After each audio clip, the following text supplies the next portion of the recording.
wisdom from above. Father, we are looking up to you because only you can help us. And now we thank you for those in authority, in every sphere, in every department, in every area. Grant them wisdom and deliver us, deliver our nation from wicked people in authority. Deliver us from evil men who will sit in places of authority and do evil things. Deliver us from vampires who will drink the blood of the nation and leave nothing behind. Bless our nation with good leaders. And for those that are there now, we thank you that you are helping them, that your grace and your wisdom is given to them to lead us forward into a good and a better situation. We give you thanks for your great wisdom that is now released into this nation. In Jesus' name, amen. Ghana Montie, Ghana Montie, Ghana Montie, Ghana Montie.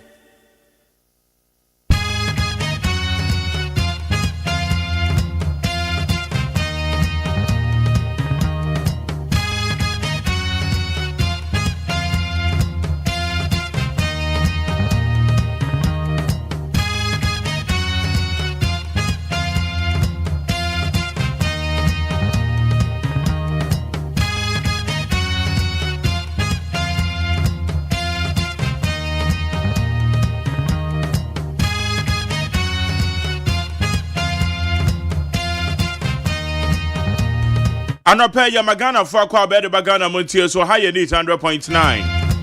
Bepacho ne date in 13th November the year 2025.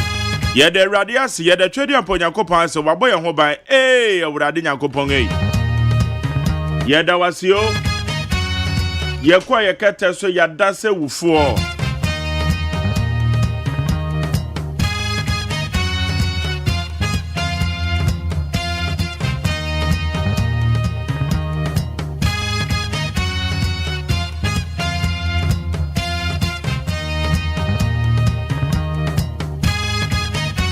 Yeda se wufo ye twedi amponyankopon ense deni yekura yemo ataban bia se ne ye hye enye experience bi ayewo enye sika bi ayewo enye ya ho ofe ne ka papa bi a ekuta yen nemo me yadum bi nti se utukwan na kokoma se ba bedru utukwan mpo wufiri ufie na wokọ adwumam na wosan kokodu fie asomdwe mu a aya na kai na hye no so se enye driving bi na wo wadwe se wo de wo ye professional driver wo enu ti na wutimi koba enya wo ka papa bi anase enya usika bi awo a wo de afa eye dropping eya dumbi keke na so wate eya dumbi keke enra hwese eye womo a womo ne je hu se wo mbekọ sojam na owakọ elwak wakra fie na wakọ elwak na wansa mafie biem aden wato na nanom wonse do etiene se wo ho aya dumbi keke na so eto soro no pasei na se moja di afrusan wo ripadua ni ma asedan kuto ne de be matwedi amponyame ye be ka se awrade ye da wase wate atwedi amponyame ye da wase danie midin de Mark Osei Agyeman juma de ye friend Ghana Montie wo need 100.9 be baba be kan kopem se no do be ba pem na ya wada ena ya wo ye be ya dwuma ensam de bi ni sen nyamini ni penimini omampanyin kolonchi nkokon ketenkete na esu de asie ya cover so ekokon ketenkete ya mise mani abere ho ekokon ketenkete tama omampanyin kokan ye na amanfo grade sere no but na a very good project me kai pa just say me panel members the titulu sabre no eye woman na wa be me bibifu omampanyin kan kokon ketenkete say na obi obeye we na kokon ketenkete na kokon ketenkete so ye de buman Omaka na me say na mo asem na eye His Excellency John Dramani Mahama kan mo ti ase de na nka ye nyina enya kokon ketenkete sadia me mani bre pa na eje say maye ready say kokoi pa me nsa nka bia in fact mabo mi buo kama na nka wo de fanisa wo de menya kokon kra be 500 na ka mo a ye nyina ya ne kakra na obi akura kokọ 500 we kura 200 na nakaburo nya ba bedu yi nakakokọ bo be den saa ye poultry industry na echese na ye biem na akesefo no de wo mo fa ma akesefo no ye no ma ye tim ye ne kese no de o ma 500 kwa na yeso ye ne kakra akra anya hwe kwa yeso ye to ebenya kakra ebedie na ye se anya akokọ no de ye bewie very good project it is say beye na ye betime sustain that project no eno ne ade a eso won fa so because ana usually no ye me woni say oman no ye man panyufo no de wo mutimi launch no ma kese it is say one district one factory danado one district one factory no say nanka eye adwuma yi a begidi say anka ba bi adwin ka ye ni ho but I'm telling you one district one factory anya adwuma yi no krane Canada na make anya time bibu abam say one district one factory yeah ka ba one district one factory anya adwuma yi iti ye betimi partner se apɛ data say one district one factory ni perform adwuma ni anei one district one factory ni productivity e wo man economy so e den enyuma dodo wa sign ye timi establish here anya adwuma yi eti nkokon ketenkete project ya ye man panye wa kolonchi okumasi yempe enano ade ni bi eti o man panye ese ye hu se nkokon ketenkete no enwo ade no enya se ya ka ne saa na yewie o eti se ye nya esonfa so de eti nkokon ketenkete na so se de Ghana kra ye nkra nkokon po ma Ghana biem anya hwe kra no bia wo the poultry farm kakra obia wo the poultry farm kakra kroko ene enconfirming obia wo de kakra na ye de boost to your poultry industry no eno ne ebehu sa ha de we de ana ye ka atofo so ne ye pe atofo ene rice farmers ene esu woma edomo woma domo ni bebre na mu ni gu woma sa ayamo me ye ento Ghana de wate we should buy made in Ghana and be say me work with pass and meeting me sika kwa kotomo enye Ghana mo a me nto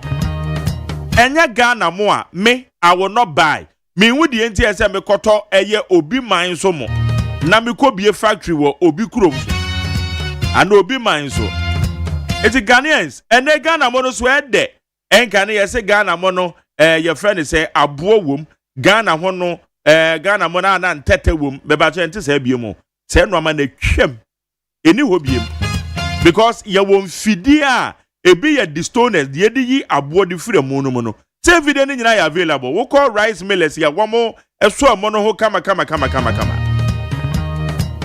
so we should buy Ghanaian rice made in Ghana rice mama ya ento ya de emu ni ya do ne bebre ya do ne bebre be si den emo na nya say ye beka so ne ye we mo hwan hectares ene ye den ene say ye beto no mo so anya sika no makoso ado na kese na ka manyokuo bia no wudi dwuma bia na Ghana mo na ese o de sebu ase government institutions because abana na nse mu odu Ghana mo ye ko program bi no ne ade ne sa na Ghana mo na ese sebu enti mo ma yen develop sa taste no na Ghana mo na ede papa o to mo na no ahwe sa we Ghana mo ni bia na so we ti dia ya ka no ye pensu so a ebetimi anya wo man no so but man panyin kokon ketenkete no kolonche en okure ne nipa nsia na ewu wo elwa ke no akoba so won se ma kire se no ma kese bi etasi wo Ghana no ni nyina na etasi wukuada ana wonhye no so wonhye no so wo de ye man panyin dada kofo stadium disaster kwahwe date ne se na edabe na ewukuada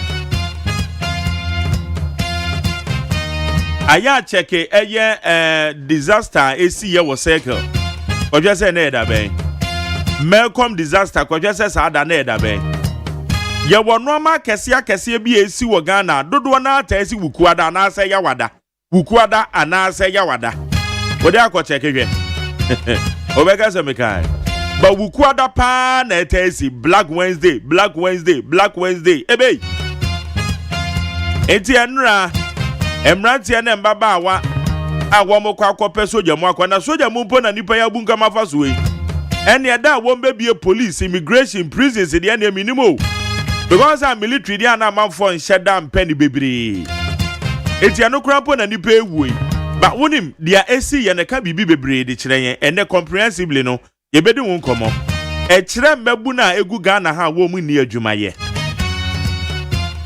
e kyerɛ how frustrated a mbabu no bi aye a wo mo pa adwuma ye eni ti na ye mu bi no adwuma kuta wente se wudidi agro no obi kwa akɔpa adwuma yɛsɛ wakɔ amana kwa akɔwuo eti in fact the enra ye bedi won komo ena no pɛ ye mampani akasa eye acting defense minister akasa na NDC mrahye badwani bi amobɛka ya eye appointment committee soafo bi ba betena wo obo ni dey hello honorable good afternoon how are you bye bye moka sama me no moka your friend honorable Honorable Ladi Ayamga.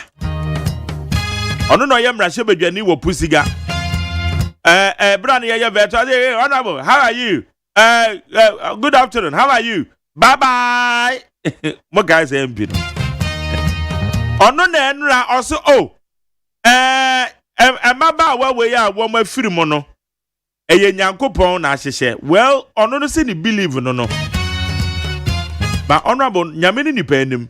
Enra sada na ade we yesi hyehye ne asem na wo kan ye ne die eni tina Ghana fo twabo wo no anya semla ma na Kofi Akpalu ekoka bi a Ghana fo ye dese na ebra eye ewiem akwanhia isi ye because when de bia na meka se so obi a oben wo pa frimu pan a so wuti ewu asema wo fe ni agro Etianra Asama honorable member of parliament for Pusiga Ekoka ye. Because I say inkremofo no wo mo gidie bi. So bi wu a. But I say first time in fact me wo ya be free mo. Madam for kremoni bi. In fact sabre na one Dr. Mibunsu na ye adwuma na me wo konongo. Eno ka chem se Magjerry. Wo mo kremofo no mo gidie bi mpo say na ko mo wo a. E je se wo mo baba ku free.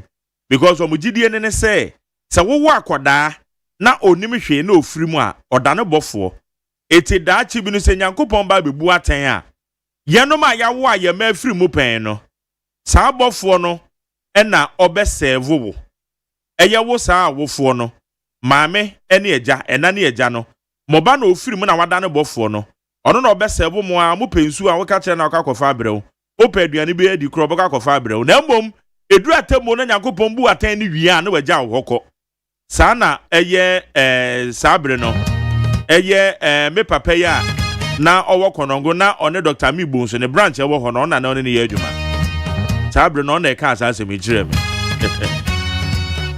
etie bia na ne gidie no na mo bibi sei to oman na okoka sei ne dia nyame ne nipa anim Ghana fo entie na so pem enti ene ensem na ya pitim ye diegu ye table so enti ensem mienu akese mienu number 1 eye de esi wo elba kan kwan be fa so na ye recruitment a ye wo security agencies ni mo no eye sa recruitment ni ye betwa ni yetimi aka ho asem ye sa ran so na eye nkokon kete project no nya ye mampanyen wakwa akoda na di e wa Santamantem enti eno so ye bedi won komo ena no pay ye wo need 100.9 Midin the Jerry Osei Agyeman. The media friend Ghana Montie. Mameka say enkwada de beko school na ya wo check wo no amane ma me wa me srew pa. Wo ba ni tiri wote say and the school uniform na wato so. The homework na wa ye. Ne mpabo and the socks no. Oba na so be free fie ne kai. Se obebɔ mpa ye ediama no na enafo. Ete mesrew wo for parental guidance. Ma wani kwa kwada ne ho mani nuru suku mu ntam o mesra o pa sabiri so ba ne nware de a ene na won so de me pa to sore waka ye ne ntam wa mu no kra na se otumi duru adwuma mu ntam ye ono ma tentem na ye mu se bibia be ko yie kama na kwada na kwa kodu suku mu kama na enti wo suku fees ne watu awie wonim se ye ka se awofo ne bi wa mu tuam school fees wie yo ne titiri wo me kwa angra school na ebesi den na school ya churefo yetua omka aya menye sa oba ne hia bibi o school mu ama ho enharewo na watimi aye ne ntem so oba no so hia bibi a be pacho do it fast men twentwen wo na asekura na no na betimi abo akwada na desua ititiro hia bibi o school mu ye ne tentem na data kura otogu phone so no eboro de akwakoto ama oba no de asua de beda se watimi afidie na de 200 points na ye de aseda ma peacefmonline.com cdnewsroom.com myjoyonline.com checkoutghana.com star fmgh classfmonline.com any other relevant news portals woman e boy ya be for town maliso ye de semakodo ye de bre we need 100.9 na mami akosua etonam nyame adom wasane yade enti na hoden aba mami akosua etonam atena se amasancha me kwabena mafo so ba begina dwa de obokrata mo samene de ba be hye so ye wa be for town man so na mami fa be mienu bi ntwam abe for town man so ankasa no bibio ye die si wo wakia ne ko konketen aya launch no an idea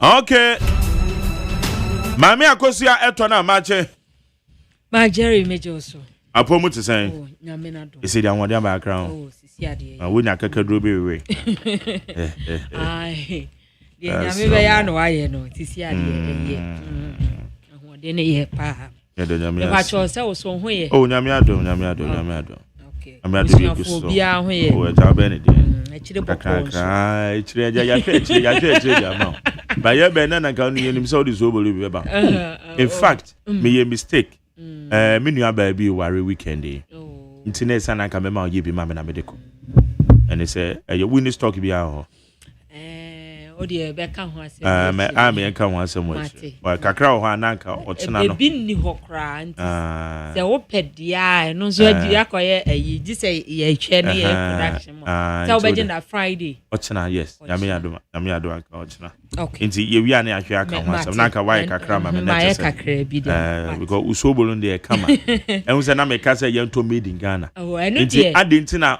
maami akosu ye to nam wutim ye sobolo kama na me se me koto buruni ense bia every baby wa me kwa usobolo ye kama kakaduro ni ade nyina wo nkam mame yanko enem all right abusiafo ye beko ye nimu ana cha se de obokrata abadwa so de edikan ye de emamwache amamwakwa aba no na ye daily graphic de obokrata no na daily graphic de obokrata no ene wo bo amane ene wo se o ma panyi John Dramani Mahama kokon ketenkete program no wa kwakọ eda no adi ya atwese daily graphic de obokrata nso so ede ho amanebo ede aba ya wo kirem se 3 million bears nkokon ketenkete no ena wo mo eba beche ama efie 60,000 ama wo mo anya ho faso ewo mu a daily graphic de obokrata nso ede ho amanebo ede aba na abusiafo daily graphic de obokrata no anim ya ana obo amane eno was lithium agreement ya course no omo ade akokopie mu e omrahye bedwefie eno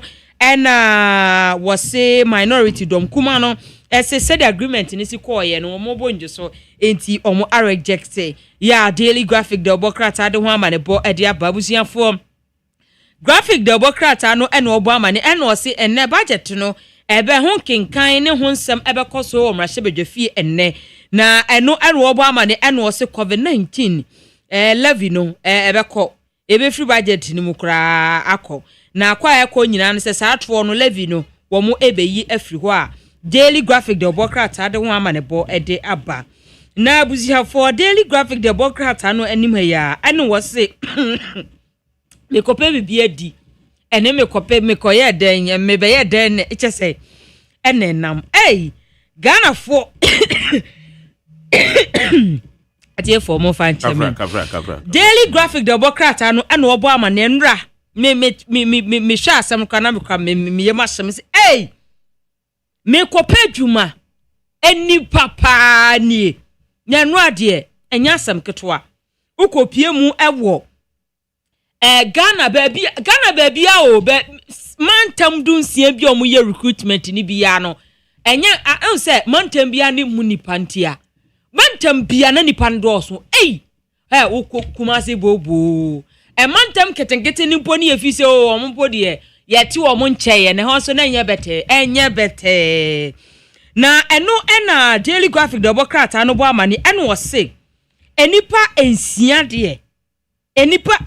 de a omo ye ma de omo ato anano e won sie do na yese nipa enum wo so omo critical condition eno omo so kumase so de nipa enum ene prepraye ya achese Daily Graphic Democrat eno so ede ho amanebo ede ababusiafo yemfa the Ghanaian Times Democrat ano ne yemfa nto aso na Times Democrat ano na obo amanebo wo bon enra was a Black Wednesday to say the Marjorie Ekana edu asembe to yen na chese anya ukuada na ekamya ese ekwakoye ya wada no enti responsible Friday dia na chese ye kwa no was nipa ensia de kana omato nanom ewo ensia do mekopa adwuma eno ani asem no na akwakofa sansem we nyina ede aba ya chose the Ghanaian Times Democrat anso ede ho amanebo ede aba no se Elwax yes Sports Stadium enra enipa nsia de age kromanka bi ya chose Ghanaian Times Democrat ade ho amanebo ede aba na Times Democrat na obo amane eno se ekokon ketenkete project no ya o mapinyi Jordrama ni ma hye ho bo no wose wo mu akwakoda na dio ya chose nkokko ma no 3 million and I ready within 6 weeks pepepe na say be kodwom ye bedie nya cha say ye de adanda ye ho ya cha say Times Democrat ade ho amane bo ade aba abusia 4 Times Democrat ano ene obo amane ene wo se 350 ene ya kire wo mo ni nyina wo se police military ye galamse sweep e course no wo mo achi nipa 350 ya Times Democrat ade ho amane bo ade aba na wo mo se new doctors ya wo mo esa so bi so hwe esen 637 ena wo mo medical professionals wo mo atimia graduate ho nsem so wo hase at Times Democrat ede ho amanebo ede abasiwo ya wada Greenfield Scientific Clinic ena wo se abibido ya ade ye ntie nyina yanyintum abusiafo standby na Telegard Democrat ananim ha no wata say Samuel Abujinapo was lithium agreement foforo no anya kura anya enti wo mu cassette yase 191 and yati wonum ehi police station mob attack no helicopter somewhere esi ye no ye anra ma jeri asemu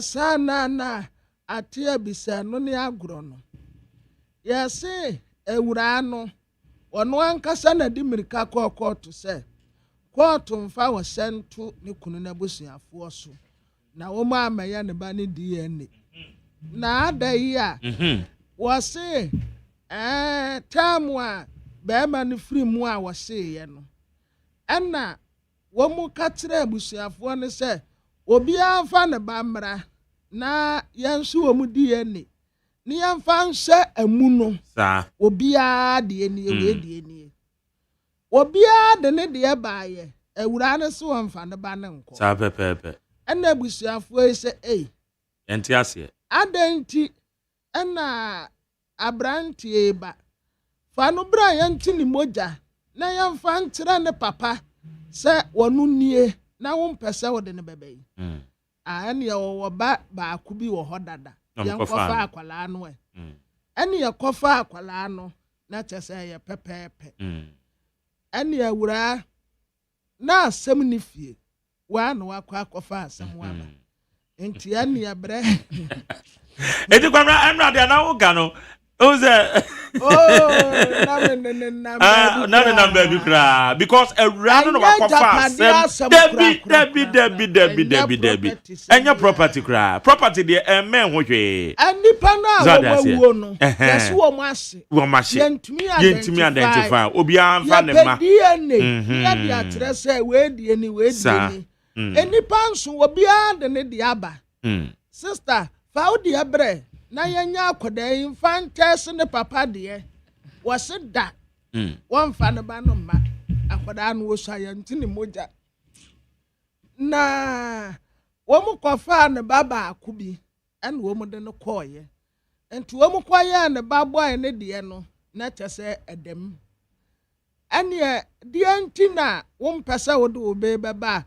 What's our Dimirica court to say? Quarter San Fower sent to a bush. Say a moment conducted the end. And some no.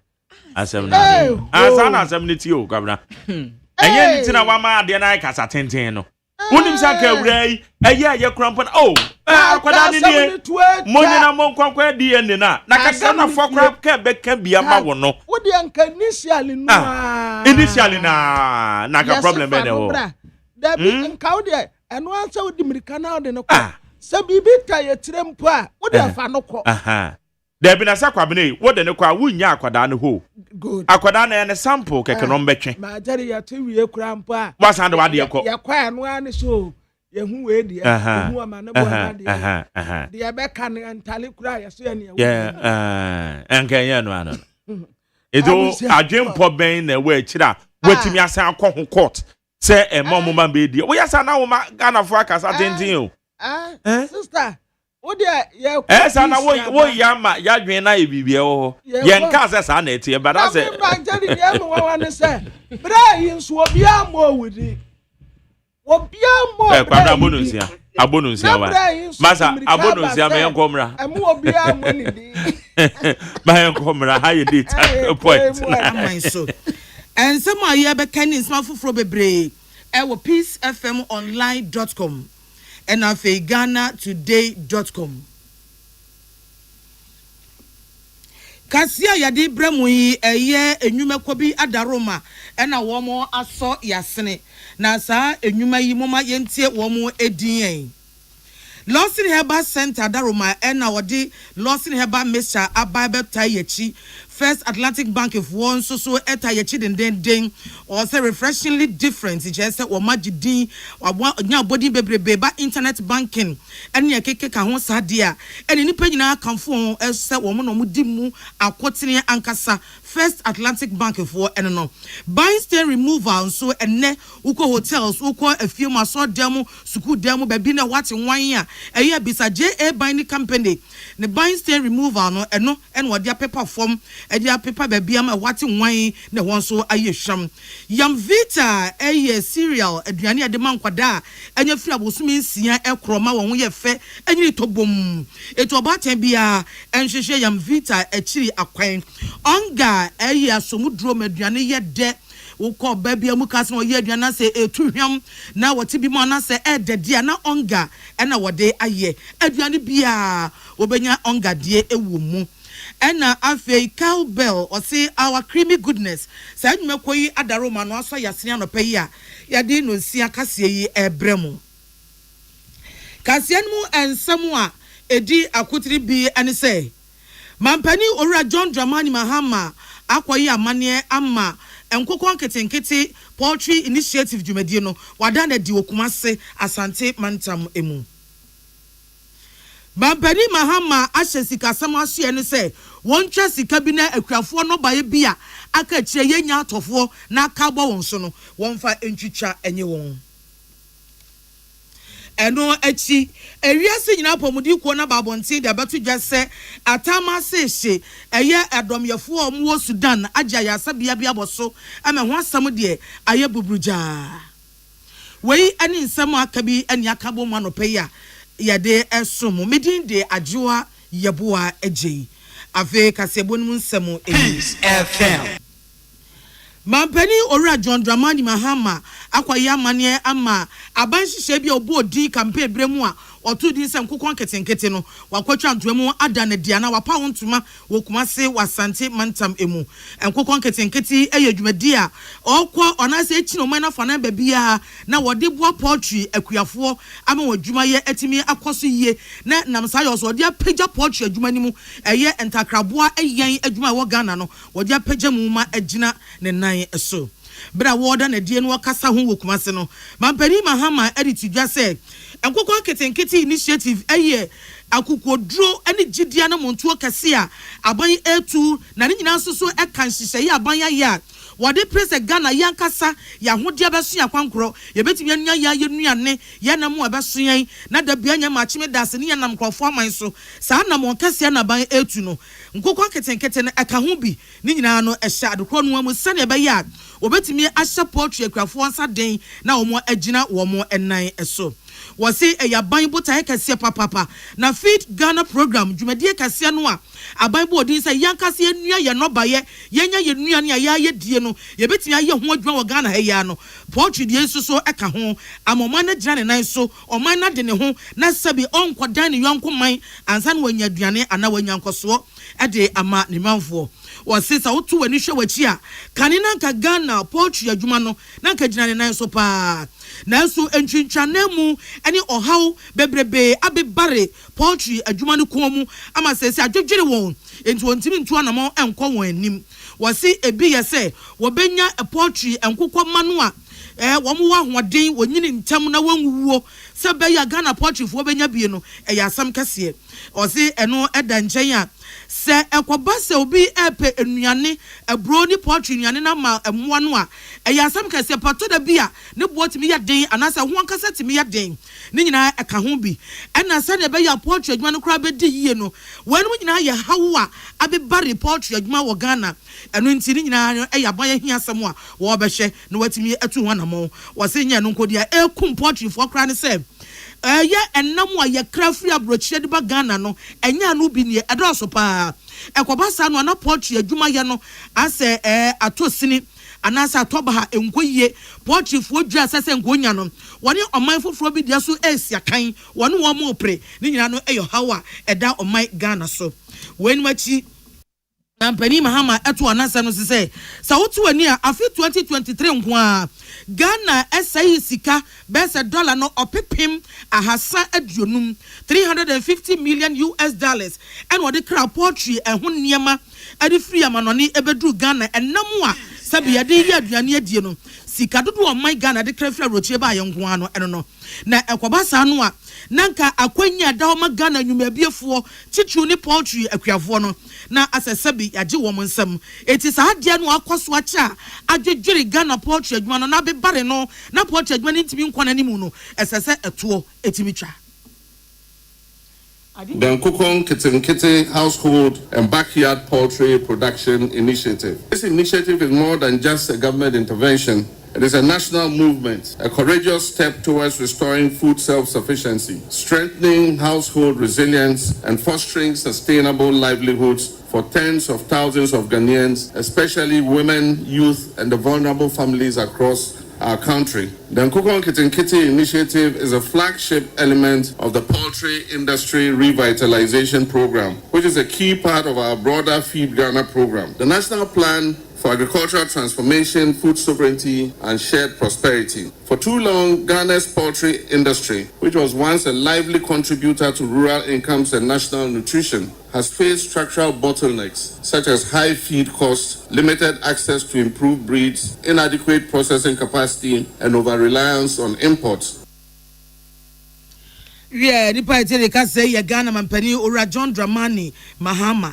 Enu achi mampani Mahama wonwie wo sa to aso. Na smodi tu dwabio no ene say sa nkokon ketenkete dwumade ya wakọ hye ehon amani ase no wapa ho ntuma na wo hye ho ase wo asantemante mu no. Eye sane be ya poetry adwuma no betimi ade ne ho.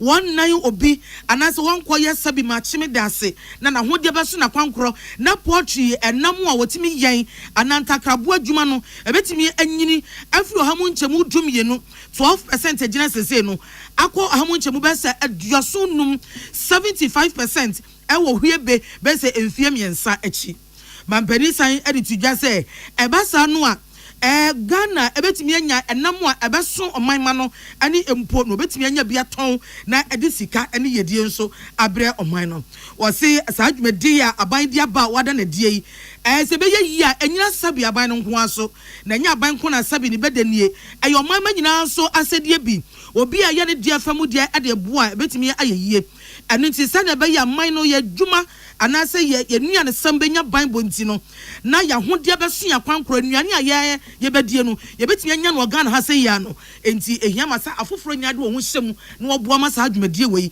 etumi ɛyɛ nkunimdie.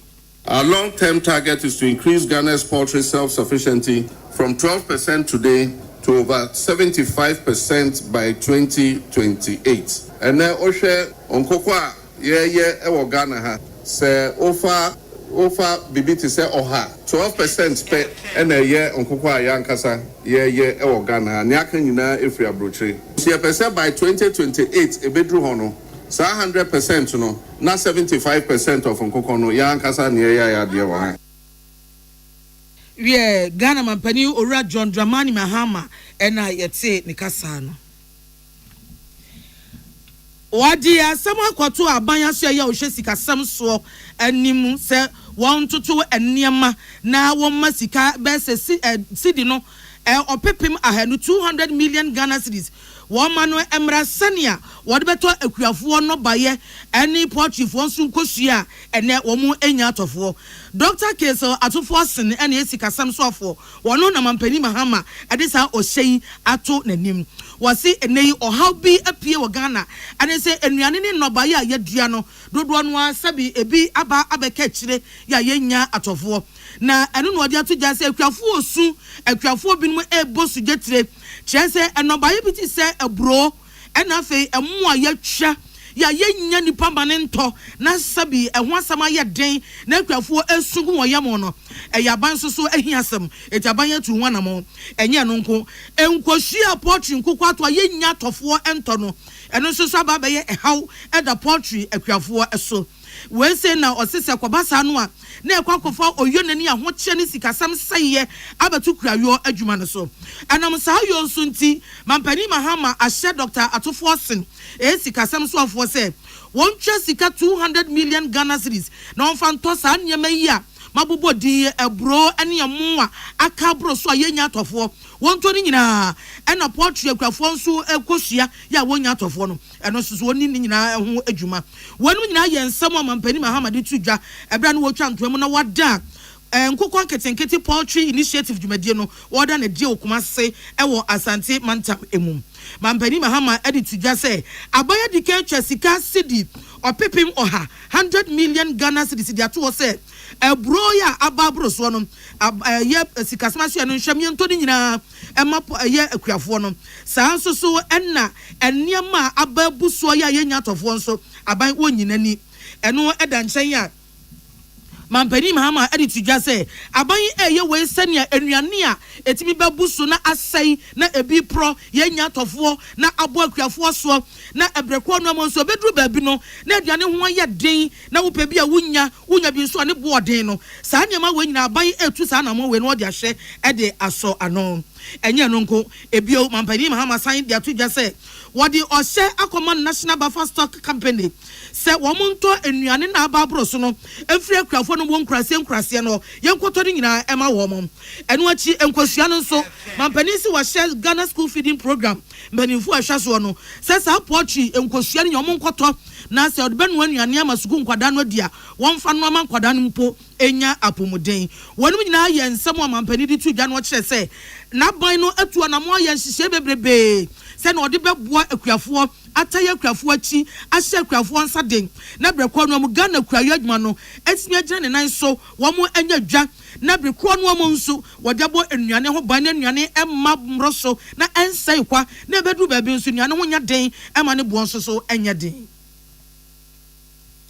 yɛto akaseɛ no ɛso ranking member ya owo eyemna sebedwemu bedwa ehwe ban boso eye defense committee ya wa parliament eye Reverend John Intim Fodwo wono no woka say wodi atodwa say na no nsem bia esi ye enura Ghana soja adwuma no afre dom sa momre ne abefa mrante ne maba wa soja adwuma mu na edom gi bum me be wi ase sabe nipa nsia ewu ya no wose eyawra hosam papa na sa nyema we no ensese ma kwan ema ebi esisi ewo man Ghana mu sanya nura yemododo no anya ntie no Ghana Armed Forces o man soja adwuma no e de enkra eba abonten se wo fa adwuma ebo pe e ma dom ban branta no ba wa bebrebe e wo Elwak Stadium ya e wo enkran na ewiase no nipa ne gi buma ebi pa ba bia gina no binom tete hwe me binom tietia bi so e ma wiase nipa bebre kopie mu e wo 37 na sojafo ya sabia yankomra kagu mu wie nipa nsia e na yam se wo mo ehwere wo mo enkwa na eno enna mrasebadwani Reverend John Ntim Fojo e dia to ja se asem sei e ya asem a eya wirahosam e ya asem kese pa se susu ampa se obi kopa adwuma ye na sabi wokoya wamfa ne nkwa ansan ankofie bio na no dia to ja se esese o man so jadwuma no ejai nipa na wo fa no kra na wototo nyama ye na ekwan a anase nhihye ya eda adwuma ne fa ho no wo mu se bu nkompo hwem yemu pensem mu bio toto nyama ye na daache oyo na eti se ye ansan ankosi Reverend Ntim Fojo de sansem etu dwa ebra na one na ya kase atwitwi nkomo e wo peace kase bo eso na asem no de tu dwa se we eya kwanhia kase eya rahosam na sawusha esese o man so jadwuma no enya akwan papa bia sabi obefa so atoto nyama na enko wie asia na nipa sabi enwo na japade anseye enkofa oyone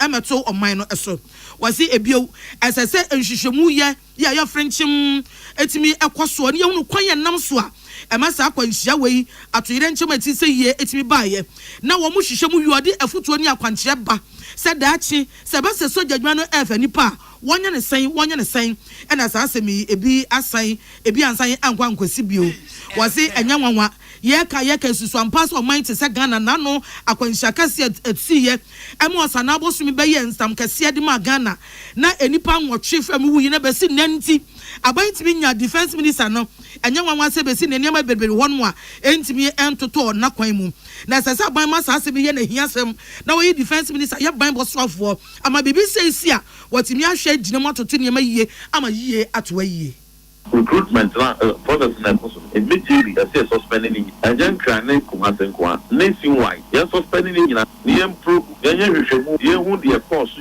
because as if you need to nyoma yi bia na fe asan to asko nyoma APP ba system there was only 2 military police and the whole elwa don't want to go what only 2 military police na and also dan China pressure a ministry a super defense Musmemi what the akakoka finance ministry akakai so but because maka defense minister akakai abom the finance amani baba akofo those systemic leadership crisis no and who should so ni bini ya be from ampani ya ntwan ma bibi say ANC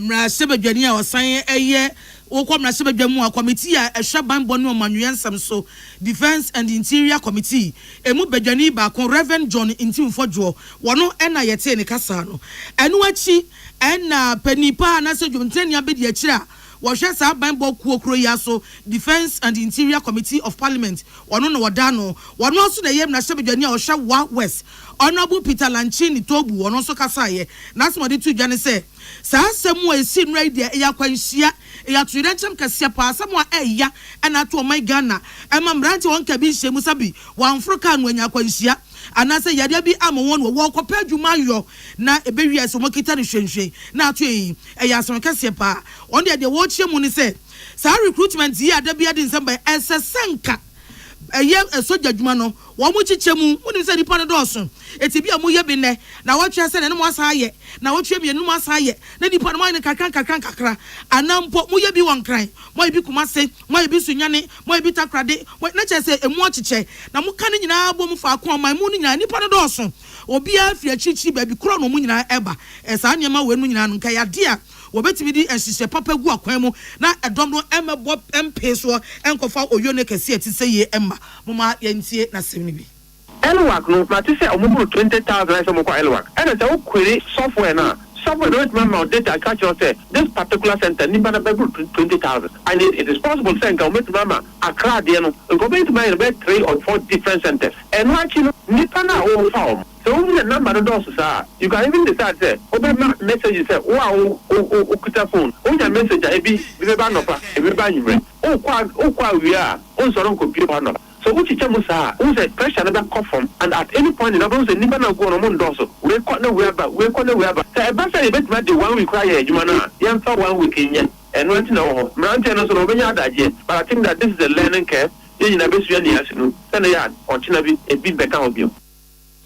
Yeah, nipa etene ka say ayem na sebedwani ohwe wa west about one person so honorable Peter Lanchini Tobu we abusuafo mu tie ka say we fi Peace FM so won kra ye to nkra tew ye be san ya ba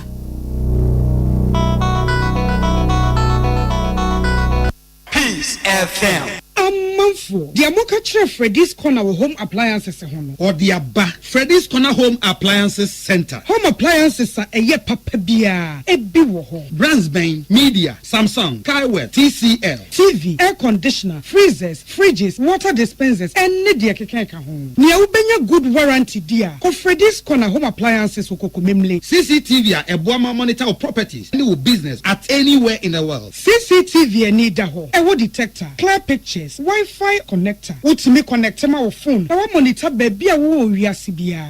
Freddy's Corner Home Appliances Abeka Freddy's Corner Ejosua Hodwa or ton phones any home accessories no. Fresh 0544 959195 and 020 7937323 and now so Brako Komemle City Light in Chehwa. Na ya can discounts any achadia. Ubetiasi. Freddy's Corner. Home of authentic home appliances, phones, and its accessories.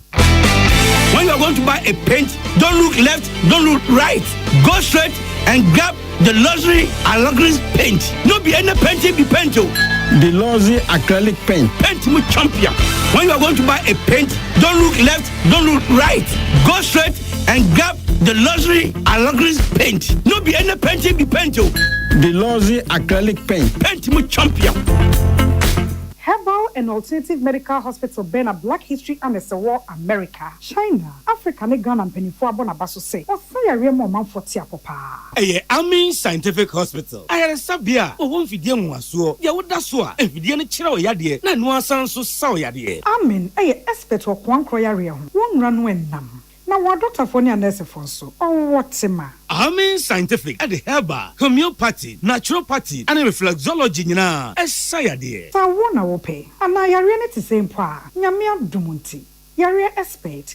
Amen Scientific ebe boama inshallah uwato na wonswe dia dance said the Ghana for near brochure for be dia dance no Accra Amen Scientific ewo dome Obersnet Flat and Alashibinso our Klagon ebe Shaman Road under bridge ope our Krabata P Fre non sure dia benwo 0245 275254 ana 020-722-9505 Amen Scientific Herbal and Alternative Medical Hospital Allow Shafi nyamene yaresafo so wakoma ho hyehyew ana ebo periperi de broni kan hardware no a e de na se woye na se woyam so atim so wo be pack na farmer Martin's liver salt akira kwan entem ahwie nsu agu glass mo ate Martin's liver salt no ba kwa no na wo de agum wo be hu se ehuru wa glass ni mu na wanom Martin's liver salt ye won orange flavor ana ba ko so ye plain wonumu a ho beto nemum edi na anu na ho ntowo a ko hu doctor.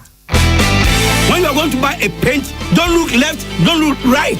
Go straight and grab the luxury Allegris paint. No be any paint, be paint. The luxury acrylic paint. Paint mu champion.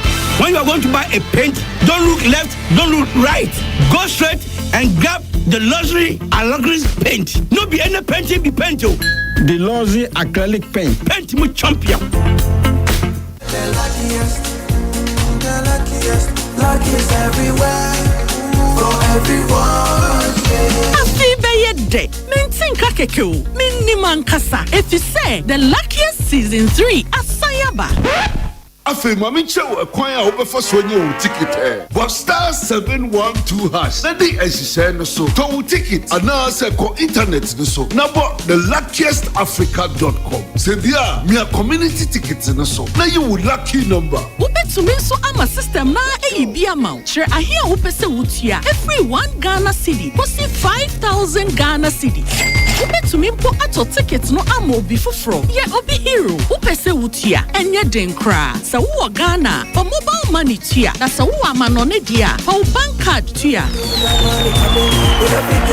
ticket baako ebo sika no ho empay ahanum 500 times we ye massa ye pay there will community de benyanso betimi aye emohu edu 10 times inti yen kambom na yen lucky na luck bebia Shamo Huso, and Yama Wana Wondi in Fiedu watching. Luckiest Jumedie, NLA Imrate, Tre wa Caritas Lottery Platform no so. Peace FM. Tune it in, turn it up, Peace FM, and rip off the knob. Ebusiama mwakwa abaye tu akasiye no eso.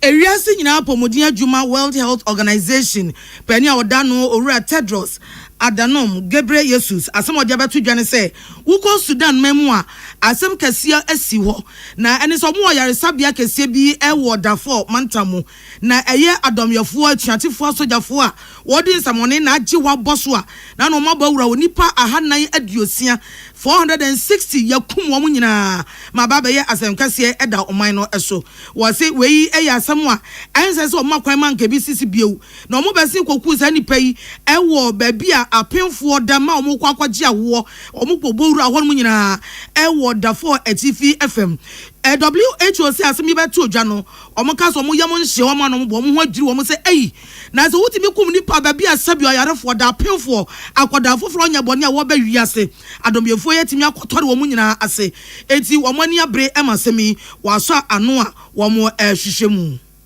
wie abusua kase bono asi midinde adwoa yeboa agei na nyuma ku omadaroma omoso yase anopai me yedi no nsia kase yi ebremu eye Lawson Herbal Center omodi Lawson Herbal Mixture aba edwaso wo ahonam ya oya wo atidi ya wo typhoid fever etetewo koko ni nyina wonom sa adroyi a Lawson Herbal Mixture ebeboa betu ase enya na herbal shop ni pharmacy shops bebre ukwa enye na ho First Atlantic Bank for so tai yachi wasi bank sumo eye papa die nipa nyina agiatum say omo na eye digital bank of the year basobo ye de ema wo mo wasi ye back to back omo je afidu no masaje afidu no maje ni nyina enye kwa esom papa entia wasi se ba mobile app eba internet banking eba USSD eni afoforo bebre ya wo mo na omaji mo abasobo de omo no mo ye ho ade it is a bank papa do ho ato no so na waji na dia Shisha First Atlantic Bank for achiri akwan.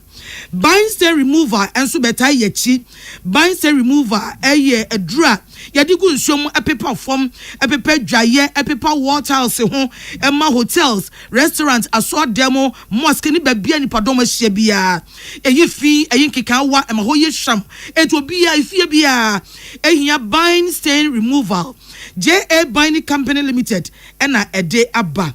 Yam vita eye duania ya tete mankwada eye papa akwada wanya firi abusumi nsia na wahyase edifie nuane no enuane a wahyada ye ne yi asone so na ebeboa ne nsono na mana nyine yi aye tobomanya hoden no eye yam vita abatan munsomu afei onga eye ade ade gu aduane mu ma ne ye de onga eye seasoning ya edam amaduane ye dan kasankasa eye abisa ma wo maduane ye da na onga edi emu akotiri bi enti se bia wo ye akokon kwan a onga chicken ewo ho ye wo onga stew onga classic ewo ho ane wa wo ye kontomre si wo de ye onga classic eno achi onga 3 mix ewo ho ne ye de akakaduro ne garlic ene jene na afra ayo ye wo onga shrimp eno no eye monko papa bi anunsu ye de ene de aye onga cowbell eye mrekia ye papa ye mampani ene nkwada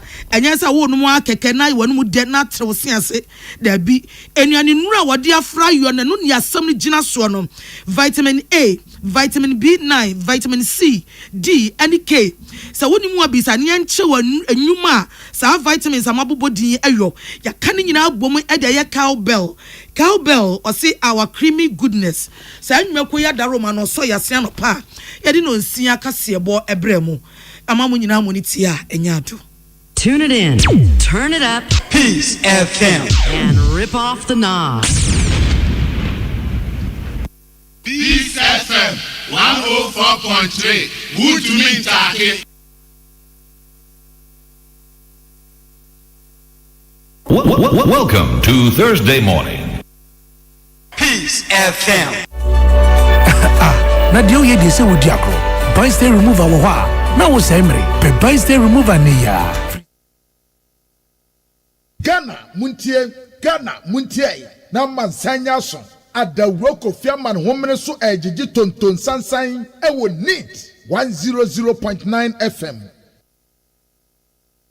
Ghana Montie, Ghana Montie, Ghana Montie, Ghana Montie.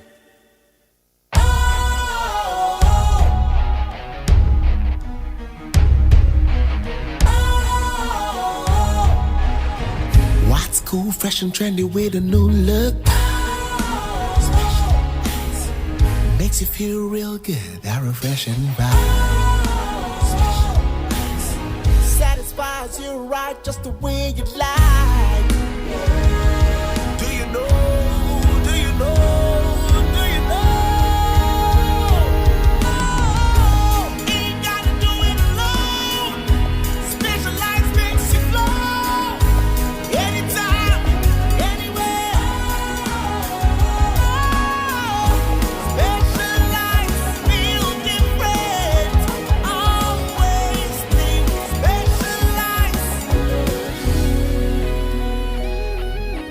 special ice, natural mineral water. Feel different. Think special. This advertisement has been vetted and approved by the FDA. Hey, catch it. Listen in here. And you ma beto to dia me baba no hwade no. Hwem so betumi a. Hey, asew. Hey, now beka. Ya John to mami ensa duku portmanteau. This way chocolate drink. Na kan wo hwe afi bia so beri ni waware ne a. This way chocolate drink. Na kan sia. Oh, asew. Wo den kan no ntumu ho. Me be mo anu nsu wo hye kura dia ka ho. Wo hwade a wapi ho. O ka sa batete e da fom ho. This way chocolate drink.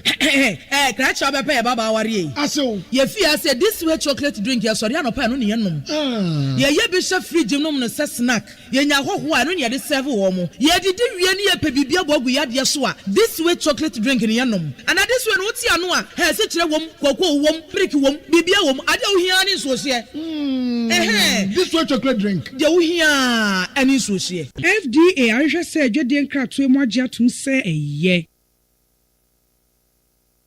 Ghana Montie na mansanya so adawuro Kofi Aman homene so ejiji tonton sansan ewo NEAT 100.9 FM.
for Memo Bibia Kwa Bed Bandit 100.9 Yawada.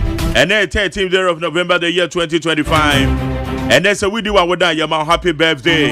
Yatanas the solid interviews. Hey, dear Neddy. The solid interviews ever to also. And then same and I never did go up on so the kind a recruitment process course when I'm so many pens here to another one's here though.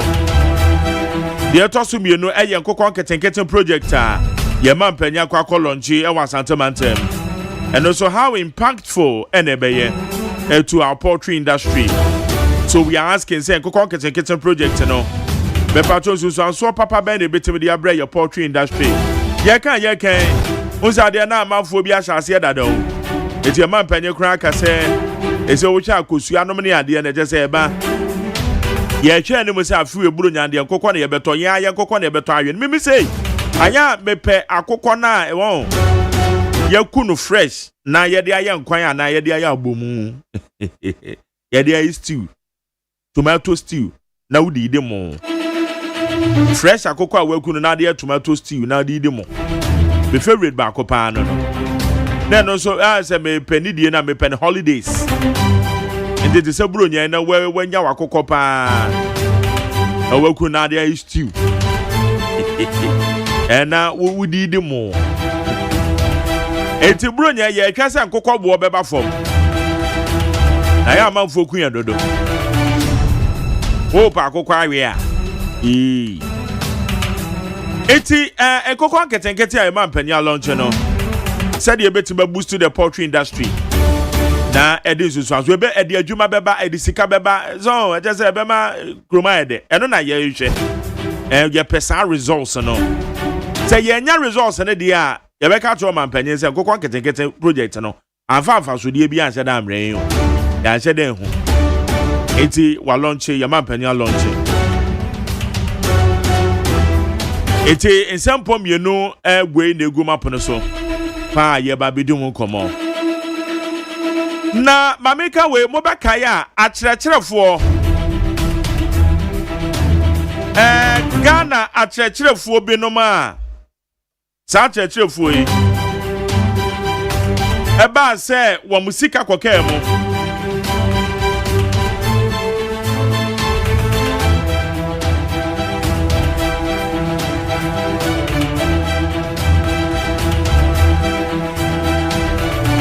akyerɛkyerɛfo we wo musika kokaa mu ye bomu demonstration ahodo ene many one more power me programs I would also. And I'm so ma aban wamuji to muso betu asa church for you can. Say many will say update a woman say woman release one staff IDs. Because they are dance here say just a busumi bekon a way there one betu amaka. Now mom staff IDs na Mr. Ghana Education Service. Ministry of Education. Minister Honorable Haruna Idrisu. Staff IDs no enya akyerɛkyerɛfo ni nyina na omsaka emu bɛyɛ 200 300 ekɔ de omsaka om staff IDs yesere mo mo hwɛ na mo generate om staff IDs ne mo no nya assurance sɛ nya me yɛ adoma bosome bɛkɔ na wie yɛ ne nsa bɛka ne sika because ye wo mo nyina statement e ba ye no Ghana Education Service can say over 2000 affected teachers no wo mo betu obia ka eye bosome ye wie ye. And then date 13. It's a bit more prepare na staff IDs no. A bin sanka one more the NTS Montie no sanka no prego. Let just say nipa ni assurance bro nya di obedi. NTS monye na monye no sa pepe. One more sanka no so de mo ade. Ai. Enti one more sanka no so one more de wo. Na just one more de omu ni say bosumi e be ko na wie ye no mo sa beka wo musika. Enti one mo so be di bro nya.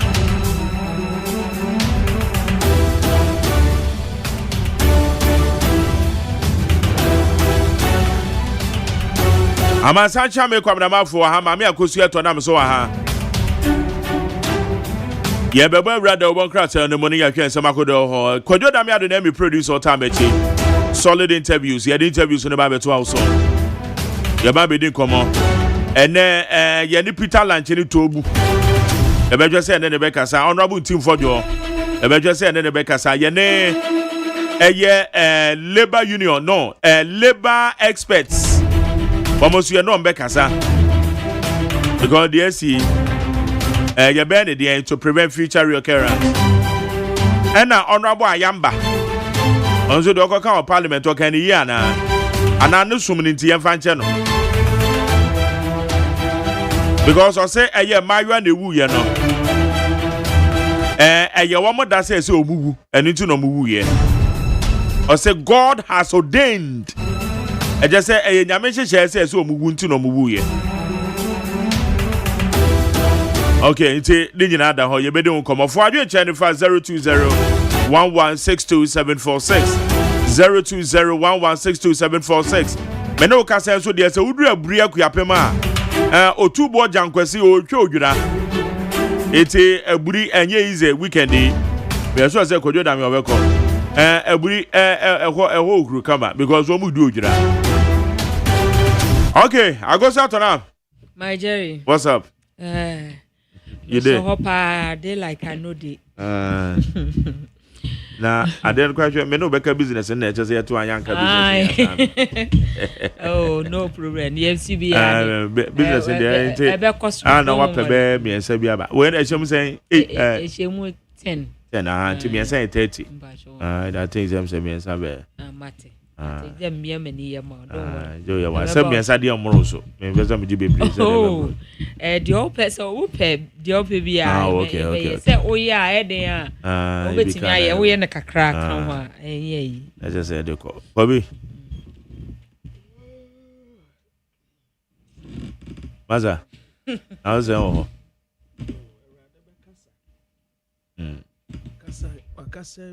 I can't cry. I'm Becassa. Yo, GD. List ya na me ade ya duma bronya wo mu a. Wo ma mo de bronya de bebre. Sisi a bronya de no ka say wo tena ho no mu atwen se emra. Ene maza. Emma. Eje wo ko. Ye kwa attack. Kwa attack ba. Meje me bronya de. Ko mi cha be se attack na du. Aha. Ye kwa attack.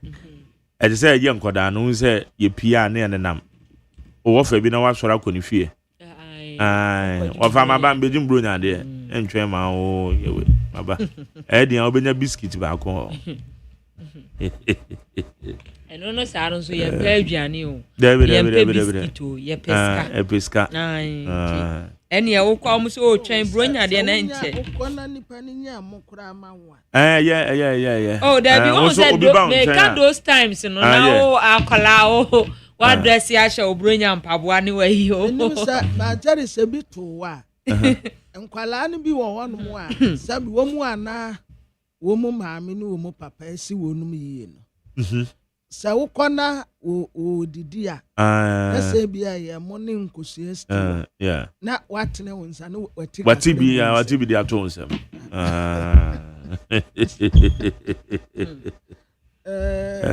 wo wati kakra na sabre kran sa kra obawi akoko no na de me sere kra ne se ebi wa utumi sra enkwan kra wodi fufu obo so wa kakra wa hwe kakra de gu nsam wow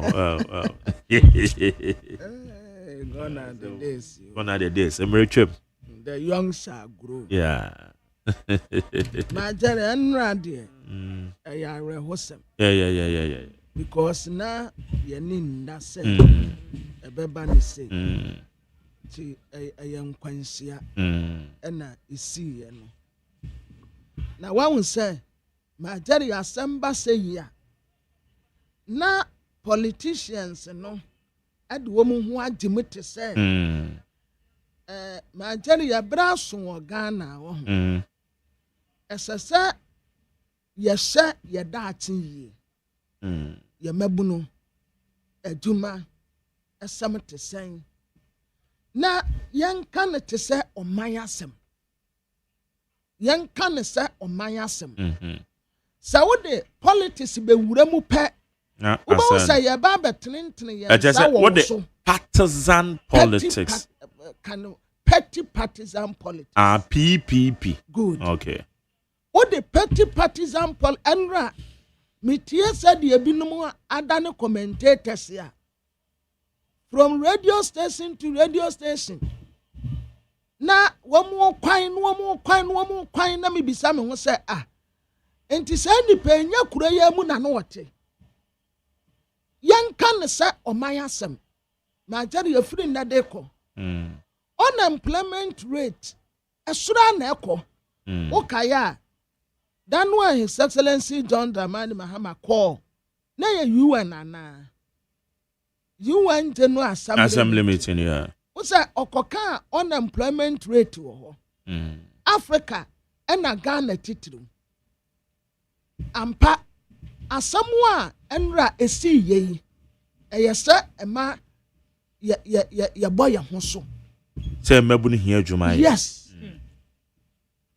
ɛsɛ yɛ bɔ yɛ ho so paa sɛ na soja kura mpo ɛna meka sɛ ɛnti na mehu sɛ military no soja no kura asɛ nipa ana nipa nhyɛ dan time pɛw ma jadi na nipa kura ɛnti sɛ military mpo na nipa dodo abu nkama fa so ɛna da wo mbɛbie police ne immigration ne prisons ne but we na yɛ lesson their mind nti yɛ behu kwan yɛ de bɛfa so ma jadi I am very sad I will say asamba ayana me pese me tie amanyofo ne se asem we se ne ye ka no se wo mu start e pese wo mu score petty a partisan a political scores wa na eye mesere yeti kuromu ha ye de ani ehu ne ma bebre ya ba besen ko enti yanka ne se oman asem san se enipa kogu hɔ no mu ano mu kɔpɛ adwuma no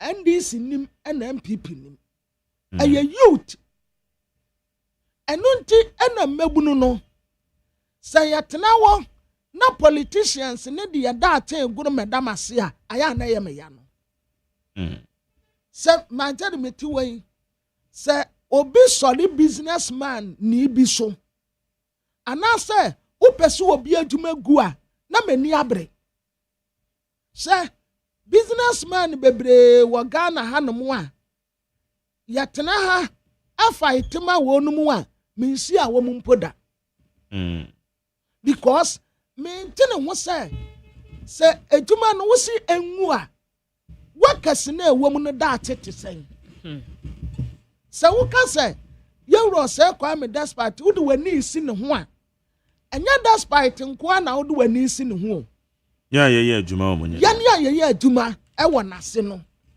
ɛna wo pɛ wo sɛ yɛ daate because account nan to pɛ de tie bi ɛbɛsan account ebi bɛka yɛn ɛbra so sɛ yɛ empower businessmen ya ɛwɔ Ghana na unemployment rate no ɔmo na betumi ate so aban ndwuma ma jare yani da sojafo sɛ ne yɛfa asojafo a yɛfa wɔ no mu krampo no minyi ni sɛ bedu 500 minjindi but sɛ nipa ɛsɛ mpanimfoɔ na nanom ahemfo amanyɔfoɔ civil society organizations yawodoɔ yɛnka ne sɛ ɔman asɛm ɛsan sɛ ɛnyɛ ɔbaakofoɔ ɛne wɔnanane abrewa matere yanra de na ya awra hosem hwɛ video no bi kra na emso bi de ato akra me enti meba na metifia wakra me sɛ wɔtɔ forms yo enti wɔ kwa aba no ko ya na wa na metiwa ne abɛka tere me sɛ oba na wu how and stampede na no yɛ den pa na matere wo sɛ wo mu anu wo mu gu stadium n'akyi ati a wo mo pese go inside no say afa kura de na bi foro fence wall no so omo foro wall said eh ai omo foro soro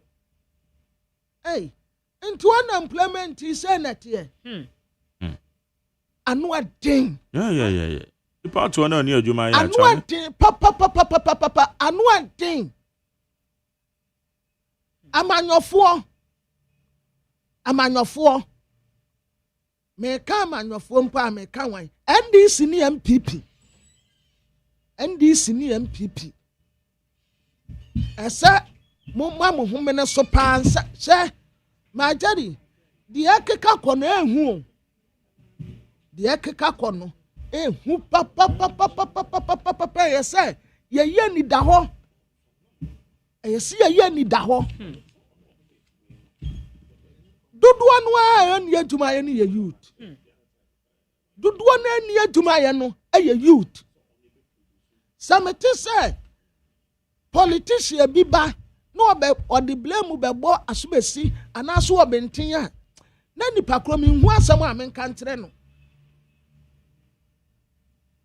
mon fam politics in tontan na ye ne yan kan yasam se die ekoso no empenifo bebre di nkan keka se dako be wan se mabunu na sore na wo ma diti ampa omu guso keka enra mu di asiye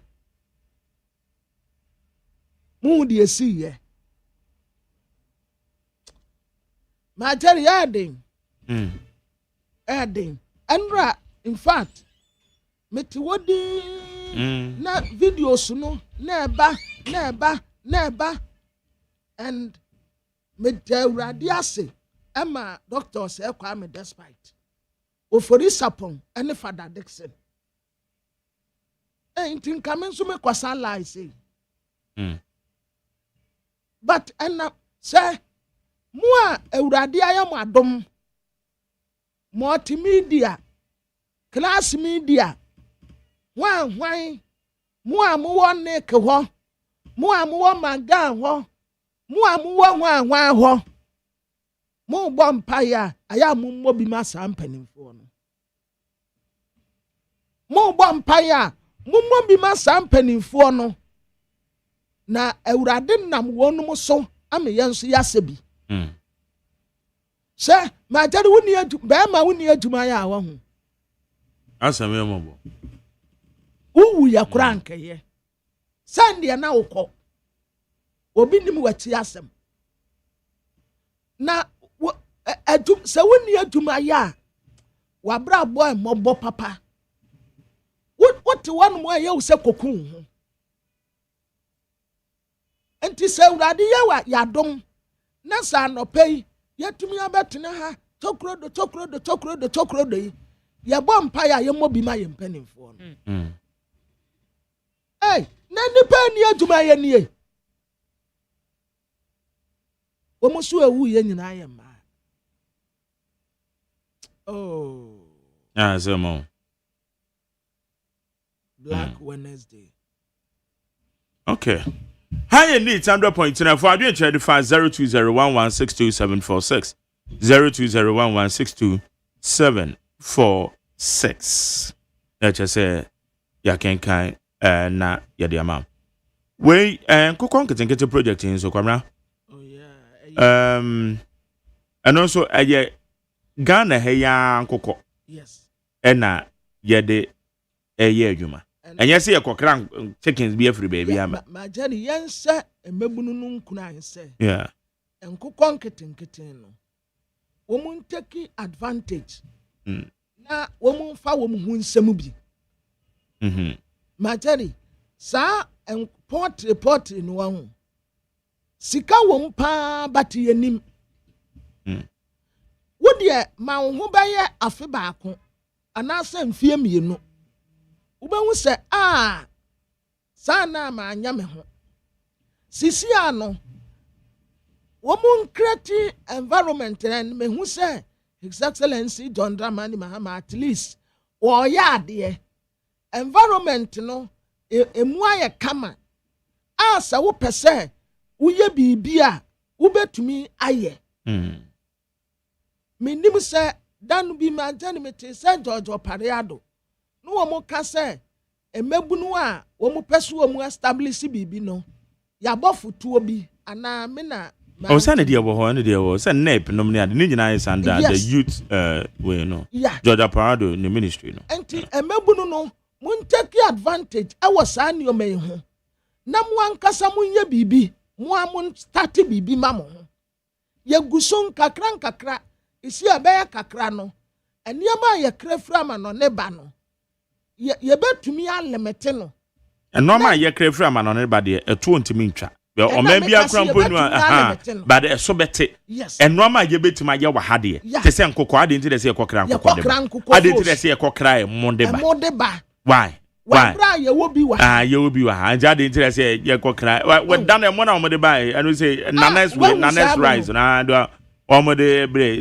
kama so ho enti ade nti de sɛ yɛkɔkra ɛmo ɛde ba nanas rice no ya what say yes me num me do rice ya let me rice nie ade nti de sɛ nsuo a special ice wa ya special ade nti de sɛ yɛkɔkra nsuo de ba yɛ ɔno ma bi wɔ hɔ a ɛho hia sɛ yɛkɔkra de ba ɛsɛ mpanimfoɔ sɛ na saa nneɛma no sɛ ɛmɔbunu no nkura bɛmiri bi kwa yɛ sɛ ɛnwo mali na yɛkɔfa anwo de afiri mali aba why ɛnwo why ɛnwo wa bra antia meja akwesi boy ma antia meja anwo a wɔyɛ anya nwo ketewa kwaku ame antia ma wɔnum nyinaa antia ma sara na nsempo no wanyini antia ma sara mu nyinaa yɛ nwo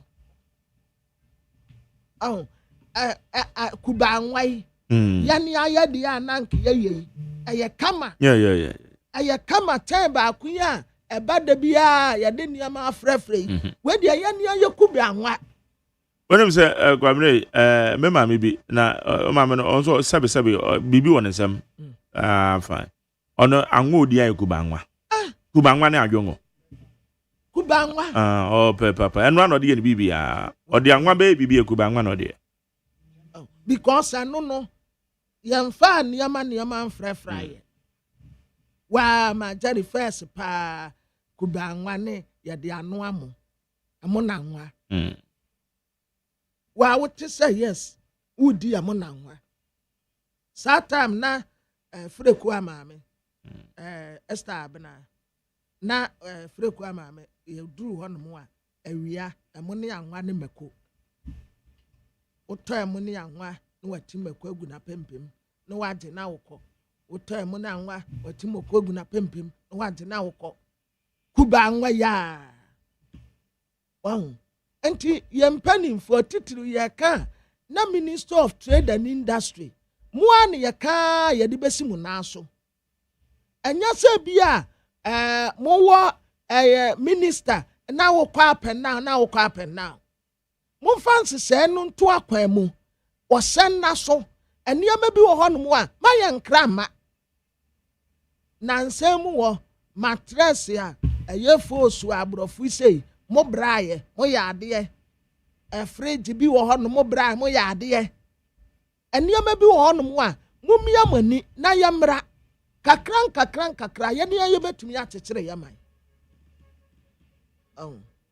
ɛya nkokɔ nketenkete project no ɛyɛ ɛnyɛ ano nko a wɔn nsa afa bi mɛka ho sɛ mpɔnkye a wobɛtumi akɔgye mpɔnkye no bi na wakɔyɛ ɛwɔ mu sɛ nnwan a wobɛtumi akɔgye bi na wakɔyɛ ɛwɔ mu momfa policies ahodoɔ bebrebe a bɛtumi aboa mmɛbunu no na watumi anya biribi ayɛ soja first kura yɛ soja yɛ ti ko soja kura na usuro na ndɛhyɛ soja recruitment the whole Ghana kwabere enra nson na empaka dan train say go in so am say there is a challenge what they say one more attack ni pe bi akwa attack train tomato empaka dan train one for yes it and so makwa attack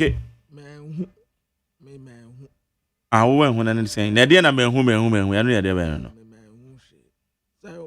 wose mete na mesemete me niam bi wo no mo a me mfa mani hu ya na no the same thing you say obi de kia e de akokro su train kwan saa train na asem kosi na we nso yes obi ato abo so matoto abo wo ma attack train I don't get it me say the question na say voice no wo say wo mu utam na kiosk bi ntem abuo free ho baaye na be ball asese no baako enti apai say tamam paka dan kwan ani tu anatu ani yam pese be ya adwuma yam pese tu ani ya adwuma bi ma na minim mete ya manhu baako ebesen ko ye ya mo ana mo sia say kia track ekosi train kwan wei ekuro wei mu mo mo ya de o me say all things are possible na ye chemwa na obi ese kiosk mi nu ntem na ohim abo na ebe pa ya hwehwe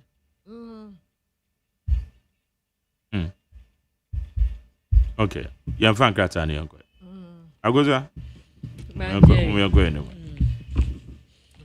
amazanchi ame menko ana okay wonne no wo beye and even I'm back Montie my Jerry I'm answer now be my na Richard Amasamai in fact me offer me me said me ho city and was sign so send me be say me na me na what they adro ya need say na I covered that na aka fruit no ti onu fruit no no toye nti Richard Amasamai nya me hira opa okay right nti pacho yo abusiafo teleguide Democrat ananim ha se wo president anim wa ha wo se be ma yemre na ra ho papa ma jeri na ra ho nti ya ne da recruitment ni nyina Greater Accra ha ya suspended ya suspending ni nyina ya suspended emaya maku ensia na omoto anananom wanse edo eya ema no ma jere yene nso abatan no yensa ye mane nkunan se ensan waduma me same baba ma jere mese nkunan e wonsan duma ho chen se meka se ko soja yeah sa wo ko soja anya bone ba same baba mese nkunan se ye duma na wo besua anasa adepam etire ye makeup ye eno na wo besua mese nkunan momu aten se wo be ko soja no yeah mese nkunan oso wo be ko soja fine enye problem obetumi akoso wo kokon de amayeman Debi na se soja no kra no se wo kwa hu se ene bia wo mu bia mu ukutansa no dwuma no kra na esa eno no kra so san ye to your advantage because wo ma bia plumbers bom bibia wo wo meto nwum wo categories ni bebre se no tina ma nipa dodo na no nso no etimi ko hu se nka ne no mu bia aya wo mu mbie all categories no ense na ntum sa ba we do ma bia to so they say it is an dwuma na mu na nkasa no kra no so won san dwuma no na san kokko wura security service ni mu a no kra boawa carpenters wom wan wom mason for this se wo won san dwuma na wo di no kradie ka ho a ma tare yakom ne woda se wo ye tailor ni opamade yeah na obi aba wasusu no oh mame 2 weeks on sabeka 2 weeks pepe na nipa no eba ya ne nsaka ma jeri de bia wo benya aduma ye but aya na minim se aye okosua free ne master ho na ne master nsusu free ne master ho na ne master su free ne master ho na ne master nsusu free ne master na man for material yira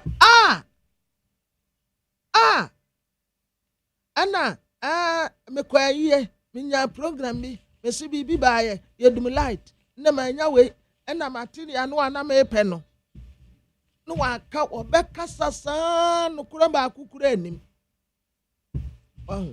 enti yadwuma no ayeye no yema no kuredie kakra emata ho emfa no kuredie kakra mata ho car part na wokoto o eja eye sister cities ode acha okra na wone nipa no a woton niama no no wone na kwa akohyehyɛ ho na enti majare ye same soma na wokɔ na mehu saa ese wo defend nipa na woton ade oton ade no oh na mehu ade no wose sen oh wose 1000 anu kro ade amaye o se ai ba chine me nya bi da bia ka part bu chine ye nya bi me chine bra ma bra kura nsa ma benya bi wa ha asemo when boss akaba akopɛ we kura na se de na akaba akopɛ se de wa bra no wa hye de delay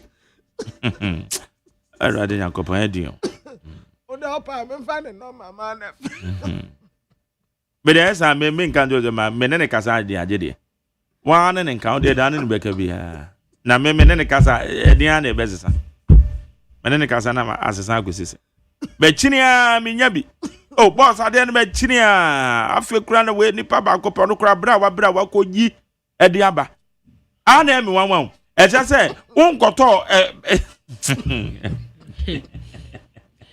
Patricia bi so wa me an to kebrumeta eja betu ya to mo kebrumeta na papa o ano ne bo yese intimedia me minima se ya de kebrumeta na de ya wa ya ite fort ba ya nipa no so ba ya o se masa kebus ni nya papa o wa hwe na nya na asomati so wa de kebrumeta na ye so da bi kebrumeta anya se na kebu meta eni say net na me friend say masa kebu meta no ana wo ka no say nye kebu meta na wo yede ma me na we na yede ma me oh na say me ka say kebu meta na ye wo mutu yeah de oka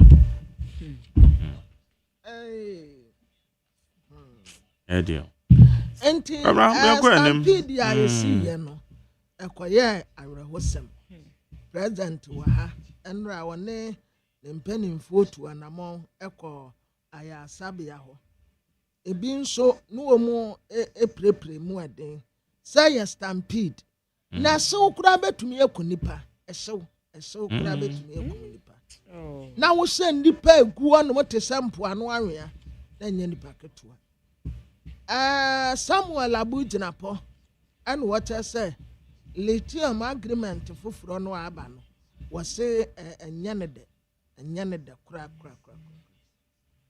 na yase 191 and yeti wo mu ewo ehi police station say your manfo anim sem dada say mebunu bi ekoto she police station no so ene emu aposifo de wo manfo wo mu ho ante wo mu na no ana omukoye soup ewo ho na soup a omukoye ye no omati nipa 191 helicopter no a enya nkwansia no yase asamba akomfa nipa nante na nka asem ni fie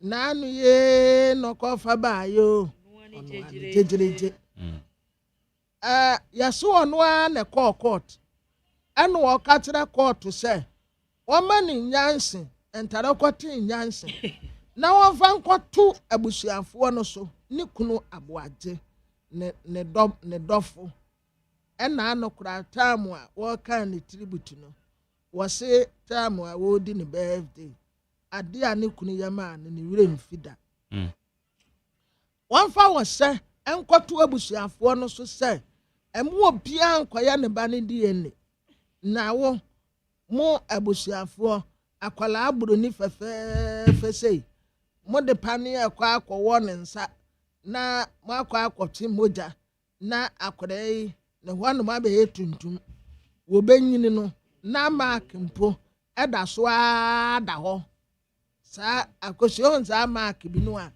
wo benyini no na eda ho no na enu de se wo wa beti kitua bi na we mpo we no ni on the air na wo na eda ho ne ye wa beti o o say abati minim say sampa ne nda so wo ho aye won kwalabrem but the ye twu moja ne de ehwe na ho ɛhɔ bɛyɛ tuntum oh ɛhɔ bɛyɛ tuntum aha sei aha me sɛ me de ni ɛna ano a wo mu ɛwɔ me amazachi me nye tuntum de ye wo wo yɛ tuntum nti na wo hu no oh wo mu yɛ kokɔ no akwala no so na akwala no yɛ mburoni oye ebekɔ we anya yi pane na ye de twi moja no ma ho nye tuntum o ma ho nye tuntum eni ese ni omo twi mo ye na da anti akɔkɔfo wo kro ho anti omo twi omo moja na esa eno no obi anka asa bia betin ye bibi oh na so ko aya sabia kra na ye be ye o moja mu hwehwe mu ho yade hawo no ye be twi moja okola abo a ye be twi moja na me de no ebe ko da bi wo mba mo wa ye sei na so mo ye sei na so mo chichira aye ntini no no mo ma tari akwala ketu a wono obe da ye obe mu ane na se ombe chichira mo se robo se nien yo asa yeta ho mo du na minim se obi se na nsei omutumi kura fantasuo ede na se unwi otrinwi moja twe nko a na anti wa se akwala ketu a wo maame boniti wo boniti de ribbons abubom na wo se yenkota ni ti ni bi na ni ti na etinyu kwa ununum a de ne kwa ununum a ne atiti gu na ne de enwi bi enwi enti na no hia chenchena atwan na moja ne kura o motwe kura na enye hwe agwo ye tuntum all right ye tu moja ma jani ye tu moja ma wa ha nye tuntum da ebekọ za na o ka se be sande enya ade bia ebeka ho ebekọ Parama menko eya wa West mrashe bedwani na oye vice chairman edema defense and interior committee ewo Ghana mrashe bedwafie ye fe no honorable Peter Lanchini Tobu owa homa no so honorable Mache minia magere mejo so mpom de san nyame adomboko ye to ka na che kakra me se o coincidence o kwa pressure kwa enya se bketu o ko basa ana minia ko bra ma ba no de san me ba cho nyame adom ne ho ye pa otimanim ha oh kwa na ho san kwabra honorable bizan honorable I'm fine what about you I'm all very fine and I paid the bro for na papa yeah easy kwabra ka brofo a me fit me basa nga me danya me ase me de wo tabronya obeji ni bronya ade enti na waka brofo no kwabra ka brofo ti no obeji ni bronya ade ne tabronya okay honorable when there you be say enra DSC for recruitment process you yenim say edu recruitment be say ya nipa no pay so da difference a woman say enra ne de indipensia e na ewu e de na say ye fa ho ina mpa chama da se mama mfa kwanyo na menchia e tepo nyina na mema busiafo a omokre omodesia yakọ eye asemo a emu yewrem enu ase uduru parliament a in fact ye nyina na aboto me sora me gina ase me kasanka me yaso because ro me ba asora humache ebi ko hoko da najo me call recruitment ni obeti ane se bramotre na opano da aden okokun ye dabi eye recruitment ede na aba nipa ba dompema nsem bebre timisi anu ade no enye the first time nipa ba dompem okwa stadium nipa ko more than 40,000 ye recruitment da me 1993 mu ha me be ye recruitment wa Accra sa amre no na enkranko an no mo ye recruitment me firi me kura se wa Upper West ana me ba Accra me be hu doma gu Accra depot me yem hye me ana ina mu na nyame ya adum ene be fa ye adwuma mu so say nipa bodom po recruitment center de ende e ya de dada na e ye de na ena de e ko ba ne sei minia ye hu say mrante ne maba o Ghana ha kwa o be fa so ye nya adwuma ye after school no akwa e de say aye piso aye din so obi awie school 10 years no nya adwuma nya obi awie school 7 years no nya adwuma nya obi awie school 2 years no nya adwuma nya Well, we school and run. Now say yes, recruitment is bad. Pressure is in Colano Sono, and yet pressure ketwa. So that pressure now no medical pure. And I think that Yansuna, because a idea yet I entino, you found for granted say, oh, I don't the mobile normal because yeah, I be that. But time I will be a gate. I want to say, hey, say Sam ranting in my bowie. I want to say 1994 no. I want to say 2015 for no. We are 2025. Ranting my bowie woman ya brea. Oma ye so desperate and frustrated. I want yet man ya. While we are university, I want I mean that's a ton coco mouse. I told you I needed the heading. So frustration, desperation, and a depression by your beer, say, or Bedika Ramansa, and I did say, or you buy. And yet, dominant a day as an by a stampede, no stampede, now, in comfort to toy, yet, and a doing Nakobai.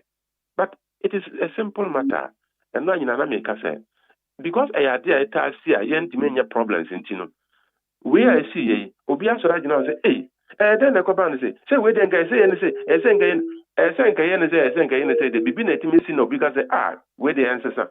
Me feel say, and one Najuna say, Oma, a dom, bro, or Mamuko, Stadium Hosan Kosia Babia, Yabel, Yabe Paswa Yejuma, Obian got proud of him.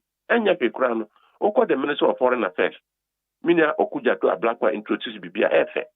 On passport office and goes in Crawford, but don't make documentation that Yashisha. Oko police moi. Because my cousin said the last year, Doctor Aidan Paria. Me call police de Poco or more mobile recruitment or more Chokra Momon Swanum. Are there never Cobana, sir? Yes, you be screen in Nipper 2000 and then 2000. Yeah, teach them maybe 400, 5 batches. First 400 mobile banner passes. Second 400 mobile 10. Third 400 mobile 12. Fourth 400 mobile. So much is just I could see. So, Usara pa unim say. It is a brochure of Quafa bath. What time is 8 o'clock? Also, around my 6 and Quajina. So, P Bear, 8 o'clock, Ufi 10 minutes to 8. Oh, Nanti, I could do what 3 minutes to time. About 8 Nana Bassin, Basna now, not waffle.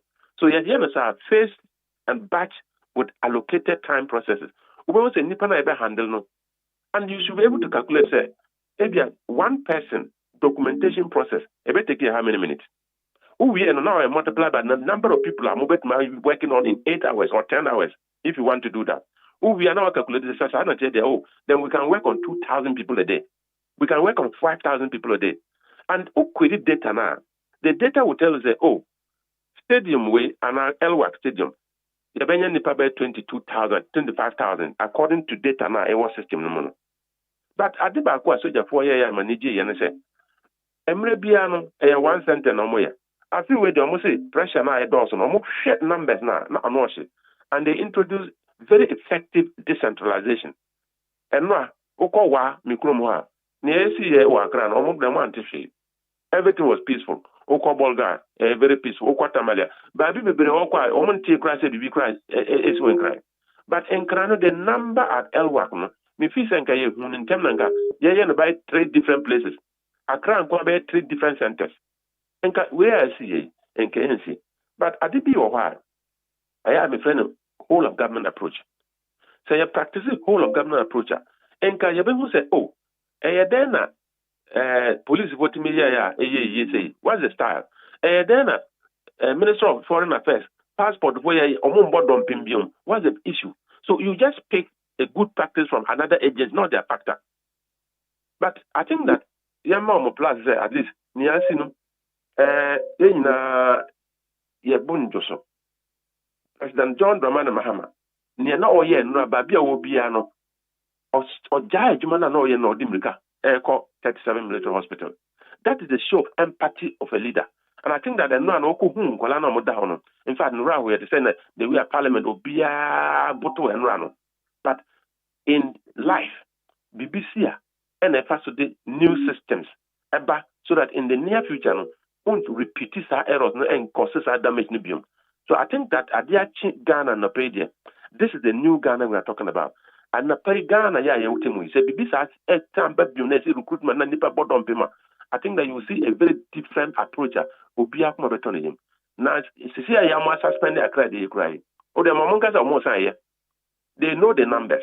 near ebesi after this no we will say na munim we nyina na mama nkola no kɔbɔ dɔmpem saa mmerɛ no yɛasua life is a learning curve yɛkɔ yɛnim nyame ɛmfa nkola no mo kransie na busiafo nso ɔhyɛ ɔmɔden ɛsi ebinom ka sɛ hesmat rule ɛte sɛ yɛtwi obi aso saa na ɛte sɛ ɛkɔ but your hesmat rule say adan you see we live in a system where we are not advanced. The mistake be by your be professional error. The professional error ba na offer so punish you kill the desire to learn. If it is an issue of indiscipline, somebody must be held accountable. So you need to look at it. When is it a professional error?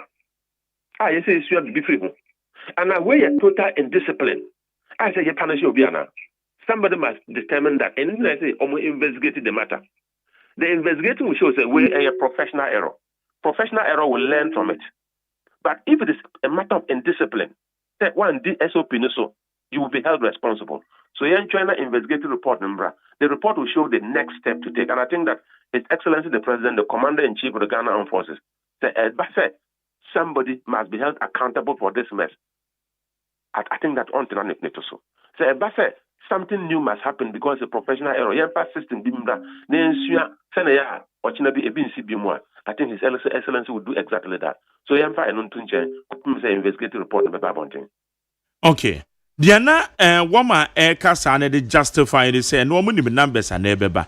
On say wo kasa mo kra wo ka say na esese na nka ye chichem. Ebi a centers ni you say greater Accra numbers ni huge. Everything na say ye chiche centers ni na bia ankoba ne sa ni nti na we see. Me pa cho. Na me ka no. Aso je pona nkasa hu say ade na say ye chichem. Pressure na e ba na pressure ketwa. And mon kai say the Ghana Armed Forces have no more expansion. That huge numbers, you won't be rather. And even before numbers, they decided to a few ways, recruitment at one center and not just two centers. On which I didn't move the is that Accra, the Anunquano, and a number is so huge at a particular center. But my main case, we could see a open place. I get beyond that, no, be a gate. When you need 20,000, will be ango. You buy the table, see you the tent, see you. They are shot here. It's not about the number. It's not about the number. It's stampede now. So we need to look at then the causes stampede. The causes stampede is it a result of a professional error? Is it a result of somebody violating the SOP for the day? Because the BIA in the uniform, you have a standard operating procedure that why you do so. As I say, a car. A brain boss in Yajma Bibia say the brain boss actually is the SOP or the so. So SOP for the day, no, not any day. So Obia violating SOP nana. These are the questions that we need to ask in the investigative process. But Ocean Abontin Trasa, Niobekano, but China investigation and Casa and detailed report in Bra. Then in Ayembo Bohune, Quaba Paswa, a BNCBum. Say, Bassa, Obiba Panasho, of course. His Excellency the President will not hesitate in doing exactly that because one life lost, one too many. Ayana minimum I stand to be corrected by Miobia. Ayana many the security agencies and so womu be recruitment processes in the tumwa. Niana me who say categories in for instance. Ayana womu chichem ebi okran even qualification no womu tim chichem ebra womu hia degrees na womu bia no natum. Ebra omu hia plumbers ne wamekeka ho no mabie sa akonatum but who say afi we de ma who say wamabie mu pa almost all the categories e wo manye no enso ka ho bi etina ma pressure na ye high ba chama da se sa de we ja ye no na emma security services omo hode ne e kofom adentina obekwa kofa contractor say onko si dama police were masons, or more carpenters, or more engineers. You were estate unit, you were project unit, and then no more. Mekase mrebe achum IGP abaya or onion baby goy. Mr.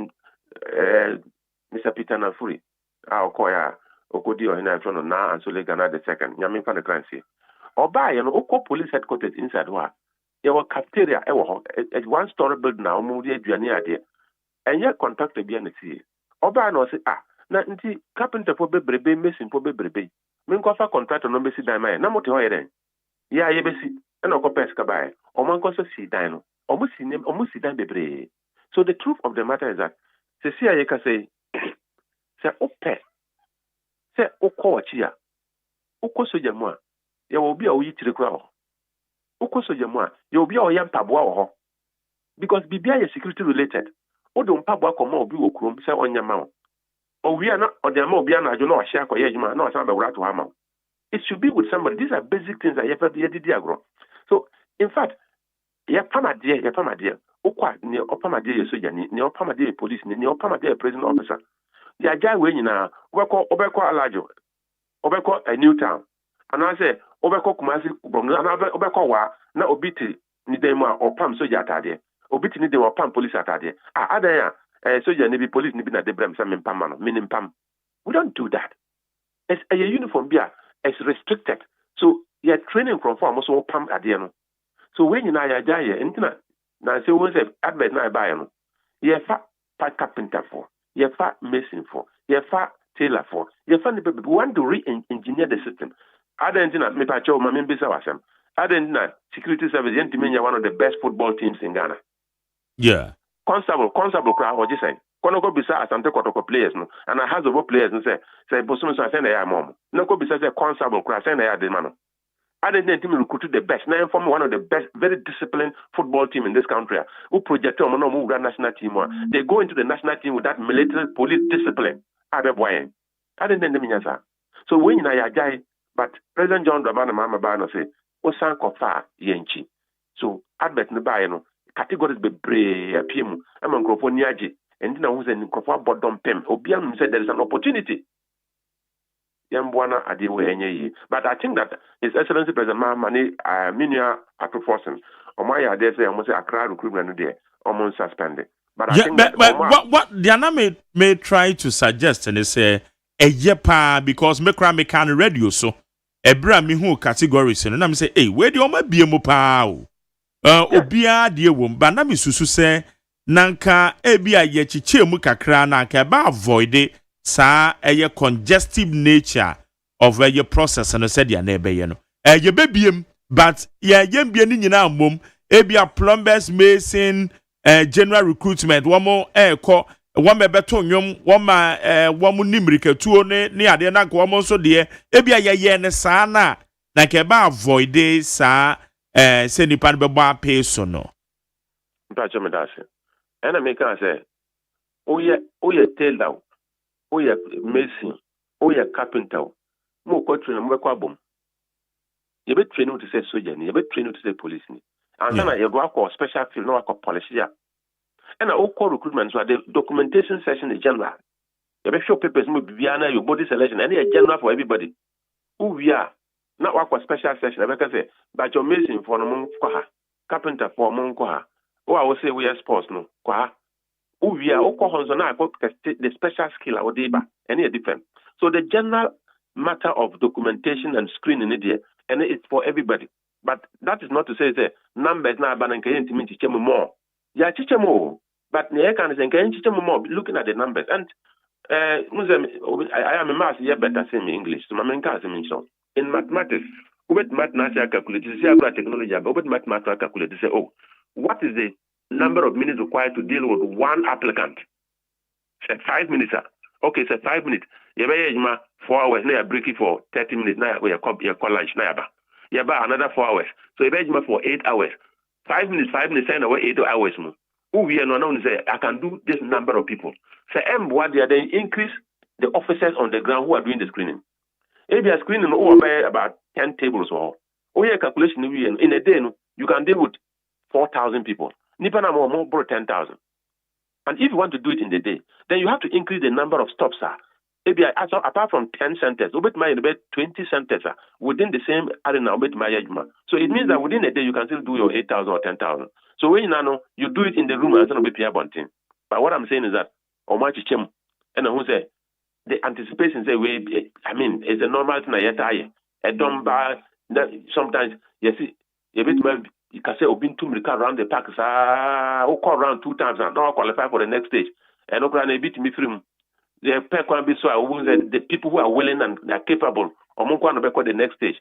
Or after 1 hour, the numbers never confirm. It's just unfortunate to say BBC, but I mean, first was you and maybe brave. Yambuana system and stabilize. What do you post pain?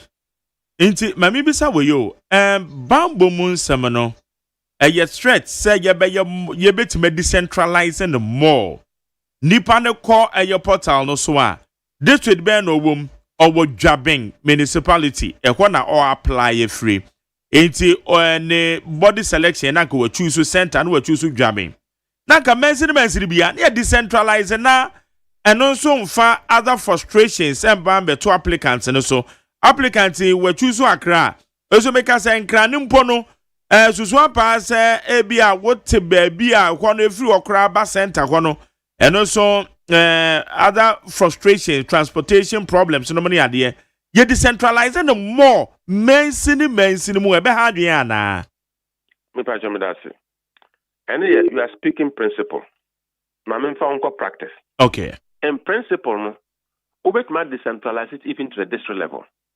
But in practice, I can say, if free baby na ibedu baby yo. Emre bi achomo na make say me mre na me meba no. Obi a ofri wow, ofri hamro, ofri aximo, ofri aflawo, yambe shi ankran. That is the only place I hear recruitment. So I want man back case close. But akran kakra enne ye ka say ya decentralize ma wa 40 wa omo ye omo de. Tamal 40 tamal omo ye omo de. Takura different takura omo ye omo de. So gradually ne ye can say it will get to a stage that you bit mark at the district level. You can have the 261 stop at all the 261 municipal and districts. A bit more costly. But the technical people, the HR people who will be doing the recruitment at the various centers, so building that capacity. So I say, your HR system, I'm involved in this particular recruitment. I'm by 1,000. I'm going to decentralization. If you want to further decentralize, you have to increase the base of HR from 1,000 to 2,000. And so because I'm free region, no matter district. So it's a process. I say building to that point. But gradually we are on track. I would say from national centralized recruitment to see a regional. And gradually a free regional, you better mark on district level. So it's a process. I mean, if you say it is doable, but in practice, you see, I know there. Okay. Abusuafo a womadehye womahwere womo asoman what do we do? Hey, abusuafo no bia yakọ magana fo nyina yakọ we no beka se obi ba na wakowo me pacho dabi oya Ghana ni na wakọ for recruitment na wakowo so yi nyina na yakra ade Ghana hwere nkwala ba ko 6 omo amoda hospital mpaya na ebo se rade mfa na nsan ka omo na doctor for beberebe omo ye omo ntimi ye na enhia na yen yom na omo mbra mbeka ye ho but omo anyom ba bi kon de osu sen oye den omo nsan ba biom na ye ka se rade nhye den abusafo mo yakobiom but I think that aban in line with tradition aban be hwe ne ometima after the investigative process no abusafo no de me feel straight to the point say me baba aban na friend so ombra e na okọ na we go see me sure say aban be twana ni ahwe omo kakra. Okay.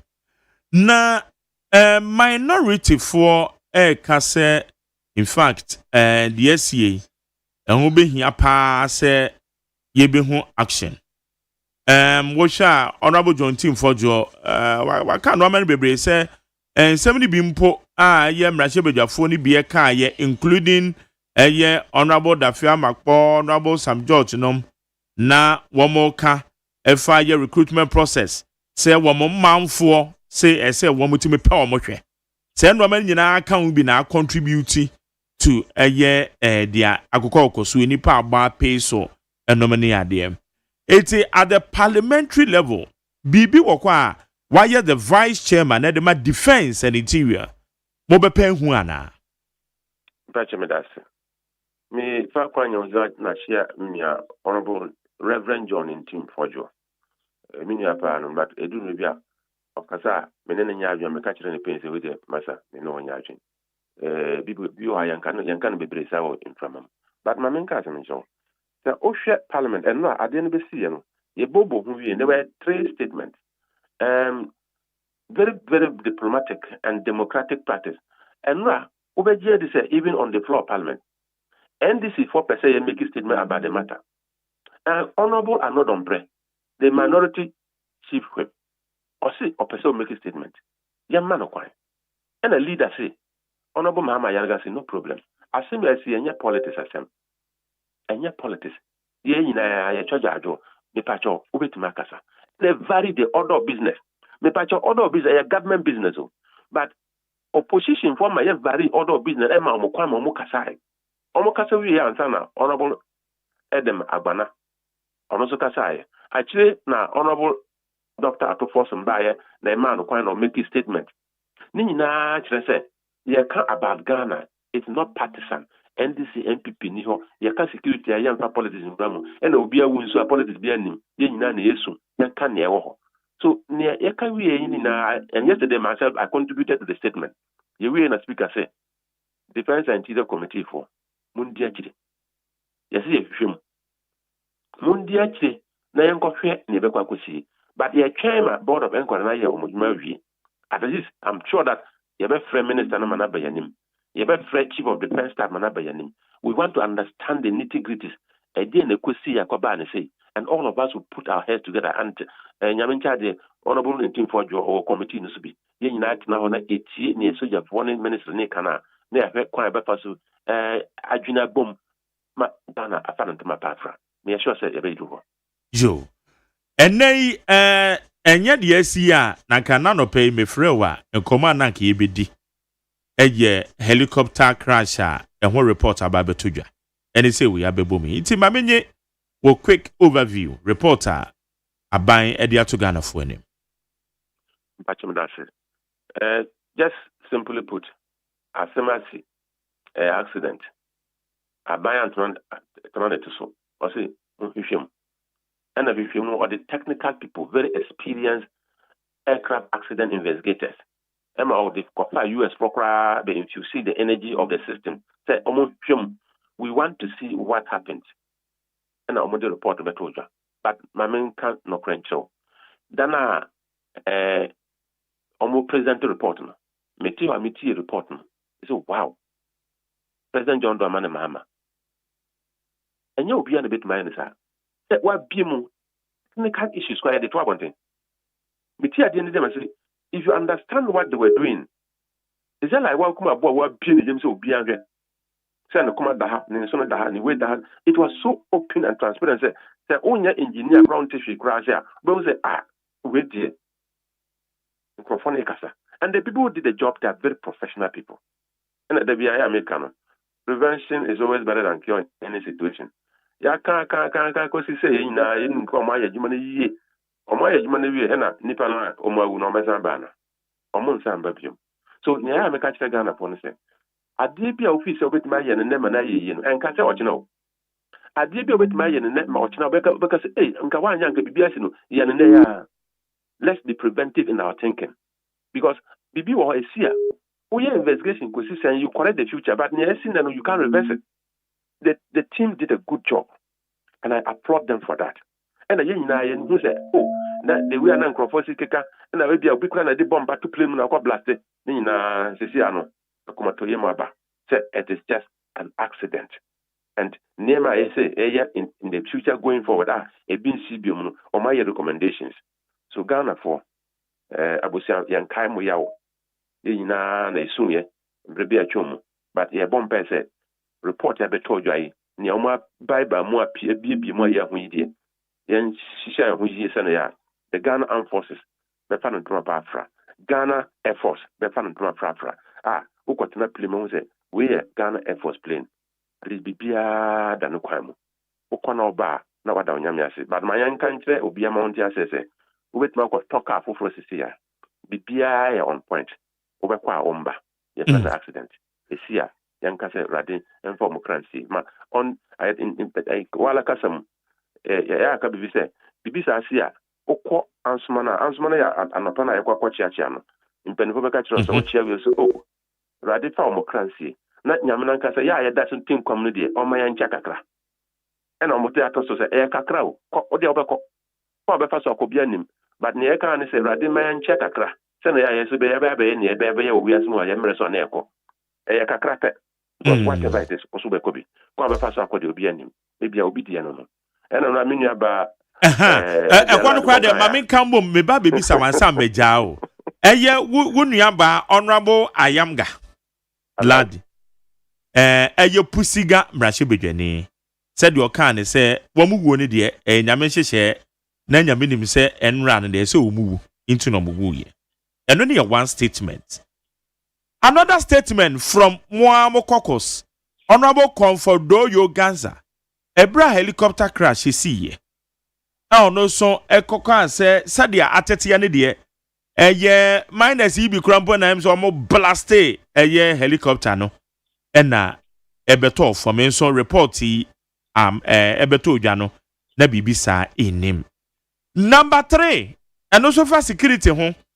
Aya wa wunia kuma wunia ba owo eye awutu senya Easter ye friend Felix na akọ yokuno abatuo mu ye nyina ne ye ne abere okoka se honorable Hawa Kumsen penekuno oye radio granted radio interviews kire se ka otimu etuo abubo ma kire se emunsem report aba beto dwana eye wunia honorable Muntaka ebe present ya ose sa ensem no kan ye no woman ntimi anya ho adanse e kire se ensem no kan na nokre enim.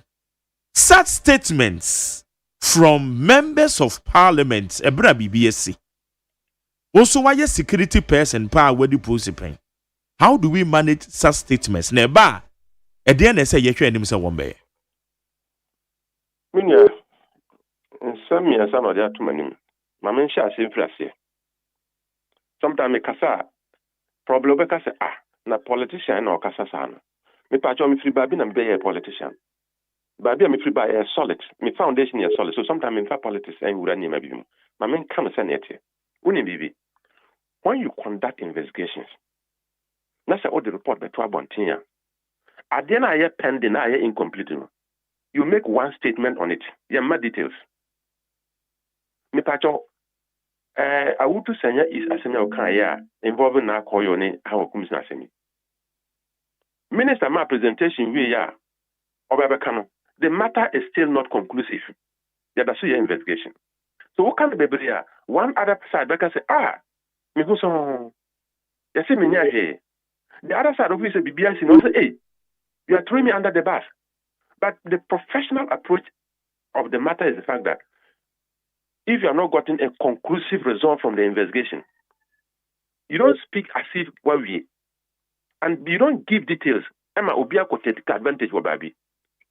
So if you ask me professionally, the matter on Awutu Senya is post-election violence or election violence is inconclusive, and we are still working on it. When we get the fine detail, we present simple one sentence. And me pacho Honorable Doyo, me leader of Parliament, on the post that on go so yada. Only a dear friend security related matters our son name away mo. Neoka as an ordinary civilian. Odika, nobody should blame her. Obi at nani kura sima car benya accident. Ni okachira no say oti po ye say car na blast and a car na cop pim baby no cop. And so ko no car na anya accident no. Ni baba say awu. And so car na tires ni na ye pepe blast car bi am blast ye. That report on say the way sound ni tie na tire na blast. And the civilian thinking and other betoja. The investigation will either confirm or otherwise of statement now will make it yam. So we know what the story now I wanna say, hey David, the way I then I blast you women and cut off from maybe I'll be in a bomb too, and I'll be galancy for being a tubono. All those things are projections are in comfort drinking. Ya can question investigate report by or say Gabriel. I join an hour and some are not taking our officers and environments in touch of science sanity.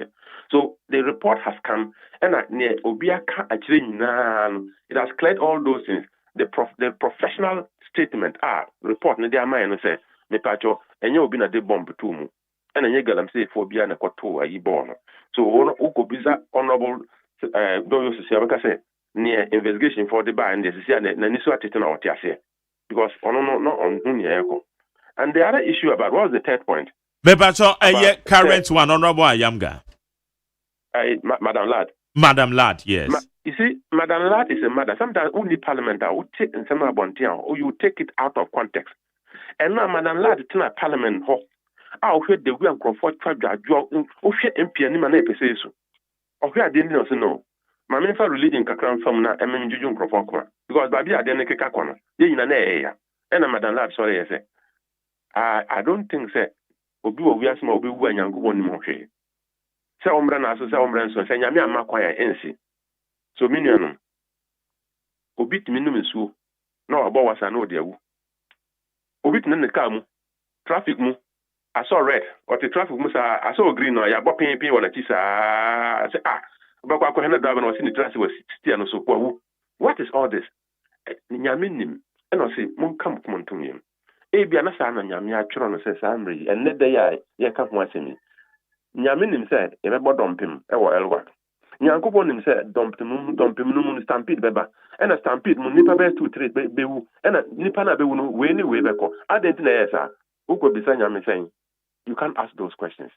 And all these are religious, I didn't back cry, say, Yanka come to him. Sana Yamia Yano, Yaya, Mrs. San. Yamfana say Yaminaye. And they'll tell you Muslims, the record says, Yamina Dima, and a Yamina Ajia. Also on Tiasiam to Yamushi. Me feel a angle and now fire. In Confrontias here, Mucha be born on them so, but and the pay near Becan say Radin and fattening on fun can't come Radin shading. Yebeka could see Radin shading. Yebeka could see Yamanai. As a sense, halfway, one more render apology bidema Ghanaians. Ivo. Nipa me and say I make one woman semi, Wadarama, in your view. Oh, that you. And I make me and me, Jina Haya make say. In Camina Miko can't say, no, it's a particular be planted bomb or plane. And I could say, me, when you call me back, you expect that I should render an apology. Because when him said, and I have a technical knowledge, kakra. So, Kasasa, not to say, if you are nice to be so. They say, I didn't buy a for Fahokrano, you can apologize. But, Okoka, a car, na a Krianisua Kokabi. Na akwaba said Krianin can and Fakwa Mosi Piano Pacho. No, on him there back. So, I'm fancy higher. Okay. Honorable. Minya. Anope, Yadase, so near Dinkomo. I catch the number or bring an idea about essence, or the Biba now. Okay, yeah, don't worry. Yeah, crowd, the idea Yadibamamono, a Wahadada. I come on, Modi, any here. Yeah, I'm well, will be. It's the idea about your grady. I did where to see you now, and at the end of the day, I send him a crowd recruitment at the cost. And I cost so I will say, Obeka say, hey, now we in a moon, it was never anticipated. Yeah. It's quite unfortunate. Yo, honorable, also, that's your pay. Higher needs 100.9. Yane a year, Brasha Bejania, over a year wa west. Ye friend of Honorable Peter Lanchini Tobu. That's all do Ghana Brasha Beja few honors one. Or you'll be a one being our bamboo moons and where the posty pain panty. Or your vice chairman at the defense and interior, Abedokua, our Ghana Brasha Beja fear. Into the ACA, and na ye di home como. A ye enra. Ye nam soma ma ensia and atwa na nanom won siedo eye military recruitment. Near Tosumienu eye reporter helicopter crash and so betodwa and so yetimi edi ho nkoma wa cheche mu say in fact ohwe presentation out to me say bibia dem fine papa e magana 40 ase. Wo so wadwen kire ewo ensem ya yegusu a yedi ho nkoma yi and the same 020-1162-746 020-1162-746 na yin kinkai na yin fama NEAT 100.9 Ghana Montie esuni Ghana Montie Ghana Montie Ghana Montie Ghana Montie Amasacha me kwa na mafo ne mami akosu etonam etimanim na meka Ghana for so say ene eyade a 2026 budget your photo sample e de beka kwoto yenim e wo Ghana mrache bedwafie enti His Excellency John Dramani Mahama ne budget a etosumienu ene o de ba betu yenim through eye ne photo sample eye the finance minister Dr. Kessel Atofforson na omodi ato yen Ghana fo nyina yenim Kobi and I goes Omi ekwe ni man. My Jerry, budget in a beba so tambe. The time and also parliament na of late no mo yom no ma wi Montie. First thing I almost 10. Well, betina mu beba 11. Time in the menye specific about the time. And then the parliament and go so one time kwano pa minim say no be kwano pa dia no na say one mo ye no de akwa awia mu aha enti ye de watwen yemu de sanaju 12 am kra de be ba ye watwen yemu ye maame e wo no de aba na ye nya nua that's all okay Bobby ye go anymore budget no onko tete tax so business for no yeah COVID-19 tax and so matter say obako asemu a esi ye ode ya adesua ko parliament businessmen for to no a wo mutua no esoso onko tete so said ye be ya wo mu benya ahome na eduma no wo mu betumi afa nipa ni bi aka ho na wo matua wo no ka me yam kura nka wo ya Ghana ni na wo ye business ya nka to no utua ketua bi na de aka no wo de ama waduma yefo wo de create employment e de ama nkofo abanduma guhom kankwa na mobo we Kwabena Shrin or a member of the parliamentary press corps Kwabena e de abrem say mrashe bedwafo no betenase no dumienu eye 12 p.m. Internet says somewhere 2 p.m. there na bejime di say Dr. Kessel Atofforson ejina na 9 so a all presented budget na dia mayen. Okay. Bobby, omo yakọ anymore. Okay. I was here for a daily graphic the Bokrata no na ye de etwa so enra da o mapenyi John Dramani Mahama ekopie mu Asante Mantemu ene enkokọ nketenkete project no Ghana ni bia enim se NDC amanyoko no wo mbọhye atele ba akono no yi 24-hour economy ni firi ho no a ne etwa so na enkokọ nketenkete nti ko nketenkete no ho nsem kra be peja mso enya maso bi mso ko nketenkete dey chese de da ye esom ya anipitim te enkokọ nketenkete no ye nya akwakoda na di sisi ano ye zen nkokọ nketenkete wo mo de 3 million bes nkokọ ma no ene we mpo de enya nkokọ nketenkete saa o se de ne ye nim omo no enya nkokọ nketenkete ne ye we mpo de omanyi ese we no kra no by 6 weeks ye kwa ne saa no he se anyini ano no tuwe mu nkokọ mu de omanyi omo nya nketo asa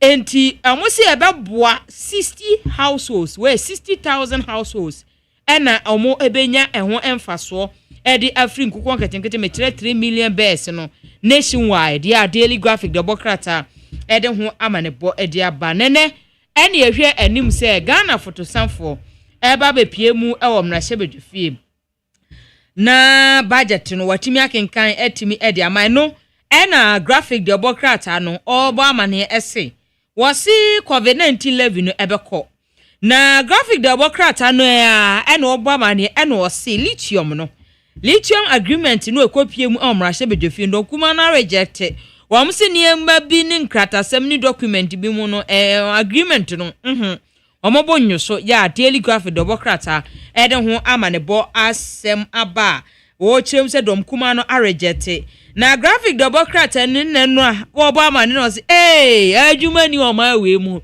ene mo mebua me na yenye so bolo no ja ni aye na aye no adwuma ni o ma ni mu nti mabunu no ti se ya bie porta me se nkrofo frefre ne da benam se porta no ba et se yen hwe nso enye wo mekwa kope post di ne soja ne ade nyina na enye adwuma wo ebi ye adwuma ebi kirade ya ebi kirade ebi yen sentrofo Zoho. But dodoɔ na no. Ɛyɛ nkrɔfo a wɔn awie SS. No na ɔmo no dɔɔso paa. Na we krampo no ɔmo se soldier for the end no ɔmo se junior rank o. We mu university for de nka ho. Because ɔmo de no ɔmo de baaye no ɔmo se junior rank soldier for the no. Enti we no SS for no ɔmo dɔɔso paa ewum. Enti yesere mo. Na ɛno ɛna ɔmo se Endra nipa ensia de ma agye kroma nka bi pressure na no onten nipa ne bo pe so no ama nipa ensia to na no e wansia de mekopa adwuma ba eno anu mekoya amamba asem o yesi kuma asen so de nipa enum ne prepraye na emom no mo senkra ha no nipa enum so a critical condition a just ba bi omo da ne mu odin omo hia mpaye ya daily graphic de obokrata e de ho amanebo aba na the Bokrata me de twaso aye the chronicle de Bokrata nenu an what say who born dog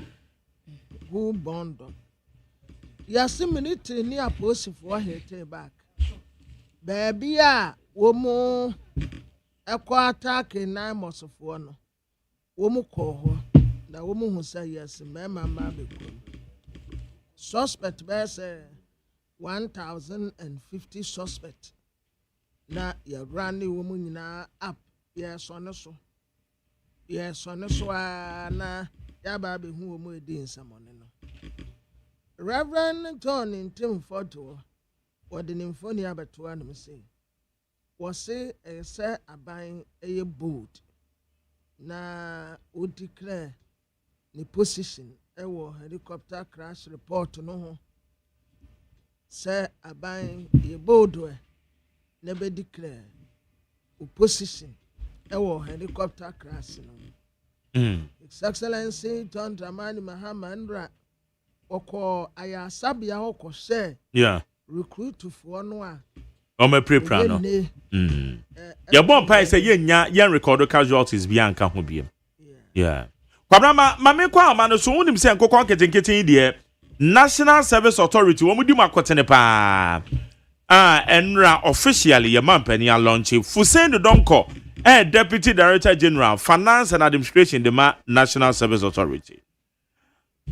Honorable Montie Jeremy Jusu na pomu te say oh yesu adom ye hoye okay ejabo enra ena ye mampani officially wa launch nkokon ketenketen eye project etini ebisa sese edien ena akam enkokoi ye benya bi we he na ye de agu ye buom ya ye omo enam se me mani bra bere no menya 500 kra cha se menya 200 kra mepe na eja ya ne kakra akra yeri o sane de ma me chia watiefo okay o sane de o qualify for the individual household one no okay hantino eye stages miensa ene ye nke kongetenkete no ye o ma ye ma o mo be 50-50 idi kukomba no be 50-50 kura mo kan say eduonum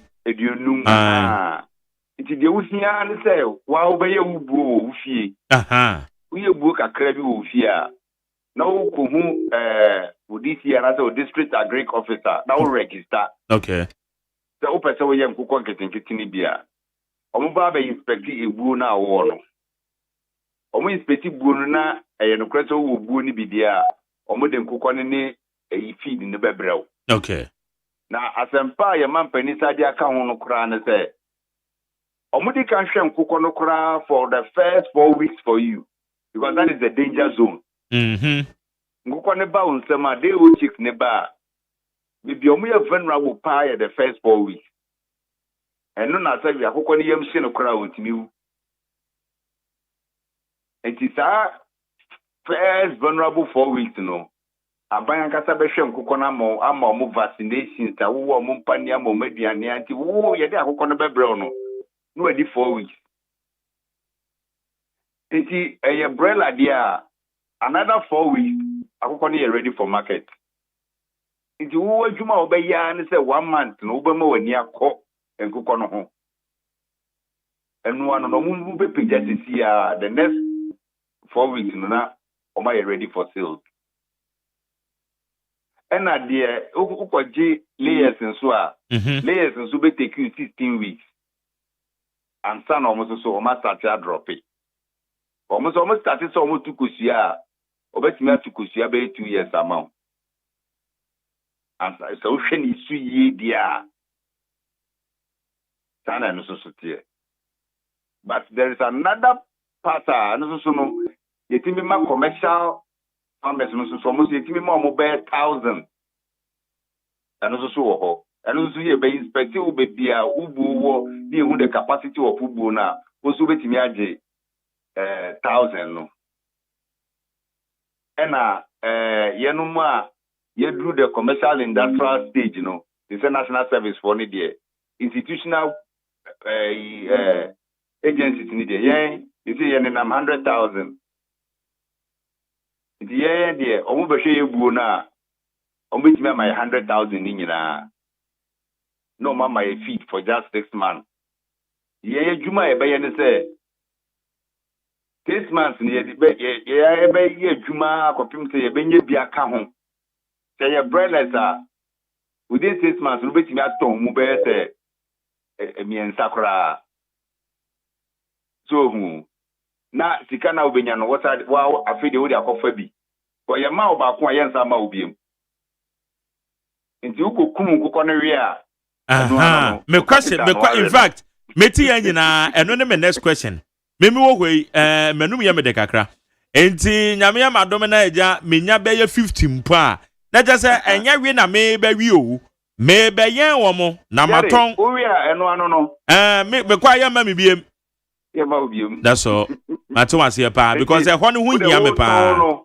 Oton unya de obetimi da kofa nkokọ mani bia anase ye ka no nkokọ nketenkete ni bia na de fa so na aka so ni de obetimi are. Okay. It ye fa no so oton be say 40 a you should be able to buy another day old chicks. That's right. Nti wato day old chicks a odi bi so ato feed no be say 10 na aka ne de obetimi ani menu aba de ase fridge mu kakra na mo ye na kakra akra eno ano waka no but I don't know. And I said that just asama to me. Na mami bisa we yo. Eno no na mesen akwa akoto e wo me mensini ni mu hwa won. Dey o chicks ni ye no region hwa. Okay. Ye no hwa ti dia ban de be ma no ye just tata. O de chance ye.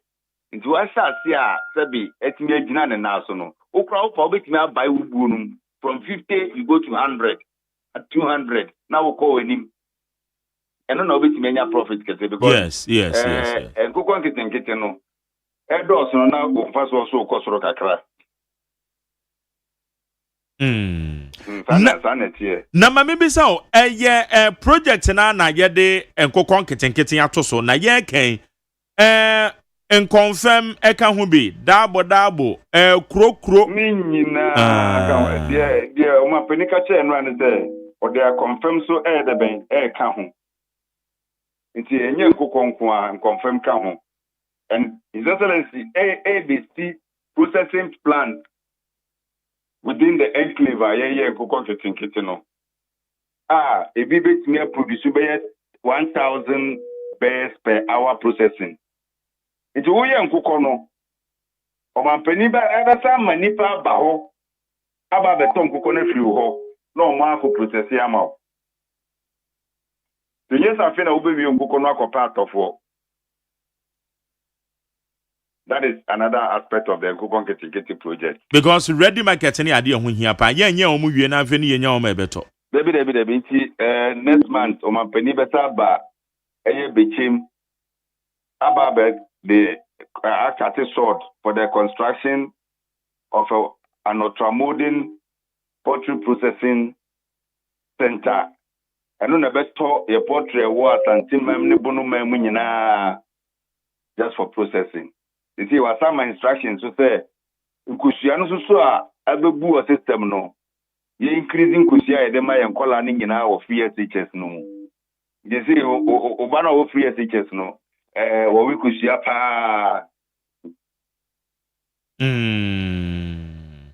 Ba kusua na omampani ka say the target Jerry and say and now me no ka say Ghana imports almost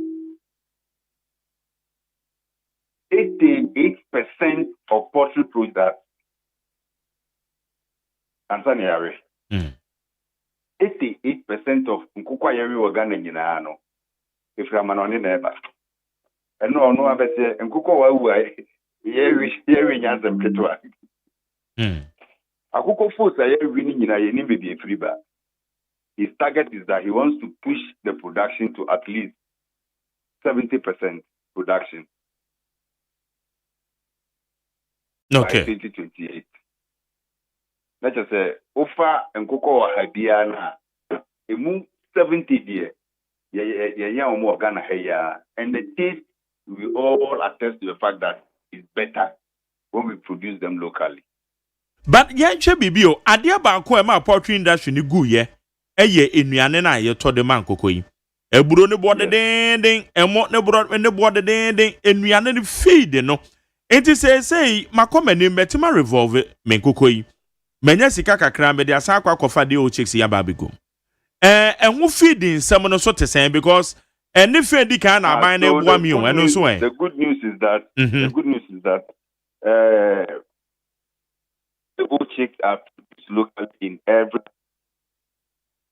The feed, His Excellency, have assured us that they are also going to be produced locally.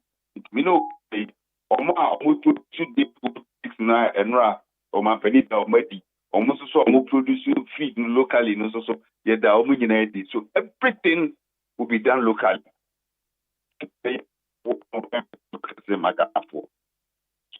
is being done locally through the Ministry of Agriculture. Oh, okay. It's not just a nya dia nebo eba be yeden. Yenko importi feeding back, yenko importi bibia na akopa. Bona kokos baby. It's not just a bema the production cost no. Say ye de be yen koko, ye de akwa adwama so akwa akoton no. Ebe wo form a ebe ma cost of akoko. Enko ye chenchene. That is it. And then there will be processing ready for the market as well. Yeah. After the processing, so packaging, no, packaging word here. So there is processing and then there is packaging. Oh, okay. Okay. Enti adie we ye baby say how sustainable and ye betimi ya ye na ye dia revampo your poultry industry because ye ken me de nanka me pemu pa se akoko me hu die enti ese ye de 1 cedi kra akoko e de bo man mu bibi ti say mo me hu die enti ese ye de 1 cedi ekokra mo ana aburo ne ye de ba ye man mu de yetimi ya ne de ye say ye ma ne boro so na ye de ko aman ahodo so mpo no mu say yes so de aye ni enti kwan be so ye sustain no na ama poultry industry na revamp here and it's one Yamiya Dumna a take off no production started for Kosra. I buy on his side so be making sure say the force na akoko force na de ban so no or the mara tabo ba chosoa untimi mfa force bebre embe gum abraye produce bi Ghana. It is Yamiya Dumna production it may do 50%. It means there will be a 50% ban on chicken importation. Meaning so in common as here. If you go for 100 naba, Emrane say ubit me for just 50 naba. 50 na cannot to Ghana here. And because the taste and the price will also be better, you not even get the incentives that minko for the Quran and Fambra. Because also they are working household one air cost no. Yeah. Na commercial ones and so cost so institutional ones and so air cost.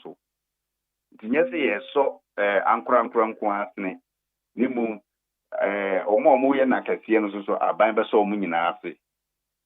It's not just going to be 50, 100, 500, the 1,000 no. If you go 20,000, if you go 100,000, if you go 200,000. Meaning towards the sustainability of this project. Because they are working be as penyon, also NDC. fa edi kan ba ye no Sabra Honorable Hannah Bisiu. Sam no Deputy Agricultural Minister, right? One more year say one more pa na kran kokono ba South project kran na bi ni ho de eye de aye sisi en kokon ketenkete na bi ni ho but one more the quota bit so am say ansha na ye adwuma yi. Yeah, that was no aye adwuma. Oh sir. 30 70 40 70 was working. 40 60 30 70 yeah. Until MPP came back to power no abolish it. It was working. In Tubekaya, poultry projects, of course, look as a part during that time because people were forced to buy the thing locally. This is all the local acquisition and then I clear for the outside importation. It was working. And the broiler production, the cost raw Ghana, as against layers, no. But then, in your number in Nigeria, but boss are a unique so be begum. But this time around, the sustainability aspect in any say, you best start to produce you more. The air cost on near Barney, air cost on near Barney, and then, like you are saying, it's not just about the poultry. If the answer was the National Service Authority, they see a few inquiry over 5,000. Next farming season year targeted at least 10,000. And ye broom kwa ye more kaho, ye the soya being bekaho. So and ye a yinum kwana was my room. Walk at Tinketinum kwao. Ye no me be that day, National Service, the NSA no, feed mill kaho, processing plants kaho. The idea you brew near idea is soya bean, ya bit near a feed from Kukono. And that is the strategy. Okay. It's just will be a while ready be idea. On your rest assured. So when mobile in batches, ABS say a few way and now window way no. So it goes yes, it goes through every district. Okay. You better say Jerry when you be near Echina Unyabium or Damini Benyabi. All right. Okay. But once you register, you be catered for. What that room, Ghana, the ani yenim, ebu ayetete. Yenim say a relative so underground. Oh, be kwa afia ni eba behwe wani asese, wani ase no colors na egu ho no. White, green, red. Ana blue, white, yellow. Ana ye behwe party colors. Be ba cho bibisa ma atoto. Medical catch us the here ni egu. The Unia, you NDC chairman, now see and farmer near Babana Unibua, Yamau. Nama Jerry, me so me partner your water me fa. Menen anakran, ya boy bua, you bet me fan cock 1,000. That is so there. Yasaka register so ya register. The Unia, you register Kwana will dear, you be catered for. Okay. All right. And you better say. It's a no sas ya no ana since a month for year registration that day 3 native when we enter the one ekweja okay all right ora don ko fuseni anope ye dan say when you dey come say anything so bibi e koso kama nyame adom egusu ye posting so more challenges no so ye because dey na oba hana me no kasa ye no na enkrofo bi send messages afterwards say we mo posting say my we ma dwen ho Montie ase no me ade no posting say ye pending nyina no what they should understand is say who challenges now for your correction na and so your correction automatically near posting we don't post single individuals. Okay. Into more my corrections, Nina, Munina, man, then we release it in batch. Sanya Yellow, young post will be back. Okay. Anope, yeah, that's a sound near the come. It's me that Nakonya with the man. Yo. Yene, Honorable Hussein Donko, Deputy Director General, Finance and Administration, the National Service Authority. On the end of the case, I think Coco can get a project, no. Ya dia se wo mo wubuo dia na pe ba tena na ye no ma ya boy buo no ye nkonkoje na won so wubuo ni wi a akwa register e wo mensin o me decentralize mensin mo na che se bibia Eko kama. Ghana Montie so ne wo need 100.9. Ghana Montie. Ghana Montie. Ghana Montie. Ghana Montie. Mame kwa amane swe yene the ranking at the Defense and Interior Committee. Oh, Ghana Mrashobe your friend Reverend Honorable Reverend in Team Fojo or sign Ascent South Mrashobe Jani Yano in comment. Honorable Mache. Yeah, no, Jerry. Now no pay pomo code. Yamia Daroma, my pa. Yeah, the Yamiase. Areho, then atomic. Enra. Or you need to see your fast man's ya. Woman, a show Monquaya, ya. So Monco Pesuja, Eddie, Asoma woman. And no one rehold in media. Yeah, some more. Na and someone no sign na what say ne fire nam so dia reho show me. You were the kind, Medwasi, Namdi Yako, Ediama, a busion one share of 1 this year. Then I make it to a more wreck. I mean, for any animal frame with crack and see baby pa. You really saw one and swa. Sabri baby, you're more than yes. They were 37, more a pre prior, more they are fighting for their lives. Their bonfires, I mean, no more. When you almost free side to be able. Now, mechanics area recruitment there. Yeah, what kind of from even pre-independence and independence, I have a from Sabri. And right then, into Tiano, Uncle and then a Cobasa. Sinto Eben, and a Cobasa. Sinto Acoba, na Oyenik CCSC. And see, China na, man, Penisi young crap. Ye penny ye pa in jailing in to because Kumasi a busy ho, Yamin the day one for fee and be and don't be pry. Into me and China be from Kusiansa. The also the Ako stop.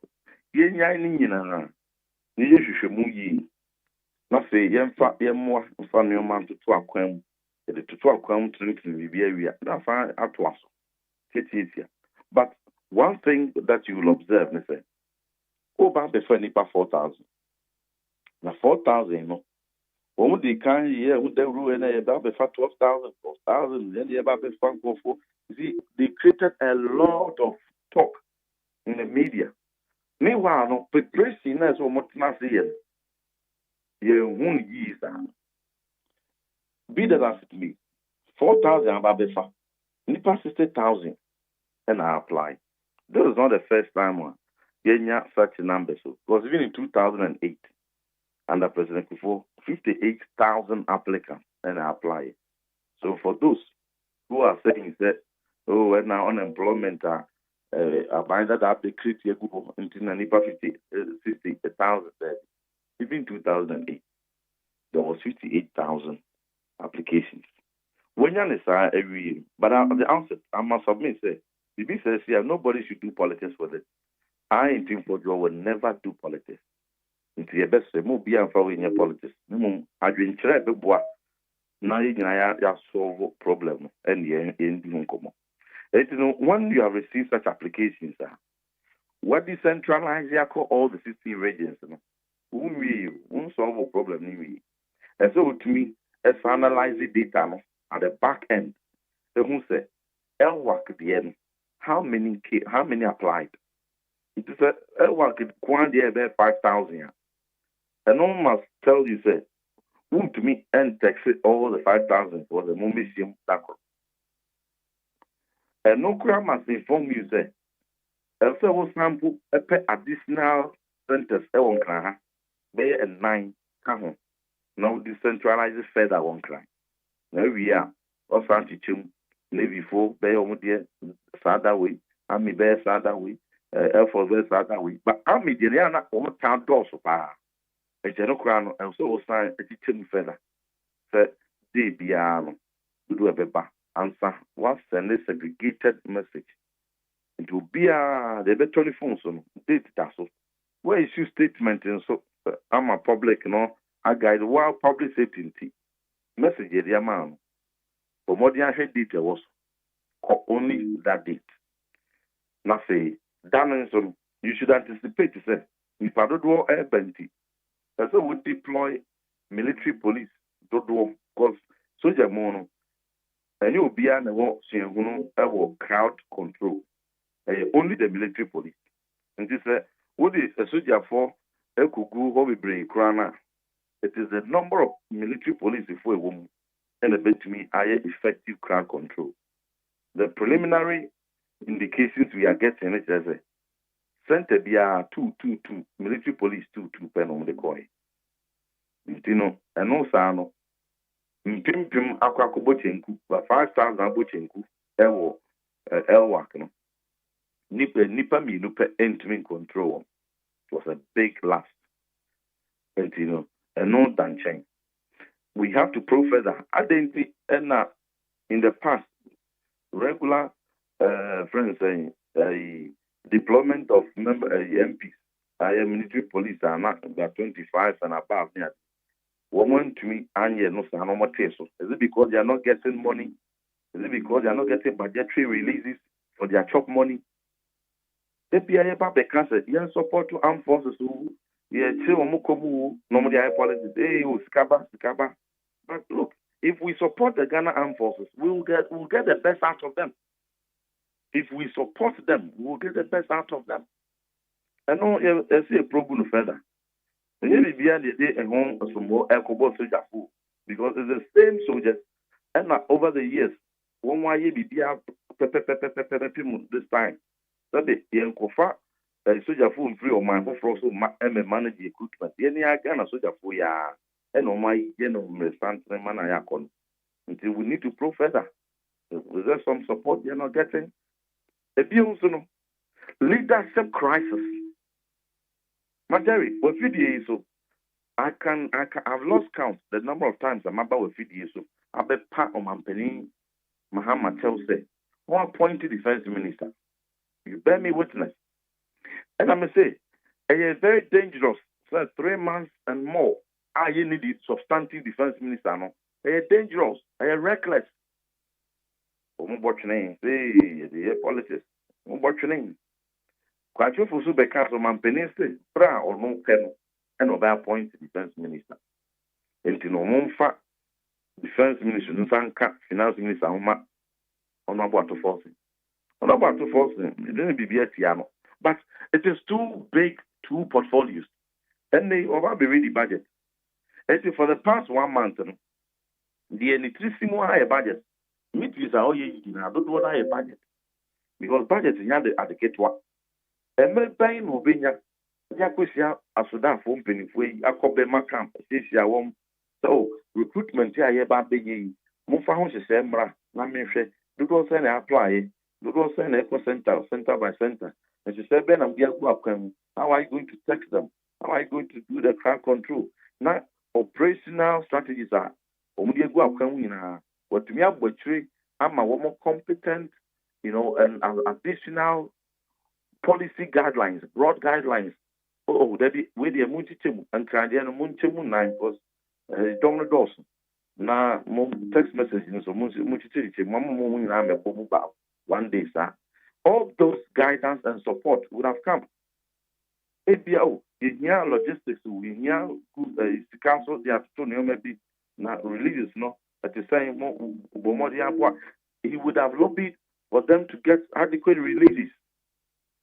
But leadership, it's not there. There's leadership crisis. There is leadership crisis in our defense.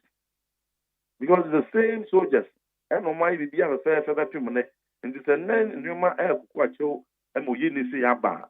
Yeah, could blame what soldier for. We should look at the leadership crisis and fix it first.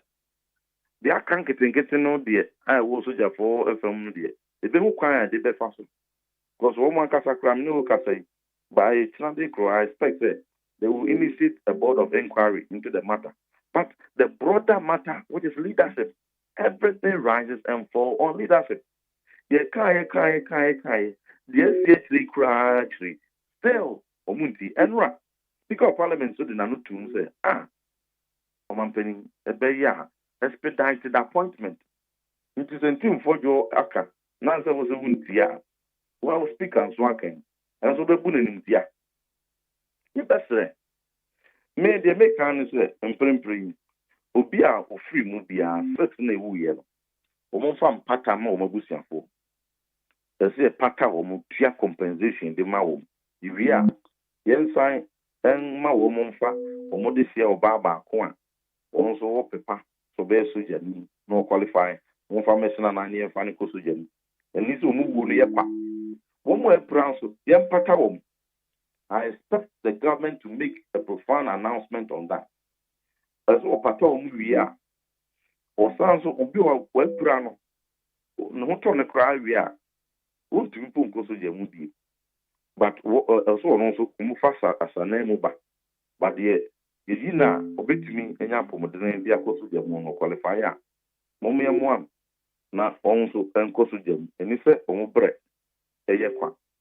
Ne momo no yakọ ye ni mu. Se bibi ni na enko yi e wo ba monsem ni de tudwa me enye no amanyosem. Sa enna ye modernize air force. Yento fidie fufro, yento wimusan fufro. NDC for the David. If you say in a pristine condition, you mark crime a luxury, you mark crime for modernization. More the Bible bogu. If you say a yes, a grown moody, so on agreement 111 million euros. Honorable Dominic Nitti, Minister for Defense at the time, dear Nima Presekufa Wasmano, by Parliament, it be two jar. NDC for bogu. Yet the offshore patrol vessels, modern warships, you know, ebe tuja, say, Mumiento, and so Mumabagu. At the monobia de Beco, the Equaco Diama, a soja phobia, no Mabagu.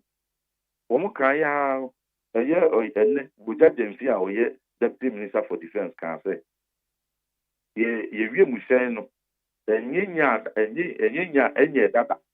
A bed that is a 2030. It is still fresh. It is the best we have. 2030, my. So they mostly young modernizing.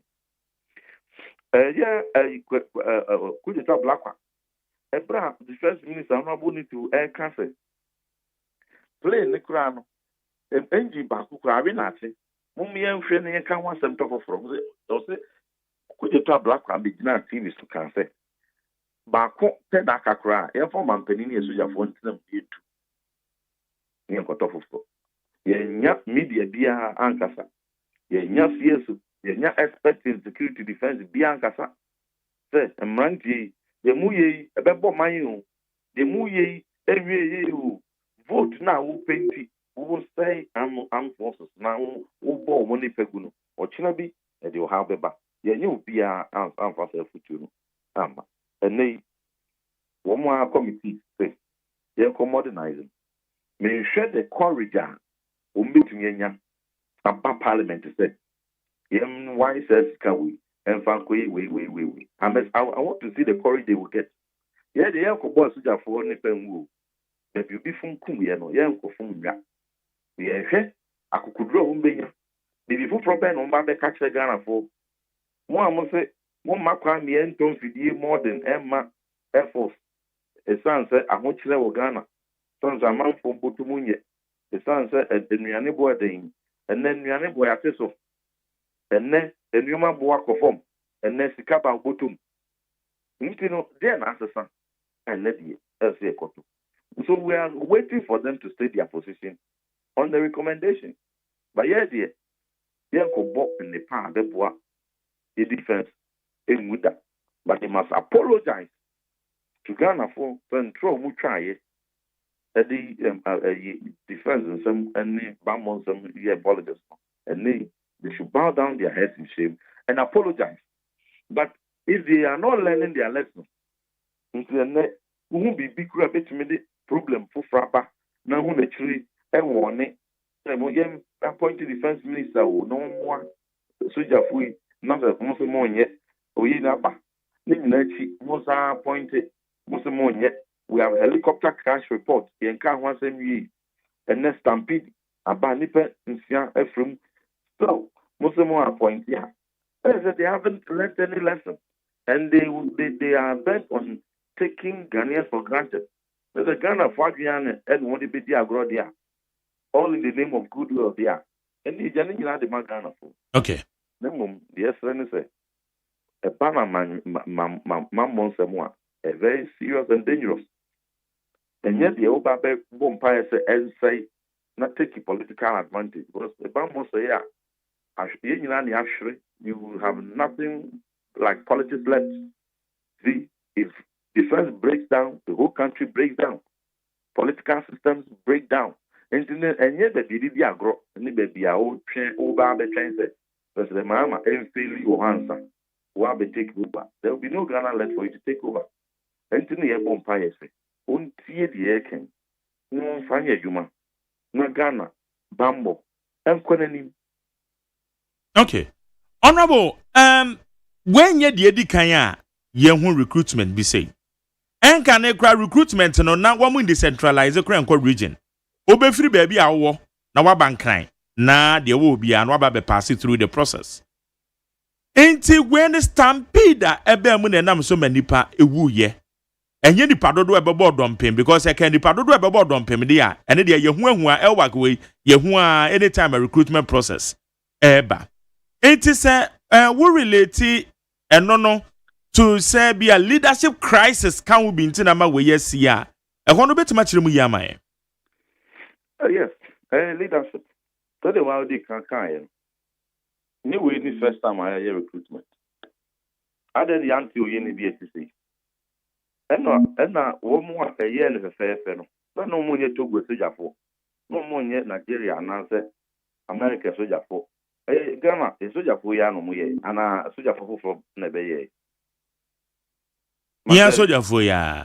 Yes, into the and you buy a easy for by almost a soldier for you now. So Ghana soldier for Yan, that's all.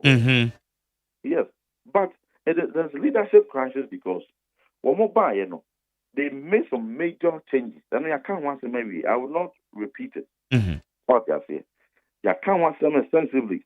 And why major changes are very experienced every whatever for Abano. Fine. I will say there be an support. But honorable Bajo, I want to say, who say one map pam. I said, one masha da pam or soldier for you, but and yet a son it here. You have to go home. One a new person. When you appoint a new person, who said soldier form ran it, said the answer and so they followed the principle, but yes, will be as up a movie. We've had many transitions. President Tamels, don't let us go back to that debate, Mr. President Tamels, by I'm a family part of the until I don't want to, and only I settle that debate. I agree, but you use the word permanent also be to because hey, and this is by no masha that pam soldier for be but. Release. That's on the tree. I can't say. Brand swing. So because retirement, not a job kind of kufia. It is. Sir, I know that share because. No, brand swing. Brand swing. So retirement, not a kufia. And no because I don't need share that horse. Said you could buy, say you are point to be a what Bruno so. And I don't know. And yet deliberate say you pamo. Into no mukofi, into that's the point. Okay. Matuasi. Okofi, I don't put there. I'm not going to deliver. Yeah, what the young queen. But why I say we, and I have no doubt on the competence of the military leadership, and I have to state it clear. When we listen, at that changes in Swasakosu, can you say various directors? And so research focus. Yes, there be Omukofi and Omu system, but we be Kohana, we are. I don't have any doubt about the competence of new people taking over at various directions. I have the greatest of respect for them.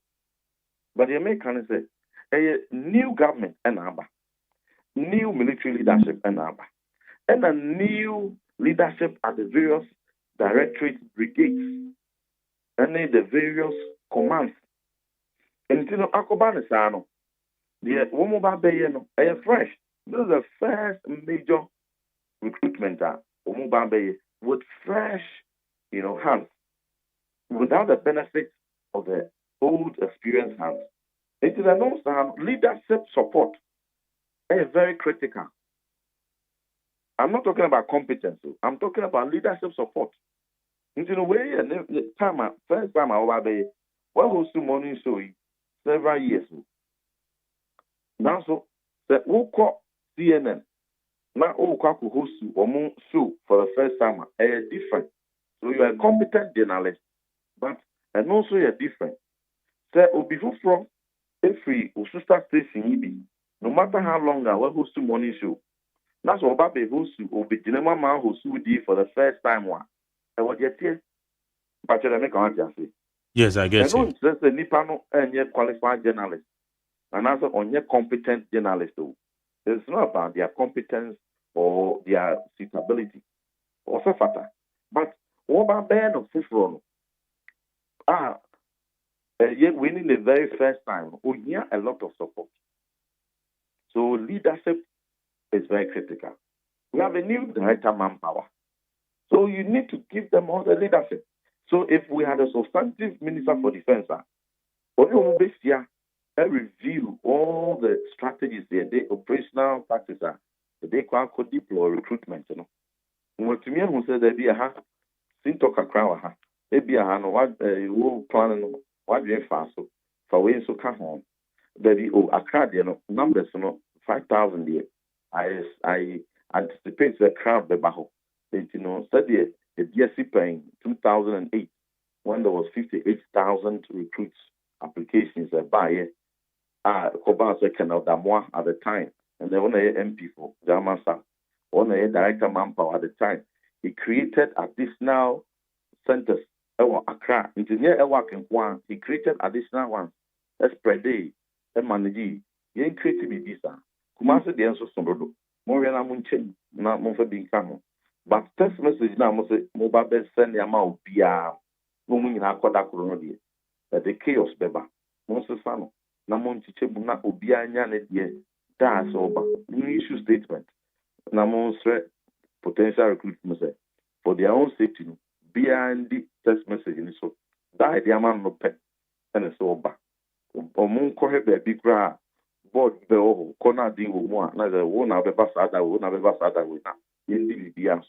That broad guidance, leadership support would have come. Now again, deployment of MPs, military police. Nipa miru pena wonde won koye military police. E bi abehemono na sikani ho. It is about the 2050 that deploy cover. Chop money no one ekwa kotia. Near the bottom scan or de kwa kotia military police allowance. The all and obe manage nani pebesono or they deploy home. But if we had a substantive minister, they need a lot of support, logistics and resources to execute this. Baby obewura amasika kanaba. Moment to me, the adequate deployment. Emma be 50 MPs and now 25 cry. One more become MPs, I mean military police. One more to me, now a whole work. Now pimp me a couple so you not only 2 military police. You may have other soldiers, but it's only military police and aircraft control. That's a move to pet network. It's not leadership crisis. Because there's a systemic problem. They are not getting their goods and services. The social fund, they don't talk. They are ready to work. They are support them. If you support the armed forces, you get the best out of them. But one support them, nothing to ban. Now we may say, Ukosaki, we are. Now I'm missing point, you know. If you don't support the Ghana armed forces, not so you need to be back. Like I say, you not bentino. Yankope will be sacrificing. Yankope will be resigning. Yankope will be sacking. You have missed the point. That is why I talk about leadership. Most serious countries will combine finance ministry and the defense ministry for one person. No ubian kahon etikloma. You them. Okay. Say ya wo police for the nyame adoma Friday ya one more barber shall apply. Me immigration, prisons, and the account. Yeah, I think immigration and prisons. Ain't the across way Then I best suggest for a yes subsequent recruitment process never come. Mpani sɛ wo nua abɔdwe sɛ gyatom na ahyia ɛsɛ wode nsuo wo sa nsuo na de wode asim nyɛ saa Sa pepepe.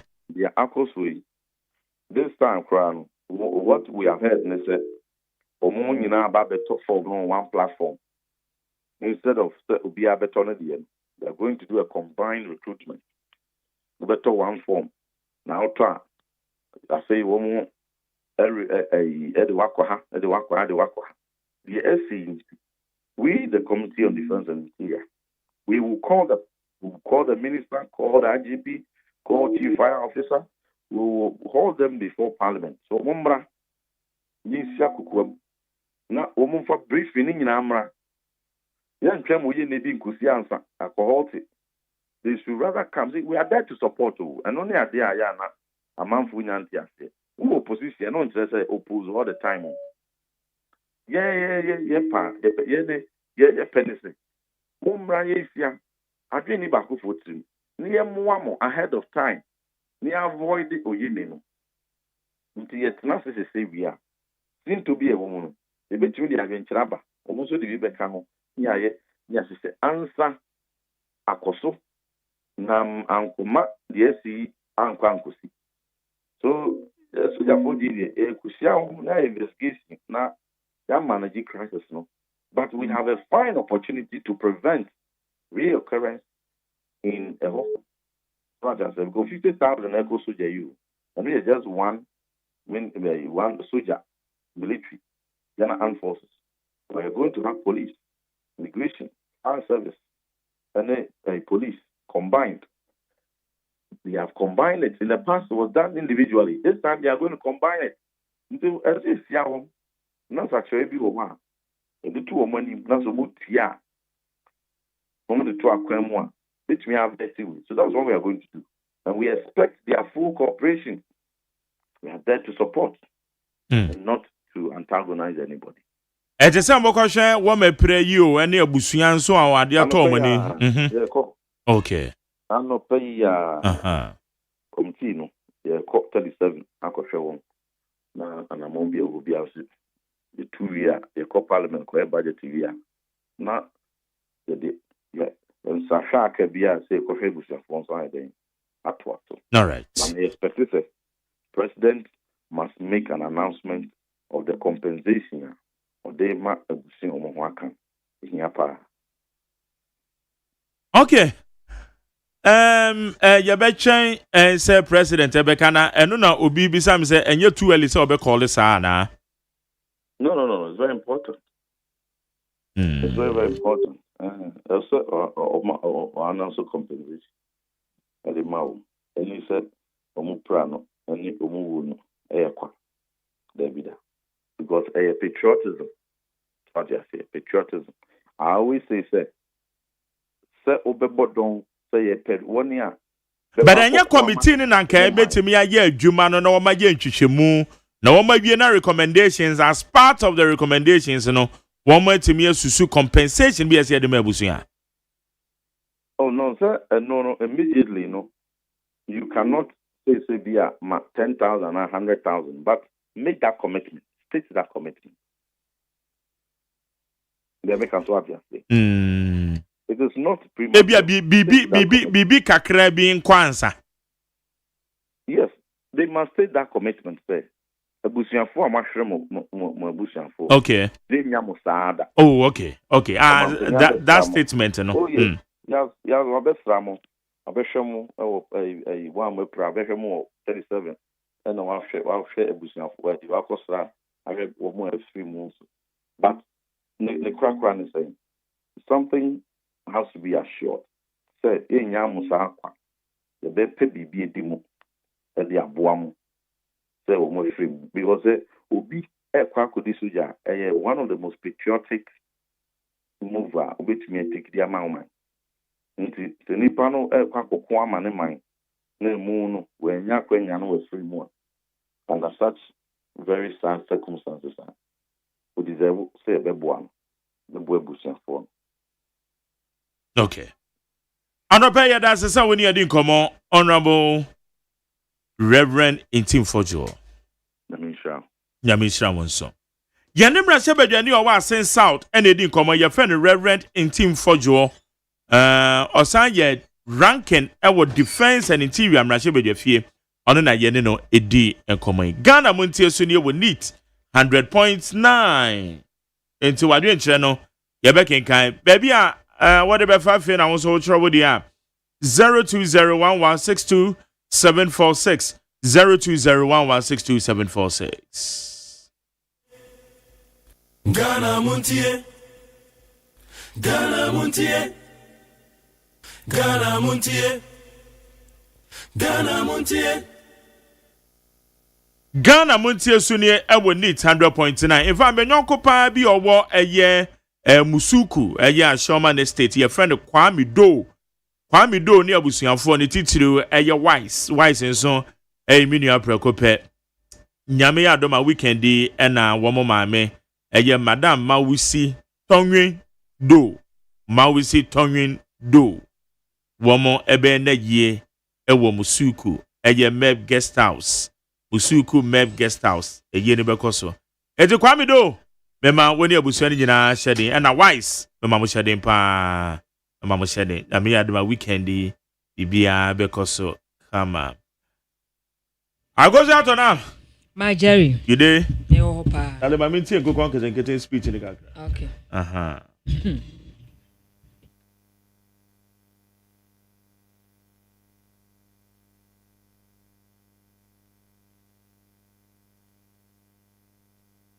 Oh, I don't know. For training. Nti abra ye bon toa ansa ne ebeto 2024 abato no. Me share boss se ba akoba se ye fa soldier na police ye de betu dwa na region bia yama ye mabu na kwanya na omoso ometimi abepre se ne be ya ombenya se adwuma ni bia ye ampanso ye bie adia ye friend portal enti e mabu no bi ekosa fidie no so eko register enti enne na nke wo se ye hyase na ye hwe omonwoma ni omonho sene omonho de sitie ene san yo mani na enti anope region bia ye kire omo bebia e wo se omuhia na Accra akoye kropon no ye se dipa dodo a epie ye se omohwe se adwuma no na omo doso ye na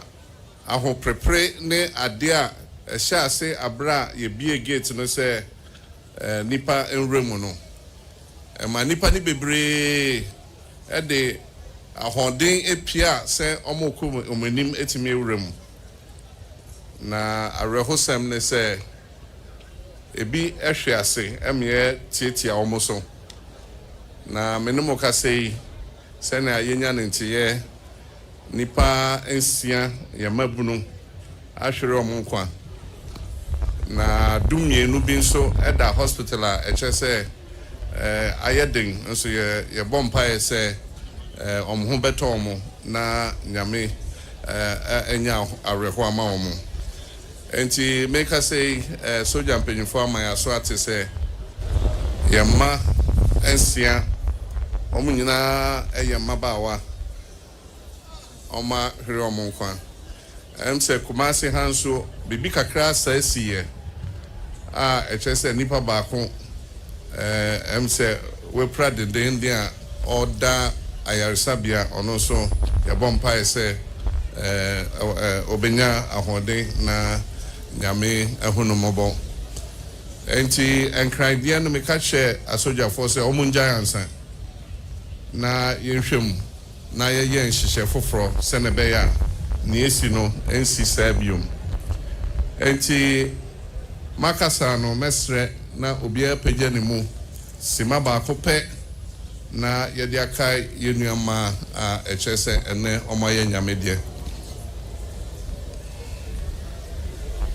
Ghana Montie, Ghana Montie, Ghana Montie. Ghana Montie. Ghana Montie. Na mansanya so. Adawro Kofi Aman homene so ejiji tonton sansan ewo neat 100.9 FM. Obehu se yekriafo esu mahu bebre a kyerese omotwa omabro a omunya nipa ento ebro no anase ebo a yepese eto ebro no ombeboka enti mehu sa no meka kyerɛ finance minister say abaye juma e friend mo buffer stock omo 100 million cedis na omo fanto ebro na ebu ewo dwamu na omo fa binsie se ne be ya afie ebe se ebro bo kosora na omo yi e de aba ejom enti omo ato ama 100 million cedis na wie enso still ebro no e da so doso ewo dwom and still an ball from to Makache Minister of Finance say almost another 200 million cedis.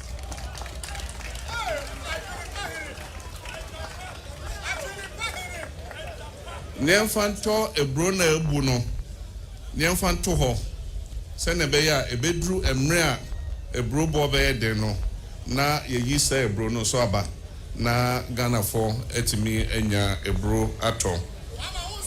Woshe so a emo so sa ekrafo omudu amon no omuso omu say efri afi etwe emo omu twaye no edaso gu ho omu ntimi nton enti omuso makache buffer stock say omu mboa na omu nto emo na omu ntimi nton no na eno so omu mfanto ho na nya emo ne ebronko a na say yen kwhwe a enkosuan so abu ama omo tete nkokọ eton enkosuan no eno so abebu ama omunye obi anton ento enkosuan ni bio enti eno se untimi nton enkosuan emfa nto ho enti eno maka kire omo ye school feeding se omofa enkosianka enkoda na eduane ho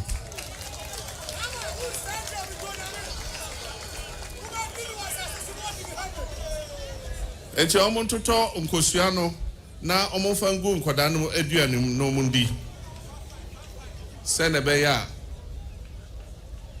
yekuafo a omohwe omotete enkoko a omonya enkosua ebuso no omoso omo beto omo kakra. Okay.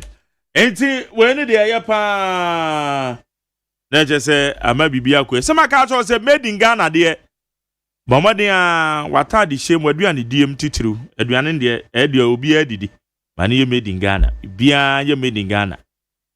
Eno ma ye won man mu de made in Ghana.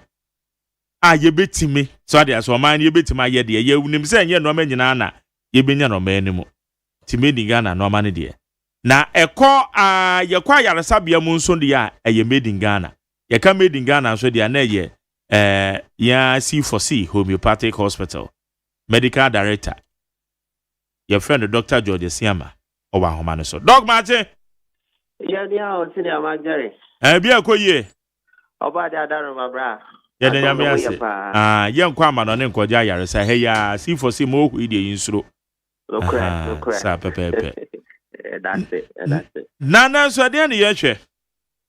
Yo, ma Jerry, meda wase anope na mafa we fidie kese so echia o bebia onyamre abrebia no etie yan ma yesua de efa ye nipedua no na yehu de ekoso na yempo bibi koso woni pedua ne mo a yehu a yabomoden a asore prekopetu anamo na ankan ankofa problem kese ama meto nipedua no so anoti na say for say ekoso ebodero say yema yapomode ehia e titiro afe no ba beko na wie yemomode na yema ye checkups no enye regular senia adofo ehia bribia enije koso no say ahode ni ho a na adofo ehia na afi areho aba nti yɛbɛsrɛ sɛ yɛma check up no ɛnka yɛ lifestyle ho na yɛnkɔ so ntie neat fm na nipa ɛwɔ hɔ ama yɛn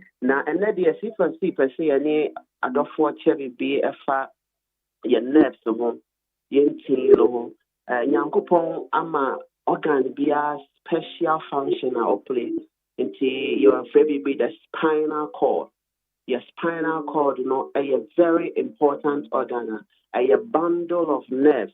Not just in tia hoto bebre and a boom, I can see a bako. Into spinal cord, a part of the central nervous system. Not just only adrenal and the ejima. Yankopon iron says adrenal external signal via the spinal cord receives it. Now, was sending signal no through sensory nerves or motor nerves. Now, a co baby, I was information the corner. It is maybe I would also koja na asia signal no free adrenal na spinal na foul or sensory nerves no na ma motor nerves. Like I say, hey, I didn't see my minimum. Nti Yankopon ahyehyɛ emti wɔ nipadua mu a ɛyɛ saa adwuma no nti no ho hia nti ɔde ato deɛ yɛfrɛ no vertebral column no mu vertebral column no ɛyɛ dompe a nketenkete ɛbobɔ ho bebree nti ɔma ntɛm no cartilage hyɛm cartilage no akɔyɛ te sɛ jelly like nneɛma bi a mmerɛ ɛsɛ cushion nti sɛnea ɛbɛyɛ a dompe no ti mpem pɛpɛɛpɛ na nti no so etimi adem abotrɛ mu na wetimi edi ne dwuma kama nti sɛ bibia yɛ kama wɔ hɔ a adwene no sɛ ne signal spine no de kɔ na ama nkotodwe osisi onan onsa wetimi akɔdinate yie anante yie apagya onan ne nyinaa saa na Nyankopɔn ayɛ no nti na ɛwɔ nipadua no no ɛboa yɛn pa a ɛni kwan sɛ ɛho tɔkyima sɛ ɛho baabi tɔkyima na akɔma problem with information no etwitwasi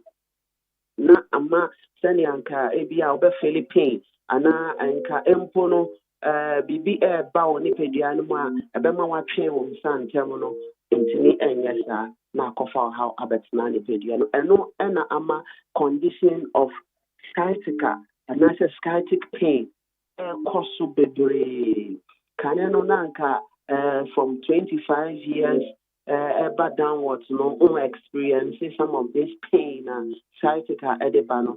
Then so you say your lifestyle exercise to be what injuries ever, if you what nasia be brave, if this one your mustia be brave, if this one your back pack I had the boy be brave, if you are acquire your fast snassi, abra ye didi. Abra ye din komo abra ye dri ahomo no meaning no it make of a problem a mass spine no esan koka your sciatic nerve no a problem ba your sciatic nerve no a special nerve Nyankopon di amaye when you do anymore a basic function of sensory function and then the motor function not just a boy mayenya the sense of touch the sense of feel na san so aboy ewo ye moto sani ebesi ehu ade na ye twi ehu efre ho na sa nerve no the largest and thickest nerve one nipadua no running straight from your lower back na your lower back your your sisi ho no eba no say your spinal cord na your con ho ni nyina no eba your cervical region your thoracic region and the lumbar region. For the purpose of education, young fan is a lumbar region, and any system. Lumbar region made up of P 5.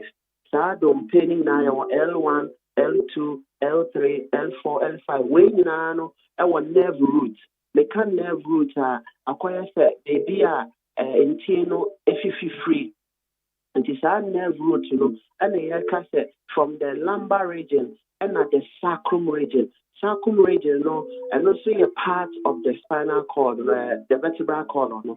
Sacrum region and pen the brain, aquala, obo say, Tinasiano and your balance, papa. Then so say, Oni Kakra, obo say, Sacrum fuse together. Now, ma colani to me at now year. They also control your bladder. Senia, your Johnson, twa ne sitia no Sir Johnson ye ma and also send a signal my I mean to me when Sir Johnson I am ma Mulada na man to me nkona sabi me nkohwe Johnson be in free mu. It's also a very important organ when you pay a whole and a sciatic nerve no it be issue to free it be social to free the lumbar yakasa waist no it a hormone and pain the brain no conditions with sciatic a free ever because a hormone nerve root no a free ever it issue to free wa na fa ya toa fia ba besi ye kotoge echi hope kotoge echi hope no na sa sciatic nerve no emu apete divided into nerves bebree na akwa kwesi ya nine na esi form. And the sciatic nerve no basically control your lumbar or the lower extremities. Not just say your nine no sciatic nerve no control. Then so it should to free your sissy one on never. And the pain bebree no said sciatic na problem is sciatic beba. Not just say ya kesia brusu bebree the pressure about the toilet chica so and pen the brain na ye sisi no into bones we sisi ni ya we ya be brain no now na any mu ye wudu because that nerve no and a control side empokra no sometimes otna se the brain ye mu bia etna se eta cross ye nine no bones we cross o nine for some minutes and some hours now we nine about as our nine no I dead I say I let it tree so e mo ye wudu kakra it's because of that nerve, Also, actually, say, other said, be miano, and she on to me the free movement because of how cross or leg, Now, ma or nine, I start to say, a more you would do, and I say, yoga. And pen the break crown, a few of our own pains, because a bar near cop. And she would why dream you say, a be under one day, and now one snazzy, and into now when you're salo. The patch of your dear fairly true sciatic, and you what your fairly sciatica like condition.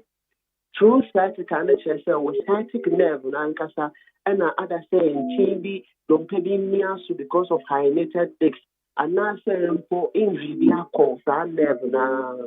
Now, so if you are not a baby to say the sciatic nerve pain, there's no other nerves movie into treatment plans, maybe or I was saying the exact type of pain now feeling and so now was starting for the treatment. And you know, painkillers. Sometimes there's a type of massage, there's a type of indiane, there's a type of sleeping position, there's a type of exercise there. Obeya a very relieve pain, not necessarily and with sciatic nerve. It's near muscles now only be. It's near in teeny dia. Sciatic and spread a co join here into Misre. Say, treat sciatic pain. And our doctor can was sciatic and rely only on the painkiller. At the end of the day, a bit to me amount severe complications. A bit to me cry ama when you're fecal incontinence. A bit more when you're urinary incontinence. Not just say, if you are wow, Johnson bedo, but on to say Johnson do, but one says it was more. Meaning now, because sometimes not effect, if you would the sacrum region, maybe I can control your bladder, near urination. All these injuries, need damages, no, to me, Emma, a say in Tino Cra, Emma, Empo, with ya, nothing or car, Farco. Mr. Says that we will be a doctor, Cassa, or hyalinated discs, not as with Chicasa, no, don't pay no, away Chicasa, and acquire Baba Dim, Emma, a big grano, a year in Tino Swa, it to me increase your chances of sciatica. If you saw her, now when your spinal stenosis. The yakin na say a spinal cord, a diavertebral column. I was say in a space kakra or I bet me a man signals, I freely sent. And so say, Obi or Nantia, Kakra, and the chica sand, a bono big brave patcho. If you are now, we have the friend of codification. Not just our spinal cord, vertebral column, no, inquiry demon, a yakitwa. Into the narrowing of a year. Your space now and what the spinal canal it may increase your chances of problems with sciatica. If you saw now a injury be a exercise be a and a man when you injury na akwa kasa organ no and also treatment plan ebimpa na degenerative disc disease they actually they osteoarthritis natural say cartilage na dan tem dompe mu no nti ama dompe no mu bi after to say any contact with internal and also increase pains and discomfort the brain bani pedro kasi ya bebre so to me increase your chances yes so young momodia and control your diet na abribia no you see betimi dibibia at any time pacho why nerves any eating habit and play a role. They play a very important role. It's as a nerves no ehia ediane on bedino on tinimu. It is our nerves no lack blood supply, good circulation of blood because of ediane audia or cholesterol level. Emma or blood vessels no close to our circulating with good amount of nutrients, with good amount of transmitters. Anipediana, your neurotransmitters who are almost signals, normally a coma, in hormones, serotonin, melatonin, and it is our nerves no like some of this and most of the time, a bit me amount numbness, titribeba, a bit me amount pain, a bit me cry amount paresthesia. Asanya bibi will be one so and more be and then I'm Nipediano, so na bibia anymore. Most of the time, na internal titiro na sciatic nerve no enkofa problem na ba utuminya the friend of bilateral sciatica na say be ka wona ni nyina and na your how kids be bebre no ya hwehwem na ye ho say eflowsisi lumbar region mo na sacrum region no ebi wo ho a na sitting posture advice or why de be ma e dru so wo ho no a de be man nerves no na man nerves na nkasa etimi a relaxing simple degenerative fixer the stress there is a sleeping posture with media boy and pen bebre no say o cartilage no aware offer building it back is a challenge. So most of the time, it's about managing it. And in the course of management, also, any cancer was saying in the brain. So a lot of advice is given. Then medications are directed directly into internal nerves now cause a problem. And not just to kill the pain, but for the nerve now cause a problem. Not gradually recovery either. And so now you share your DNA, you share your lifestyle. Near Shanioma, what's the year, no many quite say a year. Your test is the straight leg test. Nina, no, you're better running in the amount. Near who's a problem, no, I come muscles needy. If you are your muscle pain, or you have young muscle spasm, but nana dream, no, a young says sciatica because watching sciatica a lot, and it said, no, but muscles also, it's me in your pain, sir. And also, so you want the treatment plan, apart from massage, apart from exercise, medications, so on, basically, upwa. C4C body will say, Doctor, 2 days on what you Arabia, teacher, the negative home common, and I say, spinal problem. A bit is spondylosis, not just our spinal cord, no, achia, sakra. No, the treatment plan or a bit media boy and amount more than about a lot of numbness, titri about 9, titri about 7, unya paresthesia, near money now, nipediano, tingling sensation, as in your baby, and nipediano, muscle weakness, or muscles, nimwaya or brebre, or 9 wire or do, on some wire or do, the patch of your pains or ankle. Now, when I see from upon a wall, 9 on pain so, and now 9 on town, I'm poor and take a cry. No, sister, yeah, now could you just see, oh, yeah, do one I could you cry out, no, and poor cry, no, say, what's Nasia, oh, yeah, relief, but oh, sorry, na pains na severe, Obisu or Nantia, na pains na baffom, or Juna homia, na pains na costro, meaning, no, I want reasons and tia, yes, if what she said, you be up to Mamma, Obia, Bibia, Obia. So, person by a checkup, so near show, we need to organs, no, ma a employee be our Mojana, what form, to want to be a good circulation, and ma commanding to me, boy, and Pompi Mojani, Mantini, Sunyani, investigations, they blow away. ahwɛ ne yɛhu how our treatment plans no bɛkɔ yɛwie a yɛato yɛbo ase ama wo diet plan sleeping posture exercise a wobɛyɛ ɛne aduro a yɛ natural homeopathic remedies a ɛbɛkenyae nerves no ntin no muscles no mogya no organs a wɔ nipadua no na treatment plan no ayɛ holistic adom no nti C4C wɔ all over Ghana and to some extent some parts of Europe ipatwo aduro wɔn aso yɛde abadwa so ɛfɛ ne liboton no ɛyɛ wonders bebree ɛwɔ dwa so a ipatwo sɛ wonyɛ bi on place wo order na deɛ wɔyɛ akekyere ɛsiane nsuo aduane ne efia ahodoɔ ɛtimakyina nipadua no sɛ wonya liboton no ɛbɛbɔ mmɔden a ɛkenya brɛboɔ no ma brɛboɔ no 500 plus functions play no ɛtumi play no yɛ stress bebree yɛ brɛboɔ no to also help manage your stress in my C4C said offer number in our place you order yeah the better will be bia or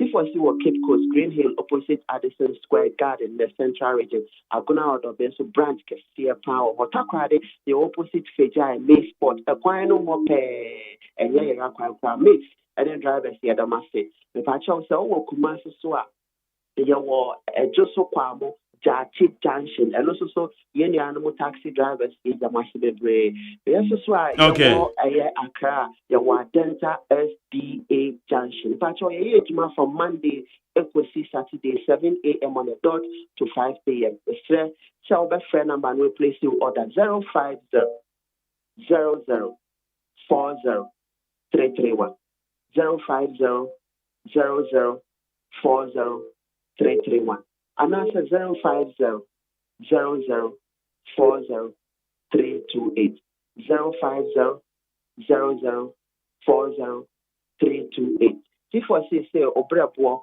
aya wonkwa yɛgye donate the treatment plans with it ni yɛka once treated forever treated Marjorie anɔpɛ so meda wase bebree nyankopɔn ɛnka wɔn no pamfo ne wo kuro nyinaa no nsa so ɛmfa ɔkyena ɛnkyɛ bye bye.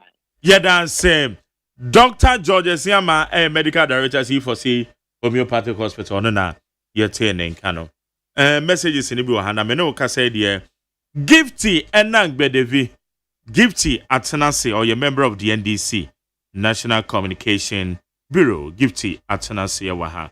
Mamemfa messages in Ibitowe na Yankwen Richard as usual. Odi free Amasaman and na Odiaba. Richard said, listen to what a former insensitive Nanado Minister of Defense, Dominic Ditiwu, said in Parliament, which was telecast live. God being graceful to me, things like this. Military recruitment didn't happen under my watch. Military recruitment death didn't happen under my watch. MJ, I'm struggling to hold my fire, but this is very, very, very, very. You say, because under your watch, as you proudly and arrogantly said in Parliament, we didn't even hear about military recruitment process. It was reserved for party faithful and friends. But Richard and Yanokre, there was military recruitment announcements in newspapers. Mianka Sakra, maybe yebi.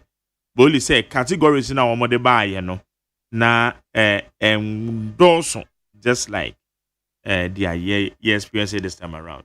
It's accurate. We say I think we should learn from our mistakes as a country. Military and police recruitment should be decentralized in order to avoid stampede. It's so painful to hear the news of 6 Ghanaians you died out of frustration looking for a job. Imagine you are a parent at home waiting to hear good news that your child recruitment has been successful, and only for you to hear later that the child has passed away. It's very sad, disheartening. We also thank President Mahama for his swift response to the scene. This is what we call a leader who cares for his citizens. My condolences to the bereaved families. We say her birthday is Friday, 14 November 2025. Please wish her on your platforms for me. We are whining. Stephen Anensia, aka One Man.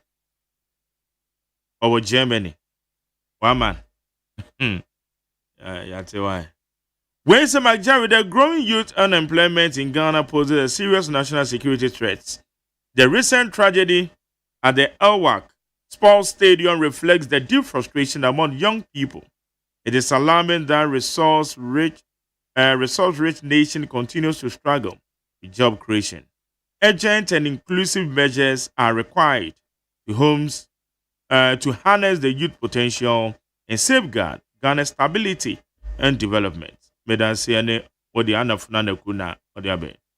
Okoto Rasta say, I'm not surprised today under President Mahama, our children who want to enter the military service are dying. 20 most senior military personnel were forced to go home.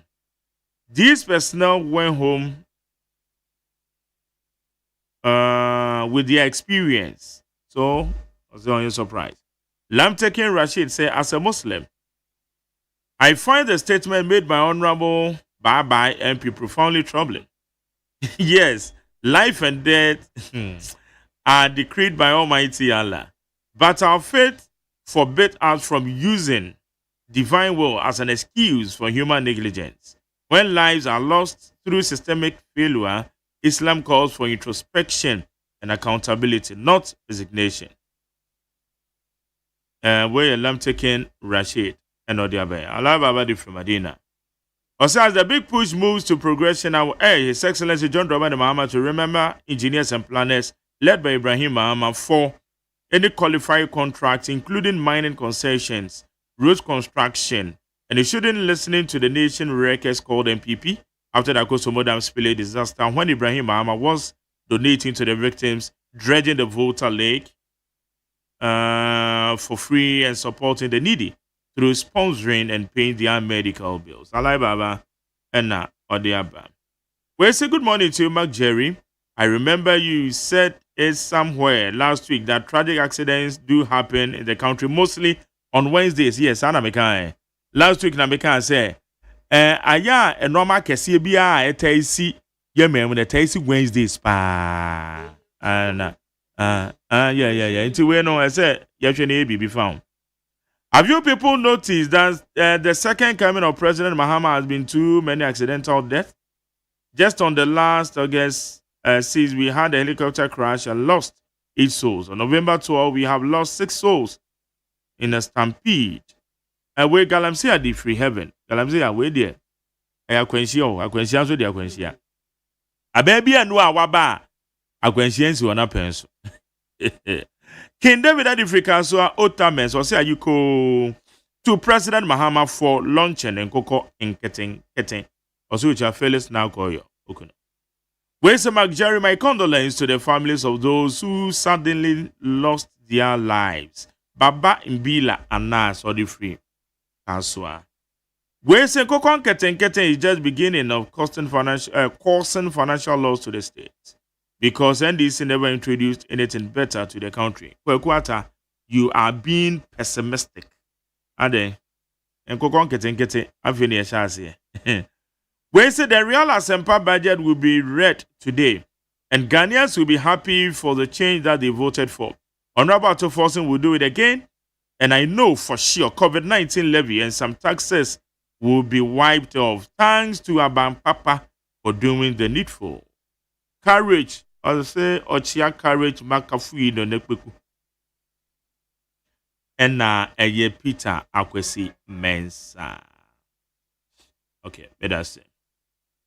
We say I think it is time the government is sued for this anomalies, for they know clearly the total of the people to be recruited in the military, but they close their eyes, siphons the money from the poor. Okay, on also need DNA.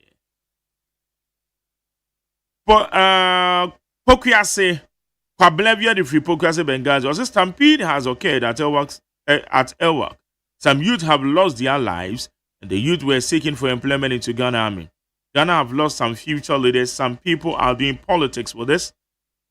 It's a stampede, disaster. Why would you have to blame the president for what happened? Where you're Kwablevia and Odiabe.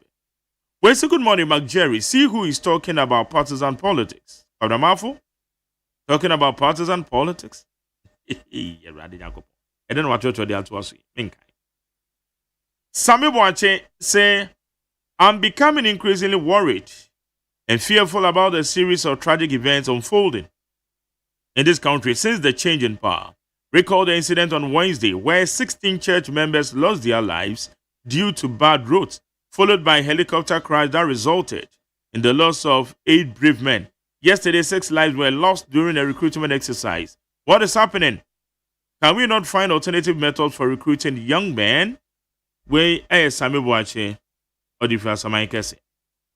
Noah the Ark Builder Kokomlimle also both the north, east, west, and south of this country called Ghana are all shouting at his name, Dr. Brian the champion, because he is the way, truth, and the light. Noah the Ark Builder now. Okay. Well, say good morning. This is Ike from Tema. I'm very disappointed in this MPP man. Please tell him to stop blaming any leadership, but rather contribute to how to solve this issue. Where you Ike or the free Tema. Mystic Wonder said the military recruitment tragedy happened due to somebody's negligence of duty, not application of common sense, and could be avoided. So heads must roll. Kokon Getting has come to stay. Passport prices have been reduced from 500 to 350 Ghana cedis. Where Mystic Wonder and now Odiaba. In Shraba now the Frashaman constituency, also for the first time in history, you are witnessing this tragedy. This can only happen under John Mahama and the NDC. The exercise could have been conducted in batches. That's some more. Wayse McJerry. There is this news on Facebook claiming that the AG has refuted the allegations that there was nothing wrong with the payments made on the National Cathedral. How true is that? Osei Agyeman, Ayikai Doblo. When if it has Honorable Otto Folson will be reading the budget today. Good news, because there will be more.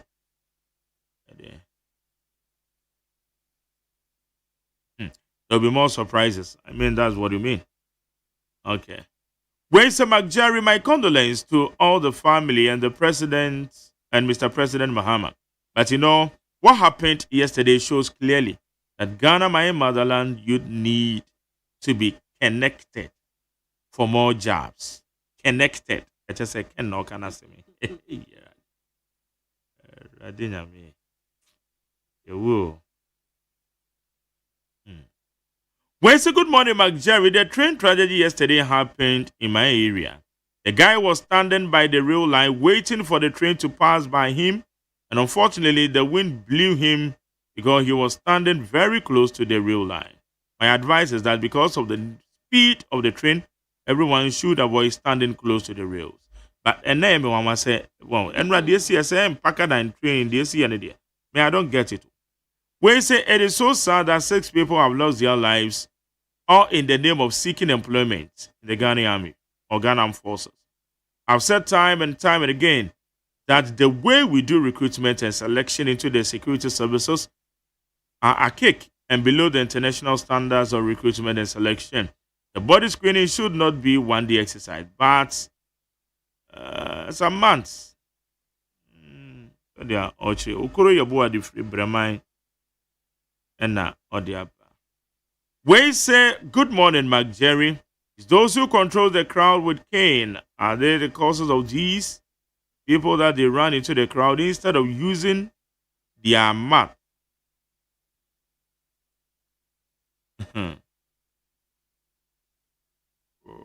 Also, this happened to me at police depot in 1998.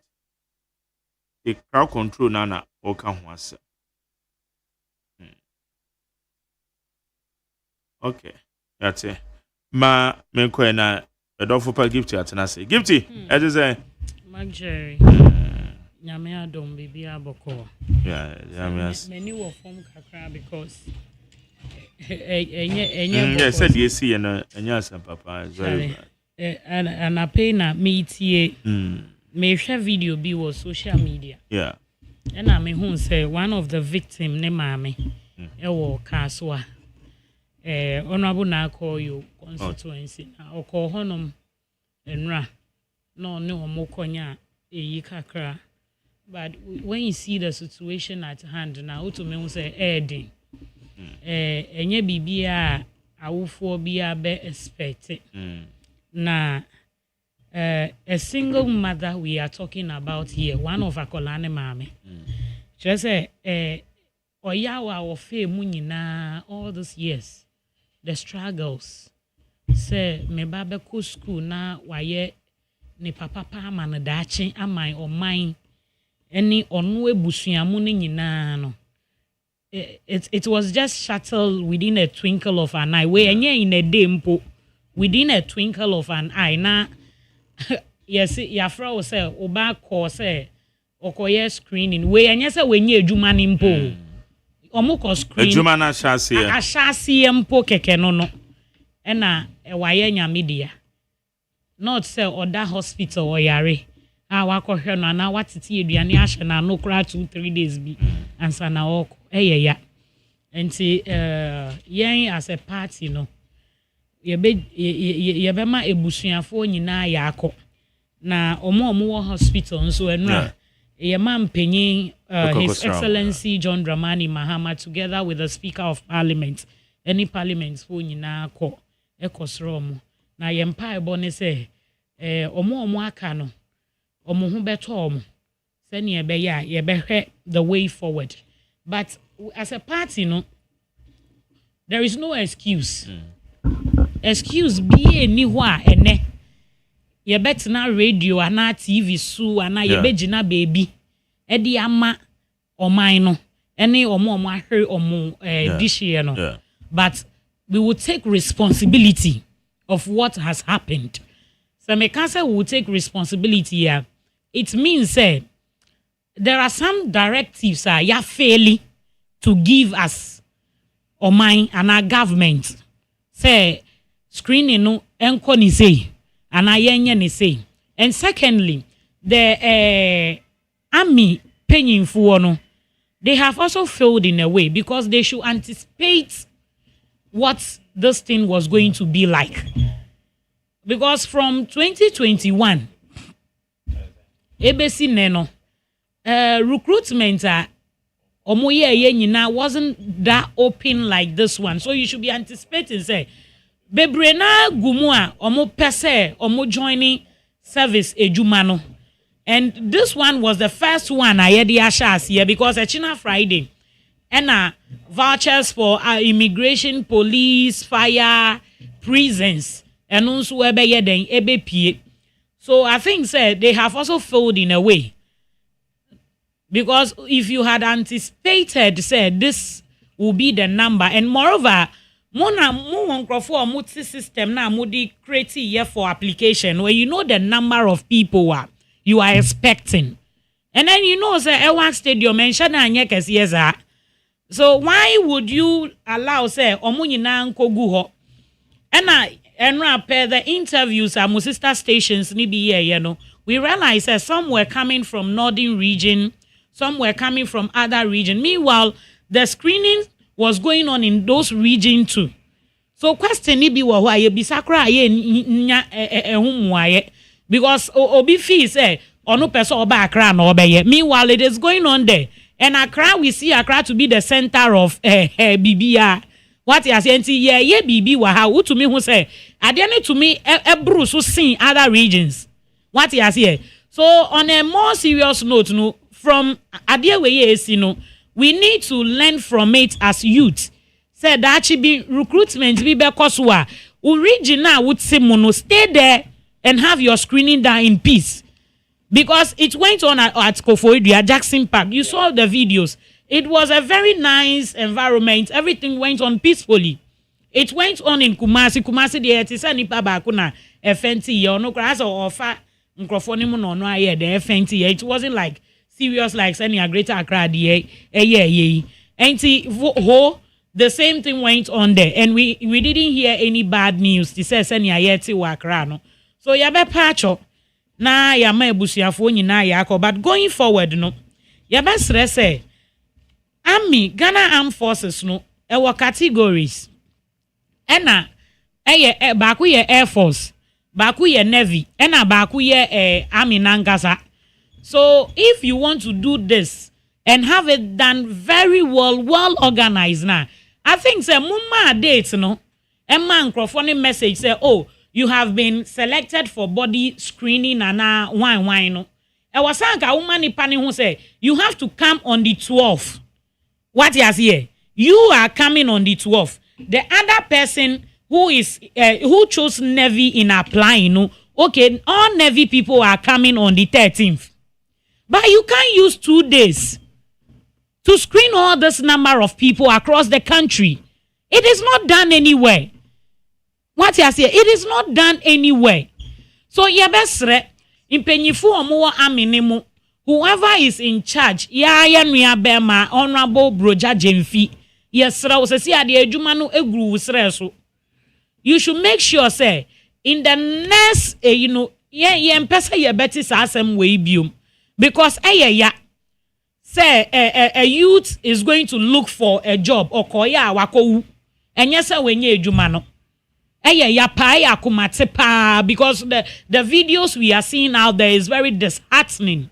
Very, very, very disheartening. Now, the number of youth now you could see the number of military men who were to control the crowd too was inadequate. When you listen to the boys who went there, they were inadequate. So whoever was in charge, didn't do his job well. How can you give about crowd near 500? Now I'm a military for 10 said they should go and control a crowd of 500. It is inadequate. So you will be seeing these things. What you here? So going forward, if it is the recruitment, then I think say na money is huge. We should anticipate these things happening, and then you be see anokwan, you be see anokwan. Na ya de see anokwan. But before Meka say adia atoyenim. Let's not politicize this. Obi ewuo enye say ye di be politics. Yeah. Enti ye no man penyi kra no time e wasanka odi kodru Kumasi for the launch of Nkukon Kitinkiti no. San ye kakra because ade na esi no eni kwan so otina flight mu na otina car mu ekopie mu wo Kumasi quickly no he rushed to the scene. What he has here, and this is a leader sabi on tinasi emma bibia entochima enti we eya atoyachem na esi ena sabi ye nuanom membi afemu ayeden ewu ne aye me ya kakra wo asem we ne ho ne se nkola ne nyina ye ma wo hu. And nobody knows what the future have for them. Future no ye nim se ne eti na ene omukọ obi wo mu ono na obebo ebusua obi wo mu aye nim se dachi o femu abeye president obi wo mu o femu abeye minister bi ye nim. So we are very sad about this incident near Esi Enra no. But we will plead say Ghana Armed Forces should sit up. Because if there is something that is not going on right, I was saying, na ye who say, why na enyume ye? Because enche ye biya, ena ye nuanomu 8, ekohiro munkwa. Ena a day after say ye di report by say ni ne course untina sa atoyenchem no so 2 years or mine. Ena ye defense minister honorable Dr. Omani Buama. And then the following day then the same thing happened in the defense ministry. If there is something that is there I was saying we will get a very solid defense ministry together with the Ghana Armed Forces because ene muna mokra o mine se bibi boni bitu o mine we you are to be on your feet and fight for the country. And if we are hearing say a whole defense ministry san niama we koso wo ho niama asabi utia ubisa wo say so is this a defense ministry now? I was say there is a lot of questions to be answered by authorities now omo wo ho no. Nti yebesre say with all this His Excellency John Dramani Mahama together with the Vice President Professor Jena no Osei Agyeman elmuma ebusua nyina ya akọ with the party leadership any ye nyina ya ma ebusuafo nyina ya akọ. Now I would say if there is any kind of compensation a yɛde bɛma abusua no ɛnhyɛ da ɛnyɛ ade a ɛbɛtɔ makoma so mmom but at least say weye chire yɛbɛfa abusua bia nipa baako to the service of their choice na ɛno kra no ɛbɛma akoma ayɛden adwodwo kakra. It is not going to solve the problem but rather ɛbɛma akoma adwodwo kakra nti yɛsrɛ aban His Excellency John Dramani Mahama ni mpanyifo nyina say if there is any kind of compensation to the victims na any omo asebi omo hospitals is here na omoje treatment there should be something done about it for them. And then let's look into this issue of recruitment.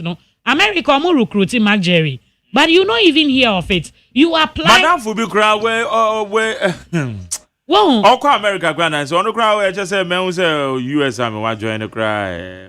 You see, because one was say 32 years of democracy, then we still go through this painful acts, painful, disheartening issues, and it's very appalling. And see, we need to sit down sit up as a country, as a government. Yebema bibia akoso totin ediama timemufu no. Eyareho, Mark Jerry. Because me so yesterday I wrote on Facebook omo my Facebook friends they saw I said I thank God my son was disqualified at the first stage. Yes, because meaning so onya akonya ne kra ye den e ko ye mpo anka e de ne besi what you say enti awufu no you need to learn how to be grateful at times. Ebia no obi bakra nya chance na anko because when nya TNT crowd be ye den obefru ka akohonom. What the yausa, but look at what happened. What you see, you can't say ya depa. At times, there are some situations that take us from bibia ebeye boni ebeto yen. What you see, and to me yesterday, I didn't hear me mobile, and I asked myself, I put myself in the shoes of others. Say, how can a single mother, shani basana? And a panic cry when who we see akolane see and as a man, Mammy Lori Fair, na me come screening in your day, Emra. And now within some few hours, they tell you, say, your daughter is gone and gone forever. Not that okwa or besa babyum. So it's something else. It's something else, Mark Jerry. It's something else. Made us set of fair, Martin. Mark Jerry. As a Apomie. Akadiaka. Yeah, that one so. Mark Jeremy does say. Ebe kwa san baby man yeah, two major stories in America. Nkokon keten launching and the DSC work. Beginning of the week, na me feel say menya kwa kan CJ vetting kakra be 2 minutes bi. I did. Mr. Wow, you are not. I had. Can't so. I had CJ vet and I had. No, Jerry, you see, as a student of language and literature, some people don't understand why the minority leader started his preliminary comment with the quotation from Macbeth book. No, oh, I'm saying I'm here for. I'm here for. And I have for you now. Now, the book Macbeth. It is not surprising. Shakespeare is regarded as an all-time best when it comes to literature, and so we always refer to him as the father of literature. You see, when you look at the story of Macbeth, it contains the story of one king called King Duncan. King Duncan was a king in Scotland. Now, Papano was such that he was regarded as the best, humble, and caring king na omuhun suda was Scotland. Now, at a point, now the servant near friend of Macbeth who said, Sebase Papanuwa, indeed, he was a potential heir to the throne. And this message was delivered to Macbeth by the 3 witches. And I'm saying, Papano, it is awesome. No, Obi Odon Yere, Obon Yeraman, say, oh, indeed. Sir King Duncan, you are Mina Medina dear. Onum said, a ma binum esitianyo munina.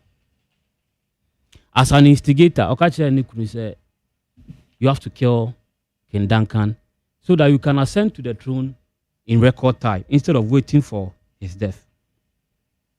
So as an instigator, he was able to manipulate the psychological strength of Macbeth for him to take the initiative to assassinate King Duncan.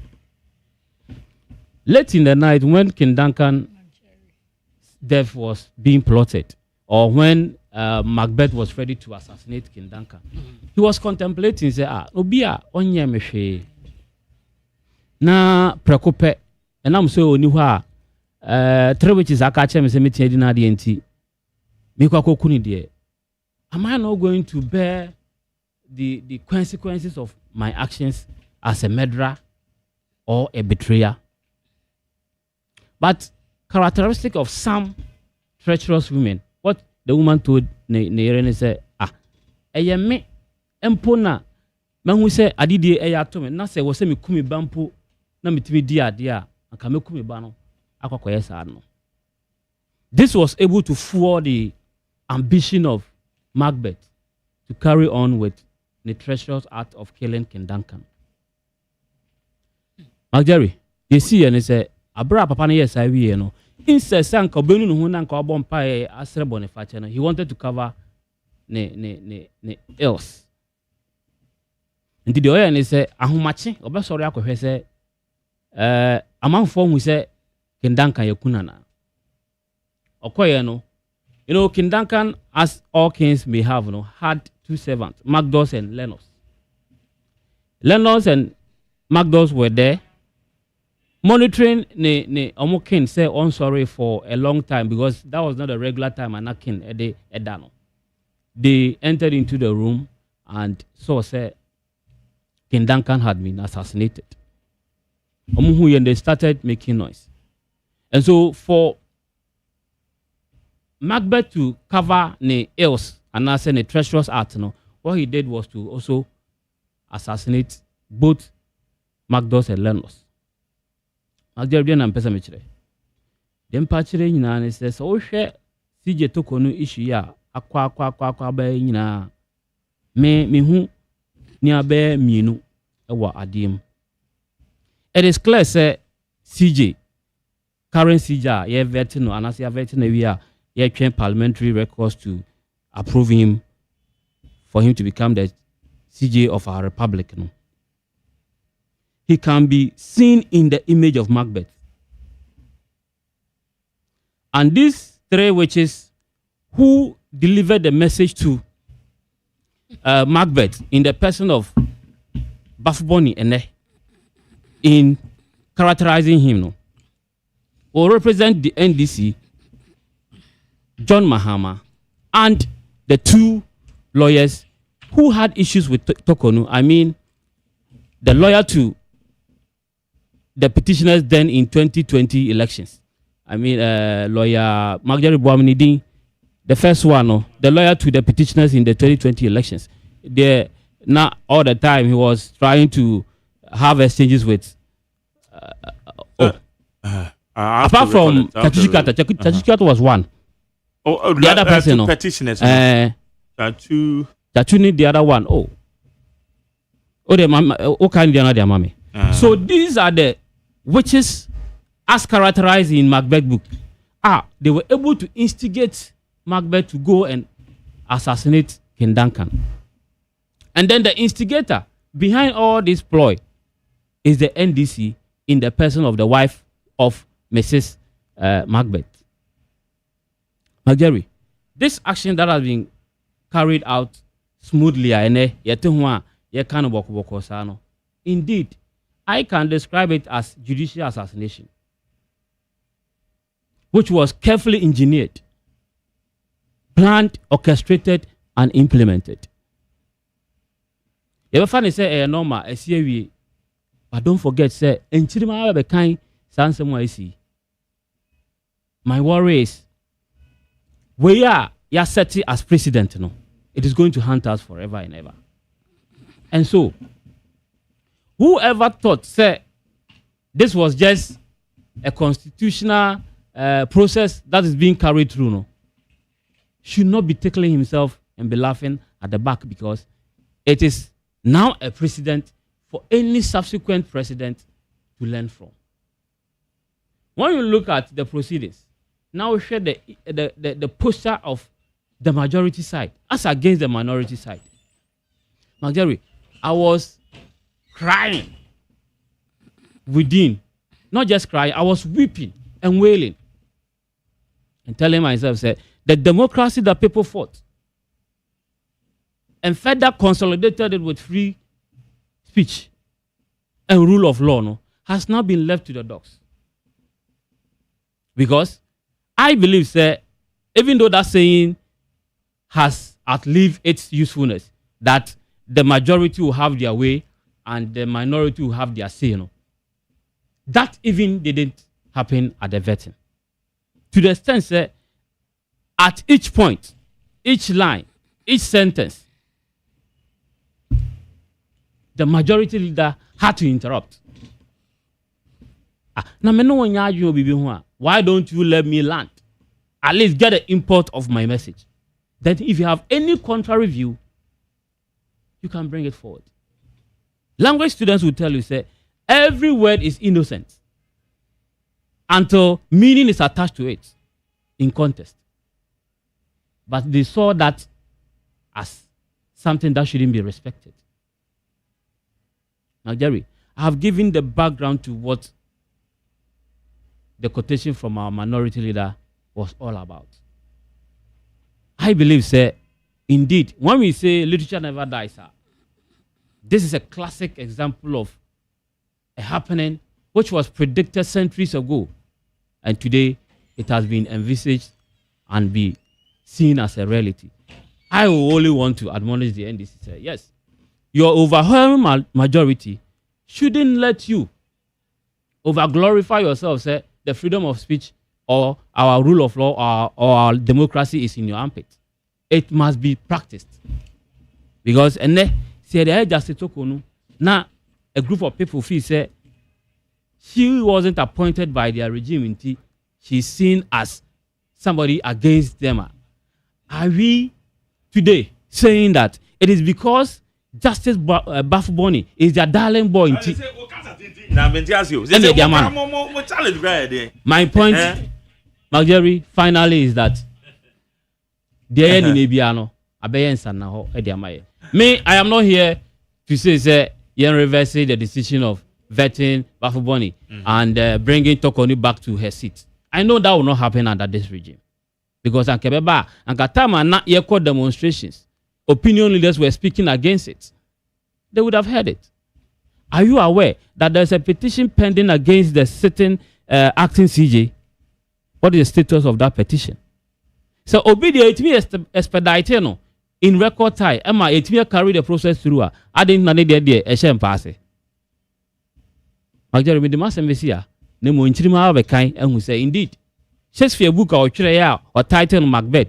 I'm a name of the background to the quotation in Act 1, Scene 7, through to Scene 2, through to Act 2 of Macbeth book. No, it does not outlive its usefulness. And indeed, we have seen clearly say literature never dies. Mark Jerry, may I say on CJ Tokono issue. No. Now, and then you can't military recruitment. You can't military recruitment. You can't ADSC casualties. But they don't have a casualties in why. Military recruitment, there's so BIAB. But they don't have casualties in why. So you can't talk about the casualties without the antecedent to the casualties. Lord Denning will always tell you, say, you can't put something on nothing. So the casualties were predicated on the recruitment process. And I there. You see, this was the first time I had decentralized the recruitment process, as was clearly corroborated yesterday by Speaker in Parliament when the then security minister was trying to play politics with the death of people in the Parliament House.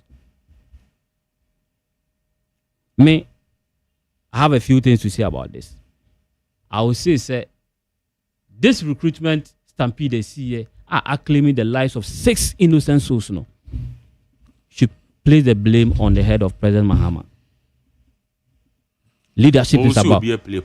say leadership is about responsibility. Are you not playing politics? Now, when you look at President Mohammed's posture, when it comes to the security of our nation, Mark Jerry, it leaves much to be desired. And I will side with Eduji Tamaklu. Then, in opposition, when he quoted Proverbs chapter 29, verse 2, and it reads, when the righteous are in authority, the people rejoice. But when the wicked breathe rule, the people mourn. This was posted on his page on 28 October 2022, just about 2 years ago. So I am quoting Eduji in this context. Context is very important. I am saying that we should place the blame on the doorsteps at the doorsteps of President Mohammed because one, almost about 3 months now, as we speak, an important portfolio like the Ministry of Defense is being headed by an acting minister. Now, Jerry, so you're acting.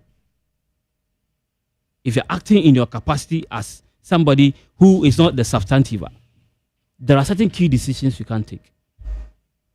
Even in your studios here, the main host, when you are not around, and you have an interim host or a sitting host who is to take your very prestigious chair and moderate the show, the actions and inactions are totally different from yours. Because the fact that you have the competence doesn't mean you can perform. And you need legitimacy to perform your role as a substantive minister. I say this in all humility. I'm not trying to question the integrity or the competence of Roger Jemfi. But I'm saying that the fact that he's not a substantive minister, there are certain key decisions he can't take.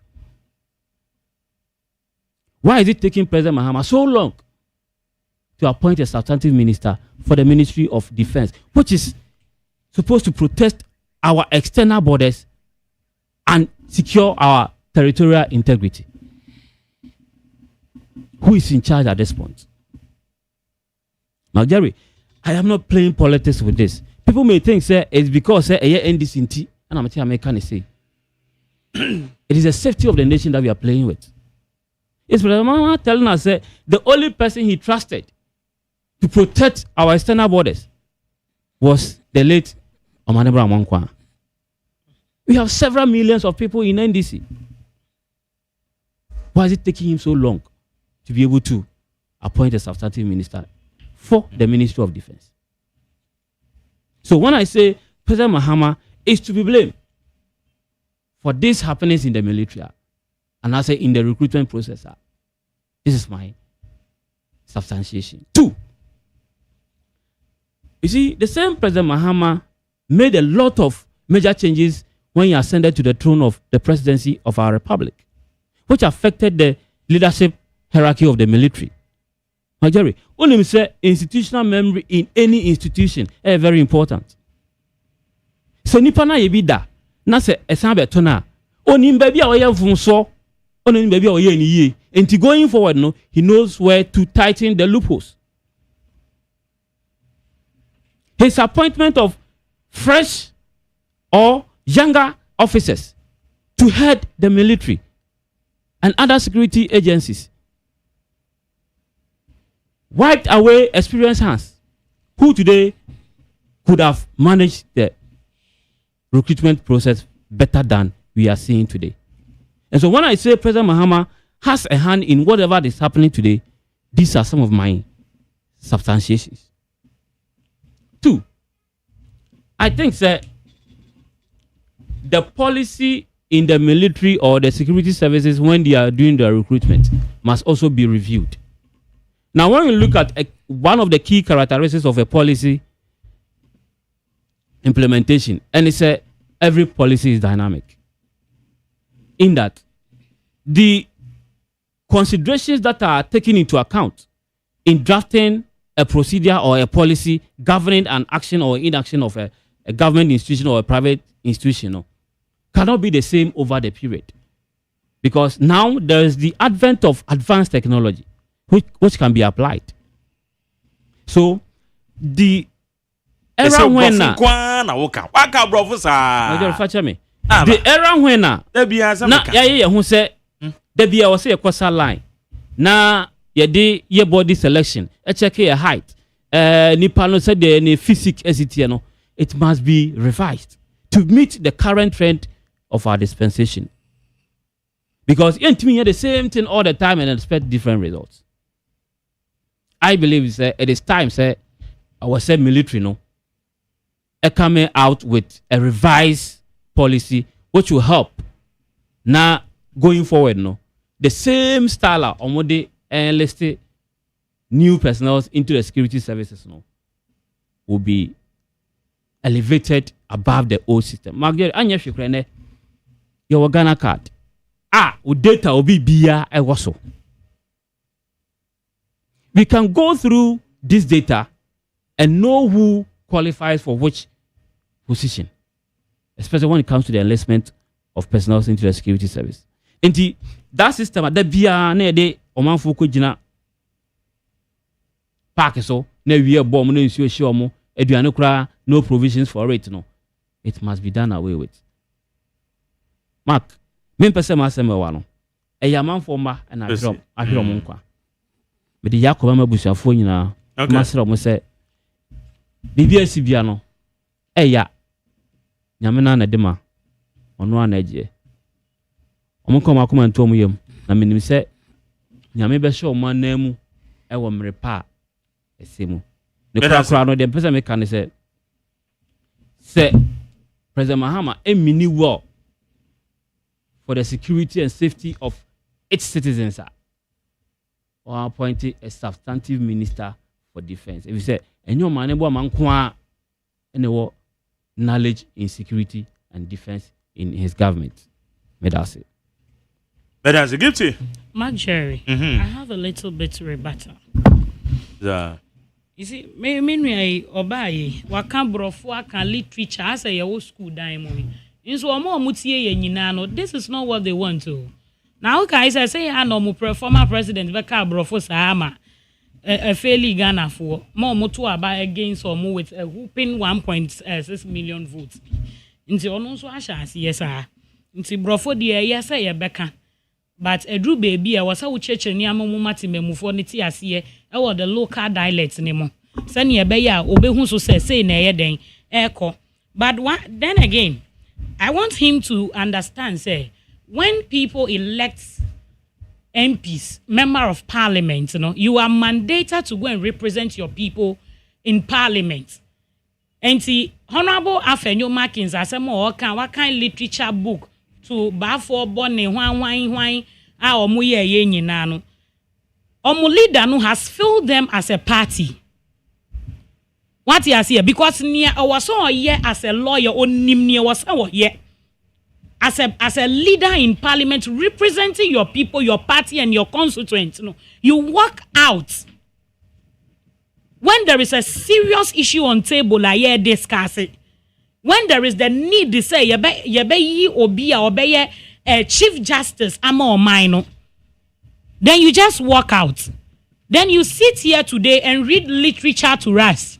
Say yenti asi ana ema yenti asi. See, you have failed Ghanaians in so many ways. And when you talk about Justice Tokuno, this is not the time we have to be talking about her. Because she made us understood that the law is the law. And the same law now, on former president Nana Addo Dankwa Akufo-Addo Jinasu edi yi ebi mu wo office no, it's the same law na no mo Jinasu edi yi ono so because of ni ye bi oye ya ensem fata se obeye penyi e wo judicial service honom. You understand me? So my brother should get that one straight. Now too, he made mention say Dr. Omani Buama is not the only person who have knowledge about security. Sebi o free muno. Yen to me yobi. He should know said defense is all about the country. And you be a keke na ube yi na kotina honum se on he jumane so. E wasa wunya sebi obi a ninim die edoso ko ewe jumane mu. Sani ebe ya obekwa kotina ho. Yes, of course, Dr. Omani Buama was someone who has plans to transform the defense ministry. But fofie na antu ata nene waya nyame dia. But in no time, the president will bring out a minister who will be very, very well suited into that position. So my brother should get that. He should relax. Because defense ministry, no sabi, it's not about digitalization na sabi. Obi kukru sikasi airport terminal 3 no. Now wa kukru sika door so se ne EDC terminal 3 sa ukoye e-gate. E-gate ne kura wo ye kura enye adwuma. What you say? We live in this country. We should bring a modernized way. Airport e-gate. Airport there say dey be Mark Jerry adwuma da ben. Na say ya make us be free UK buy I went to the airport. Ya na yoko pikin ni baby. Sami ba ya na yoko pikin. And I say mobe pikin no. But if you like, open your phone lines and ask those who use the airport every day and ask them. Even though you see, it is not working, Marjorie. E-gate is not working. That is what the MPP left for us. You see, you cannot run a country. Marjorie, you cannot run a country with romantic MPP folks as Sabi. When they are taking state monies, they do it with their wives. What you say? You cannot run a country like that. And then the system he is talking about, say, we should bring out a modernized system. Yes, I agree with him. When it comes to recruitment of our youth into the services, no, I agree with him. But if he is saying, say, no, I'll put the question back to him, say, in all the 8 years, and then former defense minister, Etina parliament, and I can say, he thank God that this is not happening under his leadership. How can you say that as an MP? How can you say that as a minister in parliament? I didn't tongue of him. Now we cast idea way. What happened? Say we be create some modernized system with the 8 years you spend in government. Sani ebeya obi ba because we believe say amemwo yen to aswo. You get the point. So you can't sit here and be saying all those things in the name of say Bibi Nesi. We are looking forward say in the next recruitment ne bekosono, which is even from tomorrow into the Ghana Immigration Service, Police, Fire and what have you. So I stated earlier, said this shouldn't be politicized. Sabi uye nipa na se uwa badaya. I don't think you should sit on radio and politicize idea where you see and run. What you say? Because say yeah politicizes idea where you ebi because I the back former government no sumo. Because ye anka musumu ye edudru baby asana obi ye den ebeto aso. You understand? But then you nemu ye atoyenchem na ye den esi. So how to reforms be di beba ebe buasa ne ebe ya sa de we emmebiom no eno na wo say ye hwe aso man eno na wo say we the young communicators na ye ba no we should put on table and sell it and call on government. So these are the reforms we want to be putting in place. Okay. You see? Meda say yes. You see, I started by saying that leadership is about responsibility. Unless my sister doesn't want to agree with that, you have been put into leadership role. You are supposed to discharge your responsibility expertly. Mark Jerry, during the 8 years of NPP, from 2017 to 2024 December, and I'm saying January 7. One last did you hear say stampede BSc during a recruitment process? The OTV da. Mark you didn't come OTV da. Me see historically NTB da. So I say this in so ama ba ben mo pen e recruitment and so NTB da. E wona me ba no. So it tells you that those who were manning the affairs then did their work well. On say normal ba ya be push normal there is the whole thing. That's what one year. What's the NDC time first one no BBC NC. Then NC meaning there was leadership then. Now we the leadership you know. Just recently a BNC it means there was leadership. You don't have a substantive minister. You can't want some Namageri. Mommy and Fen Niagro. And can't tell me say, oh, Badaya, why. Do you know leadership is everything? Do you know? Leadership is everything. And no Kobokina Kohe, Edentia, a leadership. When we talk about leadership, let's not politicize or joke with it and say because I love the fact that you are saying we shouldn't politicize it. I love the fact that you said we shouldn't politicize it. When I started with there is no excuse that the NDC party will give about this. We are taking responsibilities for this. And who flyers be I made it clear. Publication be another one for page. I don't know say no. I thought say was I would have applauded him for that as a young man's job. That is what. But in a society of ours, hardly will a black man of his nature resign, given the need of the day.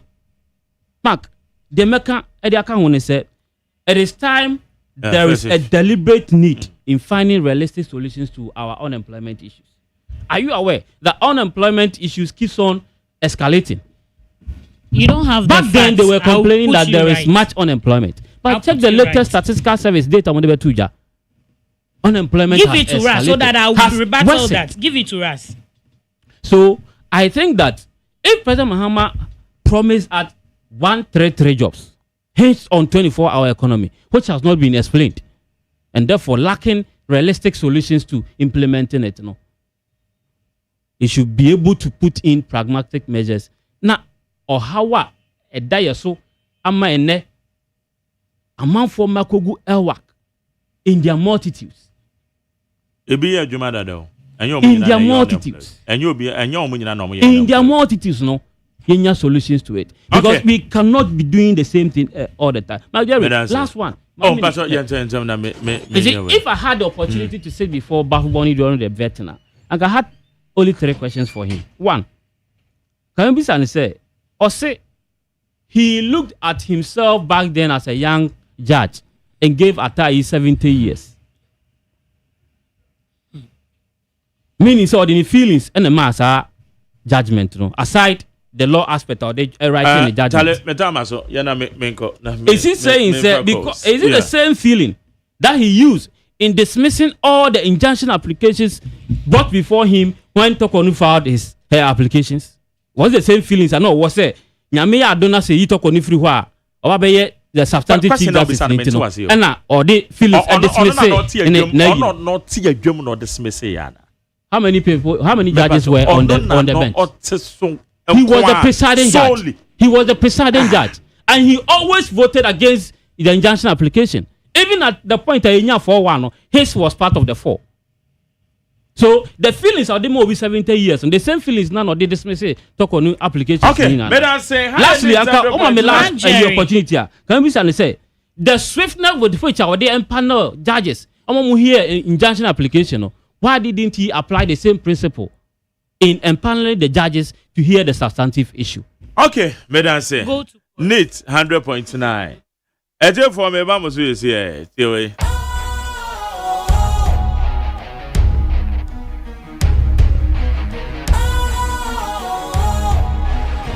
What's cool, fresh and trendy with a new look?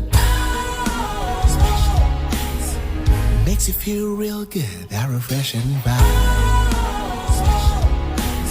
Satisfies you right just the way you like. Do you know? Do you know? Do you know? Ain't gotta do it alone. Specialized makes you flow. Anytime, anywhere. Specialized feel different. Always think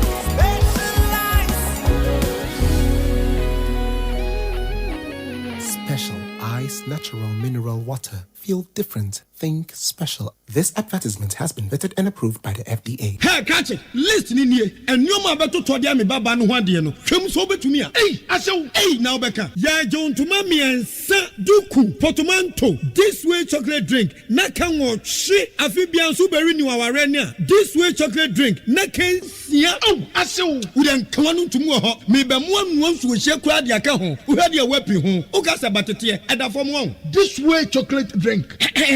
Crash up a pair, Baba Warrior. Aso, ye fear said this way chocolate drink, yes, or Yano Pan, ye bishop free genome snack, ye nya one, ye the seven woman, ye did ye pebibia bog we had yasua. This way chocolate drink in Yanum. And this one, what's Yanua, has such a woman, cocoa wom, pricky wom, bibia wom, I don't hear any so here. This way chocolate drink. You hear any so here. FDA, I just said, you didn't crack to more jet to say a ye.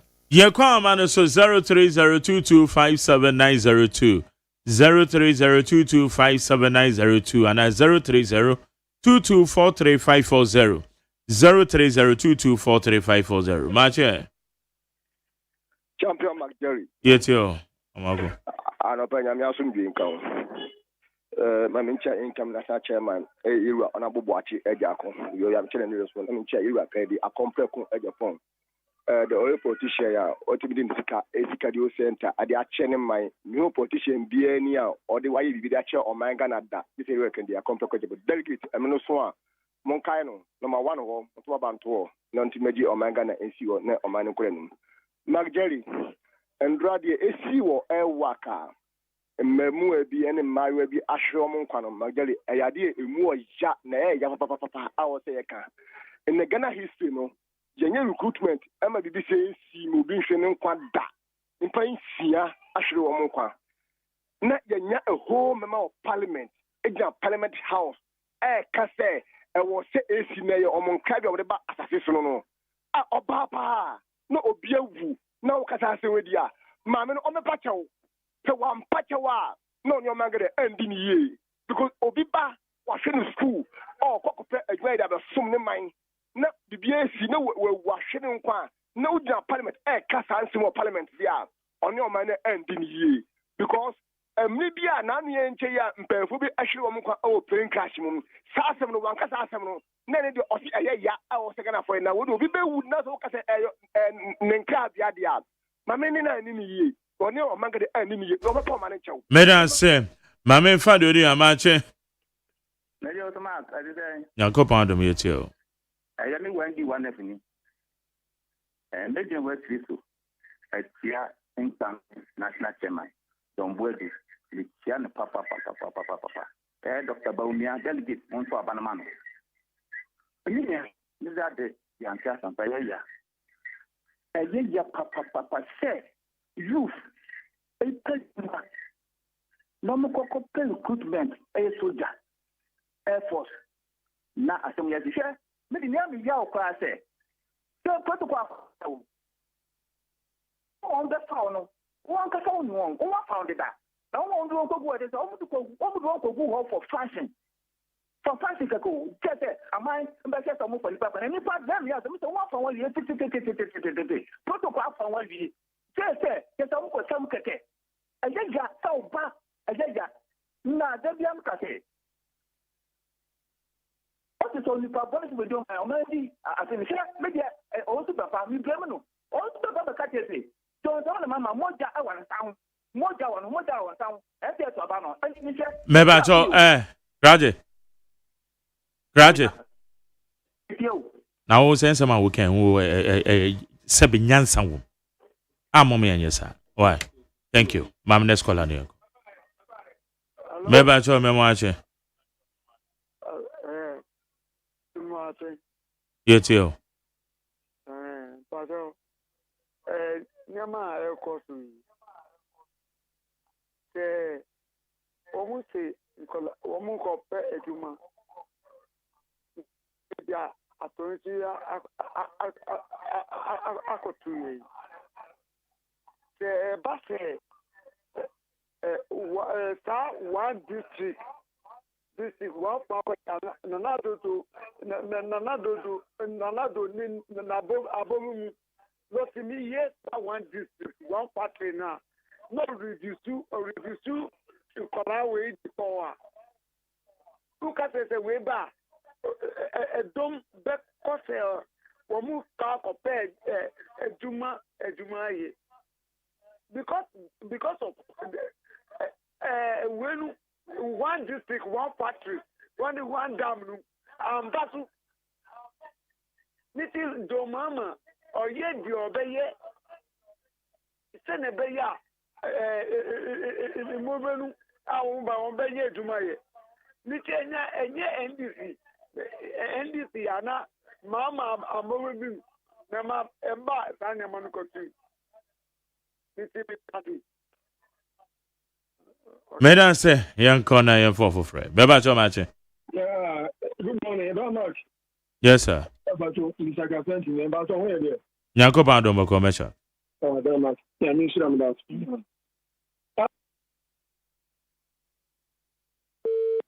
Oh, Mr. Kazante Ade. Okay, Marche. Chama Gary. Yes, sir. But I want to say. Yamia Domboko, etio. And then the producer and one picking in us, now you're brepa.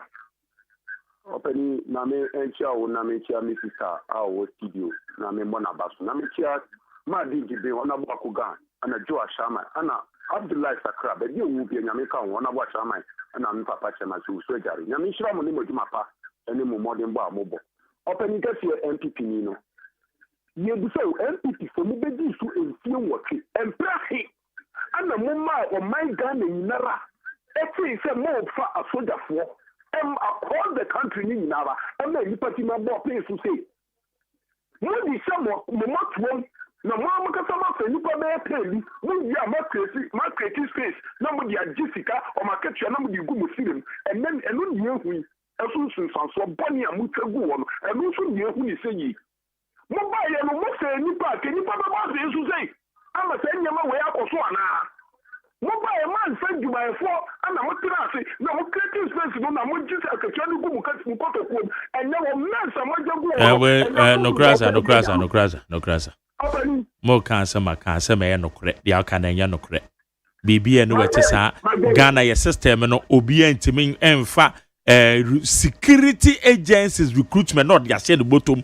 Now what is Kennedy and no correct. And yan no correct. Bebacho and yan no correct.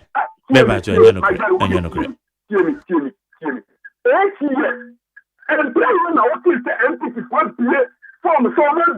we are where say one will be me akasa me can be wa asa the way one will be a making me so me can be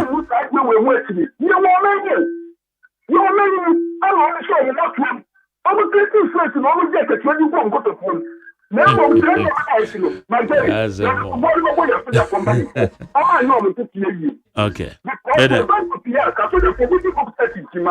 Madam Sim. Mame fa mame last but one way. Marche. Marche McGarry. Yes, sir. Yeah, good. Yo. Yeah. I'm saying JC and run be regrettable. Say Ubian Vishifes ABC. McGarry.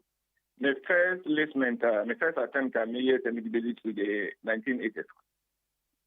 Ubia was this to the 1986. Mr. Omunina, 83 no, Omufa B. Emma, and I know mobile and the baby because that time and now come into that amount for uncle ever. But not that time we publish or graphic more. Now you apply or computer and that they very publish or graphic more. Now wako the whole Ghana, Omuyano, Elwa, Canasa, Tamale no Mupa, not the whole Ghana, no Kohono. Now 86, Ubia wako Elwa Piano. Enim stampede there was a 3 people that died, but that time no publication in no any hold until that amount to I mean not that time so you call almost me a publicity and then on Buffer. If I was now on my bed 3 days before this no moment, more we are serious some beginning over that one my bed 1 week or more serious no but I say I mean no there was a last I say it to me Elwa who they get in Oka, Gina was and the time over the gate, there's among the essay, Stampede in the other, on a man is in the other, not even documents and the other day, open wrong cannot document to start in the other day. And I didn't know, say, yet in the original balance and the other idea. Now cannot be cancelled. Effort is far. Effort is a monko. Nevia, they should go to Nevi. Amia, they should come to Elwa. Simple. Okay. Nipa 10,000 flyer. And more year window. Only say 100 people over the screen here. Now I'm more days there where who present the day. Simple.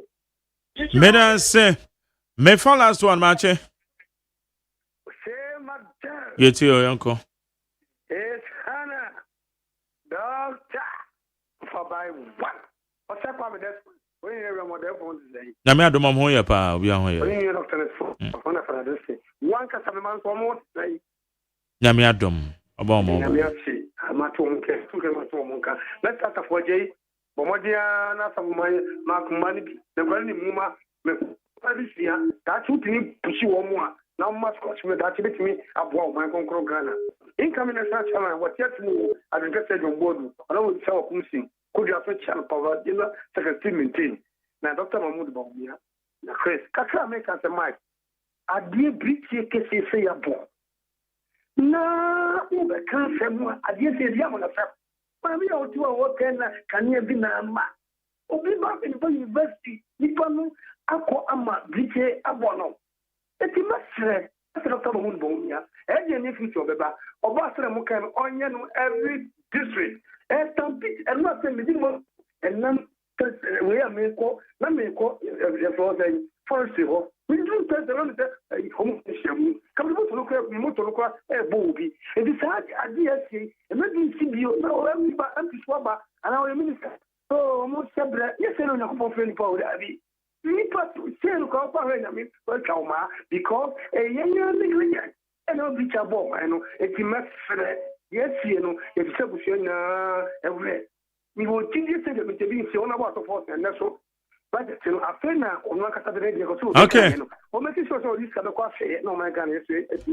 Meda sepa nyameka ho.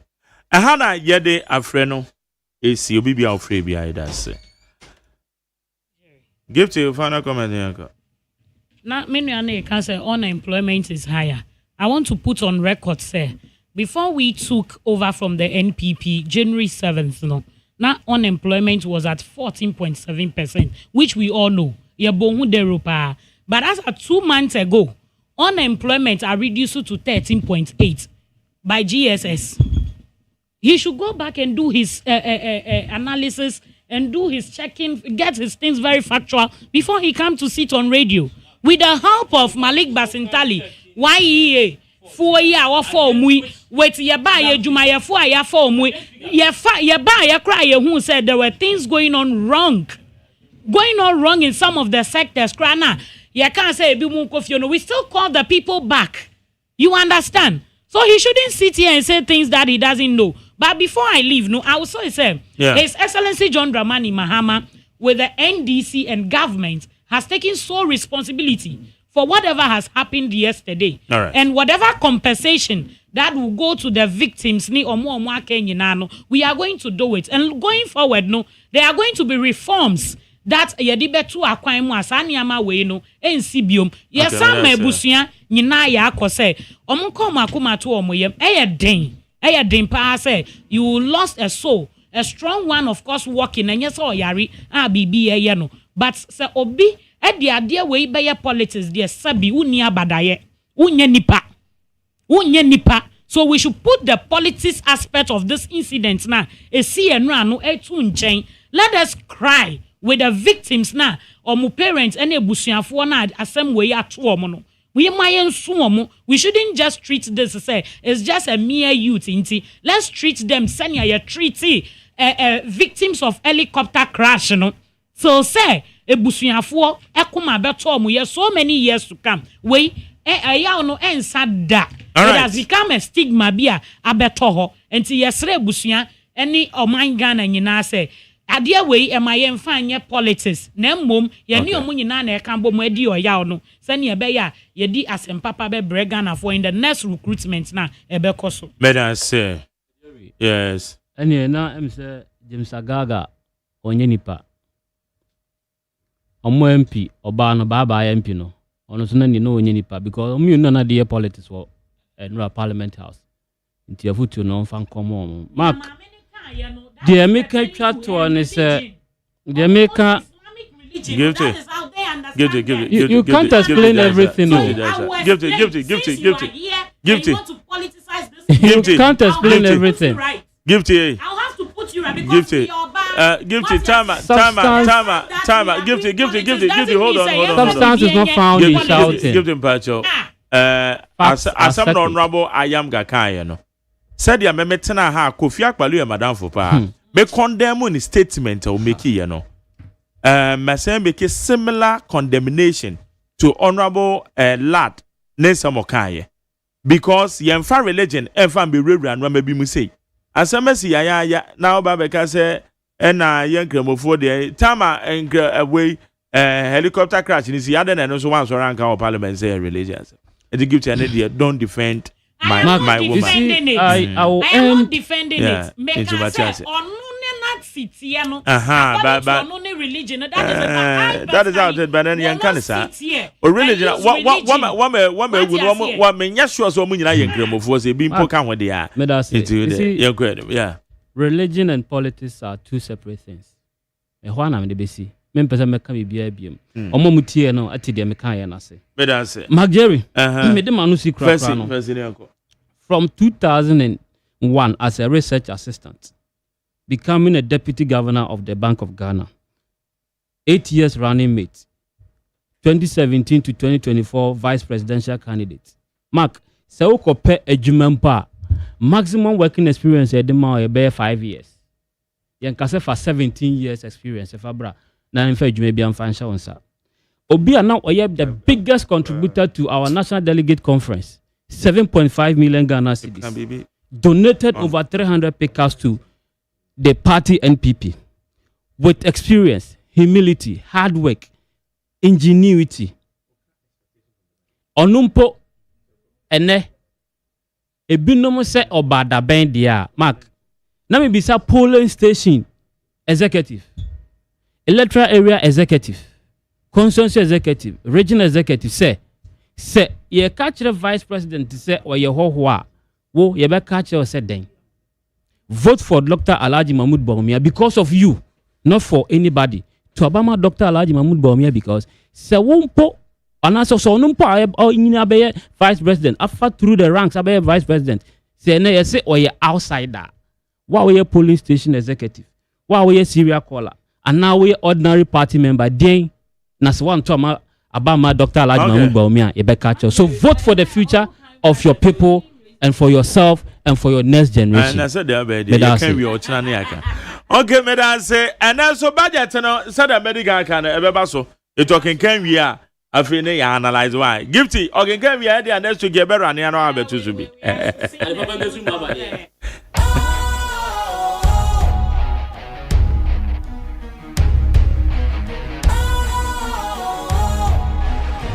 What's cool, fresh and trendy with a new look? Makes you feel real good, that refreshing vibe. Satisfies you right just the way you like. Do you know? Do you know? Do you know? Ain't gotta do it alone. Specialized makes you flow. Anytime, anywhere. Specialized feel different. Always think specialized. Special Ice Natural Mineral Water. Feel different. Think special. This advertisement has been vetted and approved by the FDA. Hey, catch it. Listen in here. And you ma beto to dia me baba no hwade no. Hwem so betumi a. Hey, asew. Hey, now beka. Ya John to mami ensa duku portmanteau. This way chocolate drink. Na kan wo hwe afibian so beri ni waware ni a. This way chocolate drink. Na kan sia. Oh, asew. Udan kanu tumu ho. Me be mo anu so hye kura dia ka ho. Wo hade e wapi ho. O ka se batete e da fom won. This way chocolate drink. Crash up a baba worry. Aso. Ye fear said this way chocolate drink, ya sorry, no pan on yenum. Ye bishop free gymnum no snack. Ye nya ho no ye de serve womo. Ye did ye pebibia bogu ya de soa. This way chocolate drink in yenum. And this one what's ya no a has it wom, cocoa wom, prick wom, bibia wom, I don't hear any so here. This way chocolate drink. You hear any so here. FDA, I just said you didn't crack to more to say a ye. Jamu akwa be de band 100.9 ente ye de dwumade no AC anesa na mameka o se nyame ya do ma sade ya ka no ene be 2 pm by 2 pm no your photo sound for Dr. Kessel Atofo so the budget statement in the 2026 budget. Na media me share name 1 COVID-19 tax. Medi say me share name say e say free ho. 2 one more e be enwuma e wo ye mayimo. Eye Ghanaian entrepreneurs. Me share name say yemfa eto ensa mba mbeka omo ho de won dada no mpo no. E say it regularize na eto de timi ba for medema Ghanaian entrepreneurs. Na womutimi ebiebie enwuma nim yie no mo de fa Ghana for dodo na etimi ye adwuma. Eva me share name pa say sa ebetimi akoso Ghanaian entrepreneurs womo ebetimi anya favorable conditions ewe to ayetu ya ho na wometimi de biebie wo munwuma ni mu na wometimi de afa eye Ghana fo dodo ewo yemen mo enei poultry industry yes ye revamp no ye mampania launching kokon ketenkete fantastic policy fantastic project me hwe ne mu se edie na 2026 budget na eba beka afa kokon ketenkete project ne ho na yetimi anya sika na dia sustain no enoma miensa we me hwe ne mu se ebepie every budget ne mo neat 100.9 yeah we call